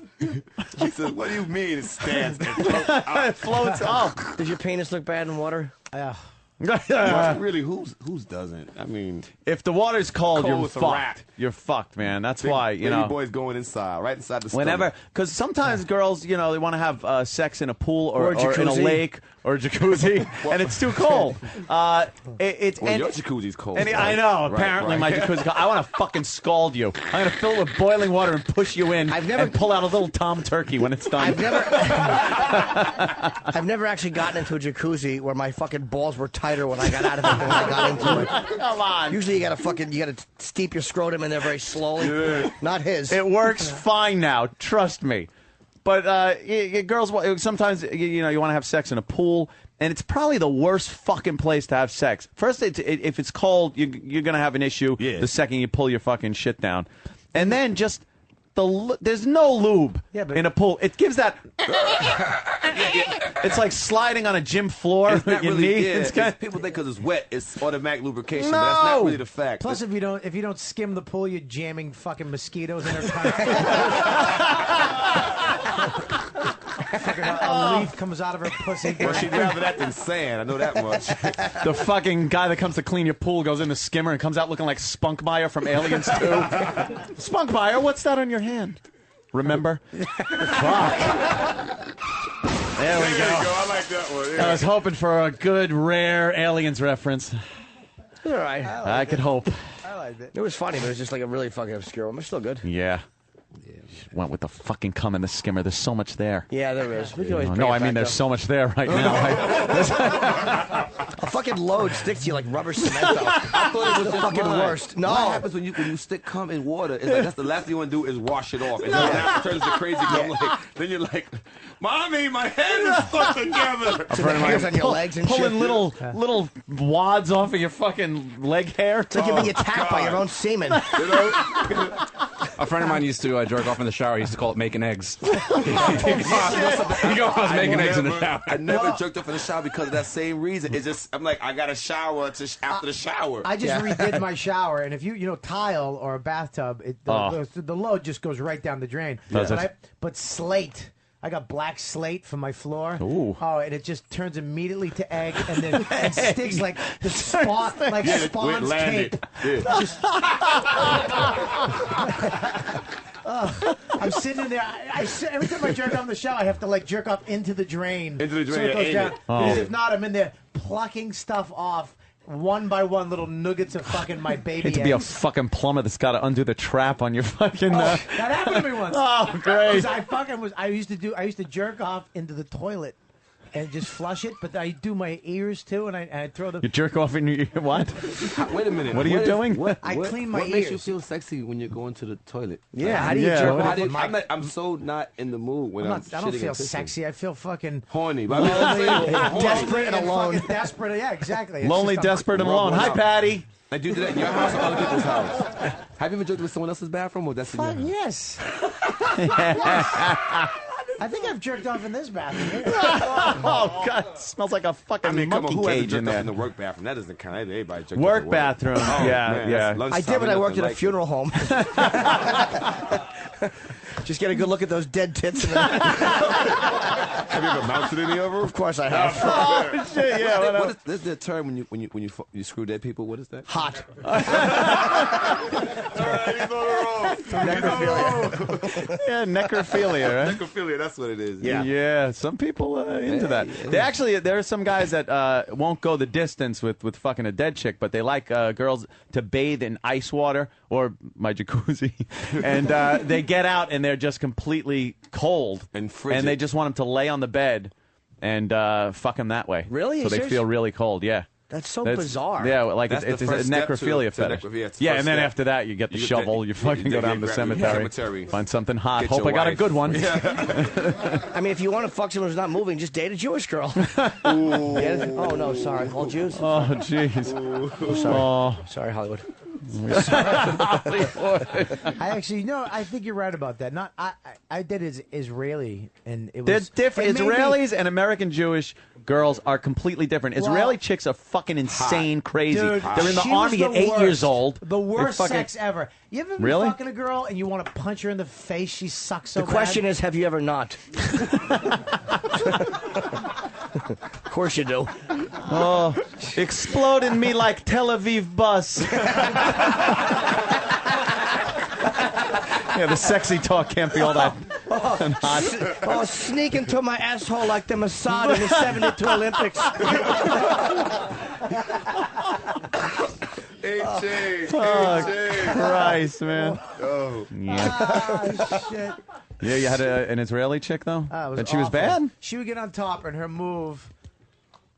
That was it? Like she's posting she'd on do an this, English saddle? and then she'd look at me, and she'd be like, "Are you having fun?" Bob's not moving his hips, like, just so you people know. He's saying that she would straddle him, and her hips would stay steady, but she would just kind of move her torso and Yeah. allow that weight to Yeah. push down on his dick. Just kind of like, yeah, like she's riding an English I just- like she's saddle. shrugging. I Yeah. actually one time I was like, "Stop, stop." She's like, "What's wrong?" I'm like, "This just sucks. This sucks." Why don't you just throw her off of you and roll her over, do whatever? Exactly. Like, you're in there, too. Yeah, but You're fucking choreographing half of the fucking shit. Did she you don't ever- like what's going on at that moment? Fix it. Did she have a fucking? Was her pussy bald, or did she have like a Gaza strip? she had a big. You know she didn't have a Hitler mustache. No. We know that. Gold on my ear mustache. The broad was hairy. It was two little curls that hung off her vagina. Oh. Yeah, Jimmy hears that all the time. Pay us.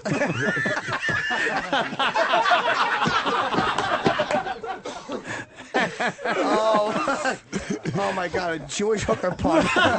Nice. Jesus Christ. All right. Well, we're wrapping up real soon. Yeah, like 5 minutes. Any interesting stories in the Observations? crowd? Oh, sir?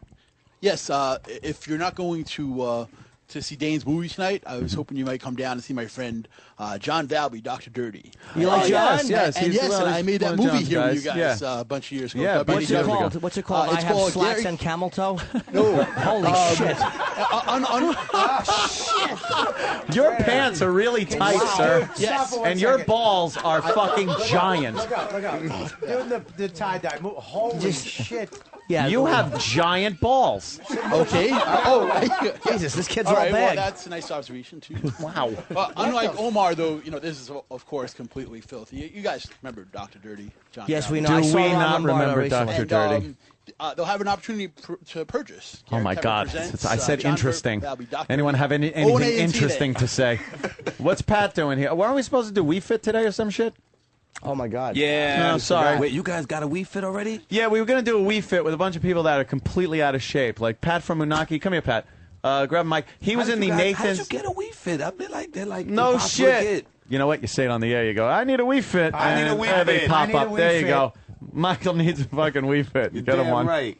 My I'm friend wearing my Jacob probably workout gets one. clothes. Yeah, Pat from Unaki is. He has been. How many years running have you been in the Nathan's hot dog Last eating 4 contest? years. Last 4 years. Yes. He doesn't really come in fucking good. He's really bad at it. But he qualifies, which is, Yeah. big. I get to the big show. Yeah. He gets to the big show and doesn't wear shirts that promote the radio show. You're not allowed to. But everyone else is allowed to wear fucking costumes. You can't promote anything, Is though. that you crying? Yeah. That was actually whimpering. It's my faux crying. Let's He go was whimpering. whimpering. Pat's got a hell of a life. He lives in a trailer right at the end of the runway at, where is it, Teterboro? Yeah. Airport. I got evicted from down at the river. Oh, Christ!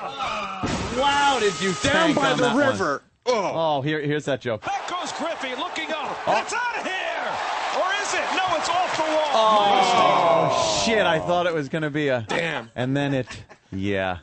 I was thinking Neil Young song and Chris Farley, and I just Pat's screwed up. skinny fat. Isn't that funny? Like, look at his legs. Pat is just he's sexy fat. Like he's happy with his body weight. But you see, I tip over a lot. But you were dropping. You were a pretty good dancer. He was dropping it. Oh, like it was yeah, fine. yeah.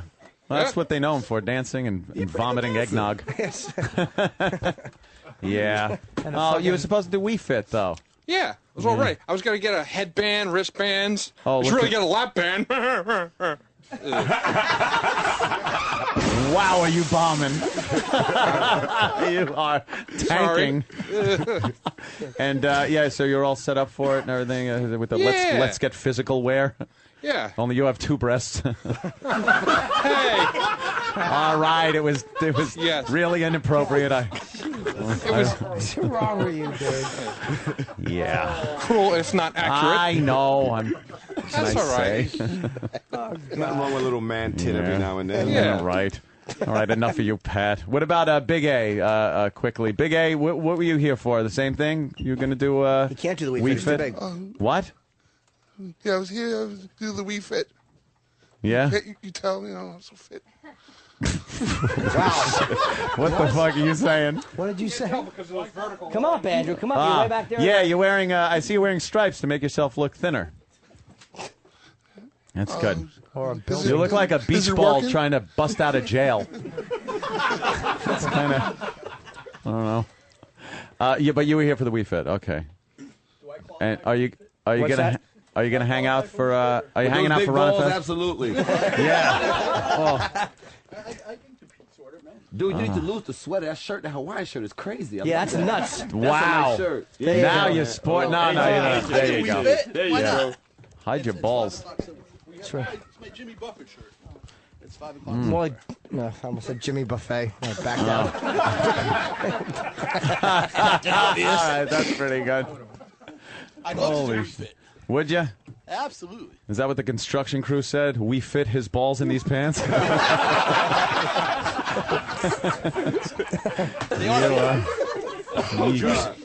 Yeah. I bet you he does it on purpose, too. Like, he probably stretches his balls out and then rubber bands them tightly just so people comment on them and girls like them. They're actually, Yeah. So, Andrew, what were you saying? Yeah, Andrew, Before you try to... what were you trying to say? He kind of looks like a successful you. Yeah, there is something there. There's definitely something there. The brother you have to take care of your whole life.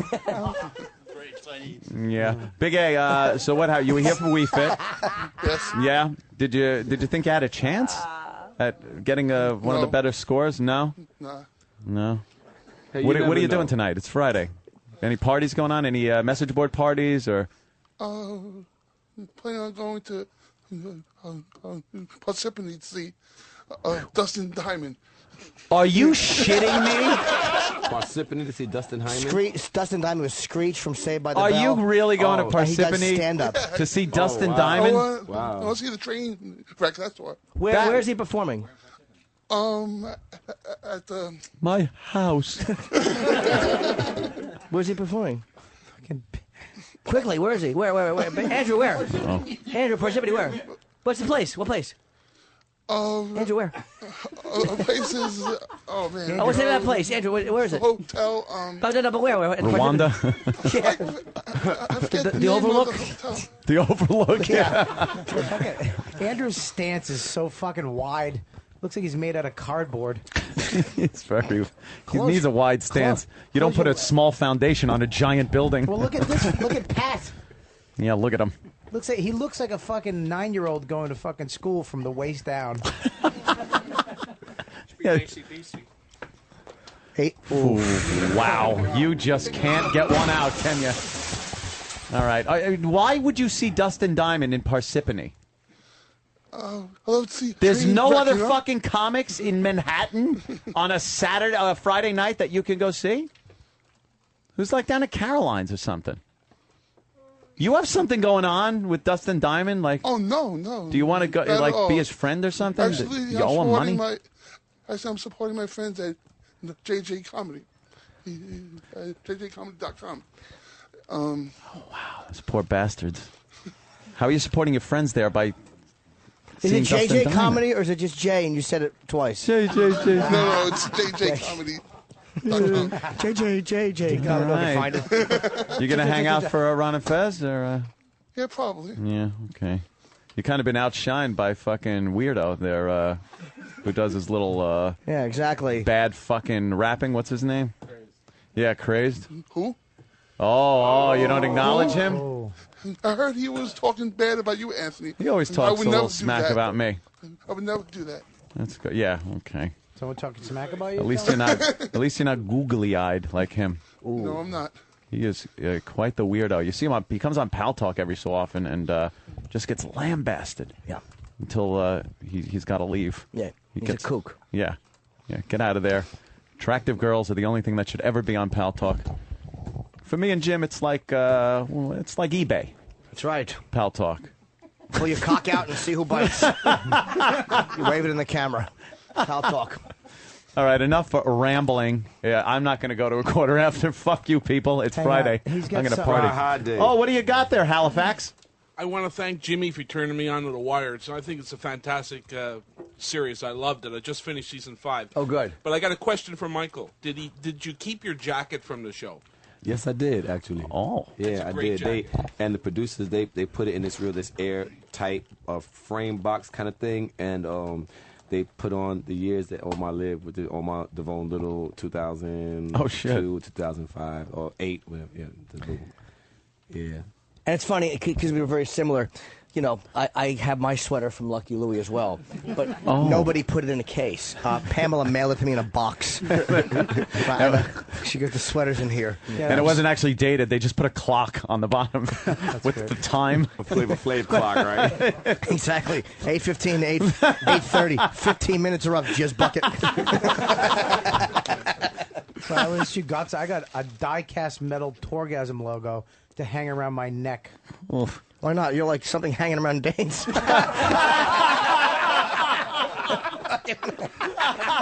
like that. He goes, yeah, I have a 300-pound albatross. I don't like that. He's just as much as a coattail jumper. Dice, O&A, fucking Colin, back to O&A, over to Louis. Jimmy's a success hopscotch player. Hey, I'm a bullfrog on a bunch of lily pad coattails. I'll fucking hop from one to the other forever. What do I care? Yeah, that's right. Exactly.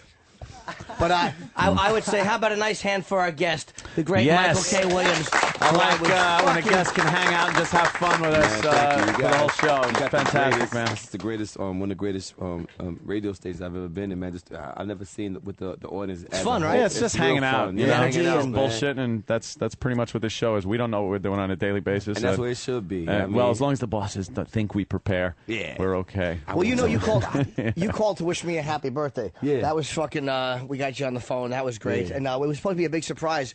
But then Roland, where's Roland? Yeah, Roland, before we wrap this up, blew the whole thing. There he is. Here he comes. Roland. There's Roland. You said that Michael was a difficult guy to interview. No, I did not say that. No, he did say. But he said like the day Michael. I am lying. But the day Michael called in for my birthday, it was a big surprise. And Roland goes, "Well, Michael can't call in until after 9." I'm like, "Good." Oh, great. Thanks. Yeah, blew the surprise. Yeah. Do you think if Al-Qaeda cut his head off, they'd play volleyball with it? It's just probably eat out of it. Or like it would be one of those comedy clips where they'd cut it off and it would roll away, and they'd be going, look, it's rolled. It's a scary movie. It's so round. I'm not saying it's bad looking. I'm just saying it's very round. They'd wear it on holidays. That was a damn good one. Roland didn't think so. I think Roland's about to choke Bob. Yeah. Roland would never do that. Roland's got a very violent side. Yeah, he's a psychopath. He's our sweet, mild-mannered booker and a psychopath. It's the quiet ones that'll get you. Always. He's crazed. Yep. He's insane. What up, bird? Look, we're bailing on Line of the Day. I could give a shit. You know, I think everybody shared in Line of the Day, but we must thank, of course, Carbonite.com. You want to back up your hard drive? Go to Carbonite.com. You can't just have your computer and not back up your hard drive and be like Anthony and lose a bunch of pictures when your hard drive takes a shit. And you want to get hard. Carbonite. You need your pictures to put up the hard drive so you can get hard. You know? Lots of hard. Nice. Yeah. You don't want to lose those pictures. You fucking... broke the law to get. Exactly, because they grow up and you can't photograph them anymore.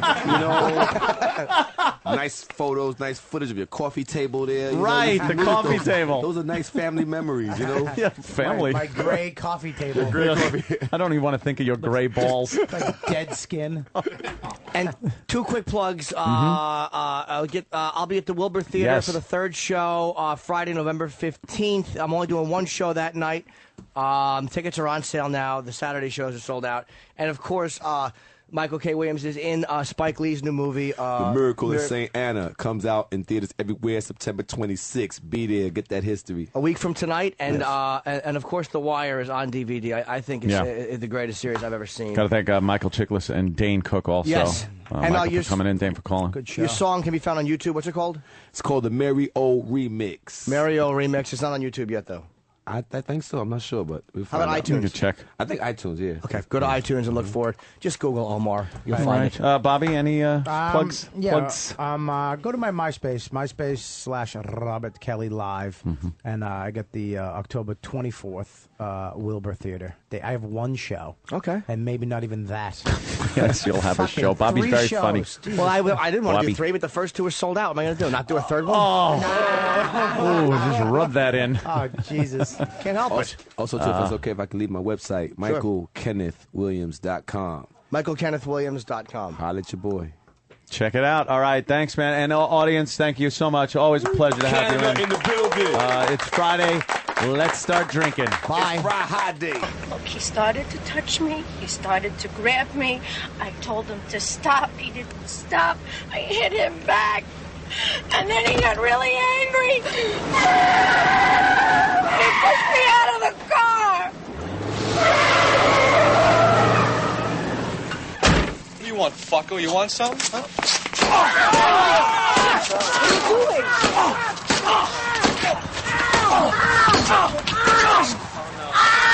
Fuck! I broke my knee, man. Fuck! I swear my fucking mother, if you touch her again, you're dead! Hold my hand, man. I gotta squeeze some. Fuck!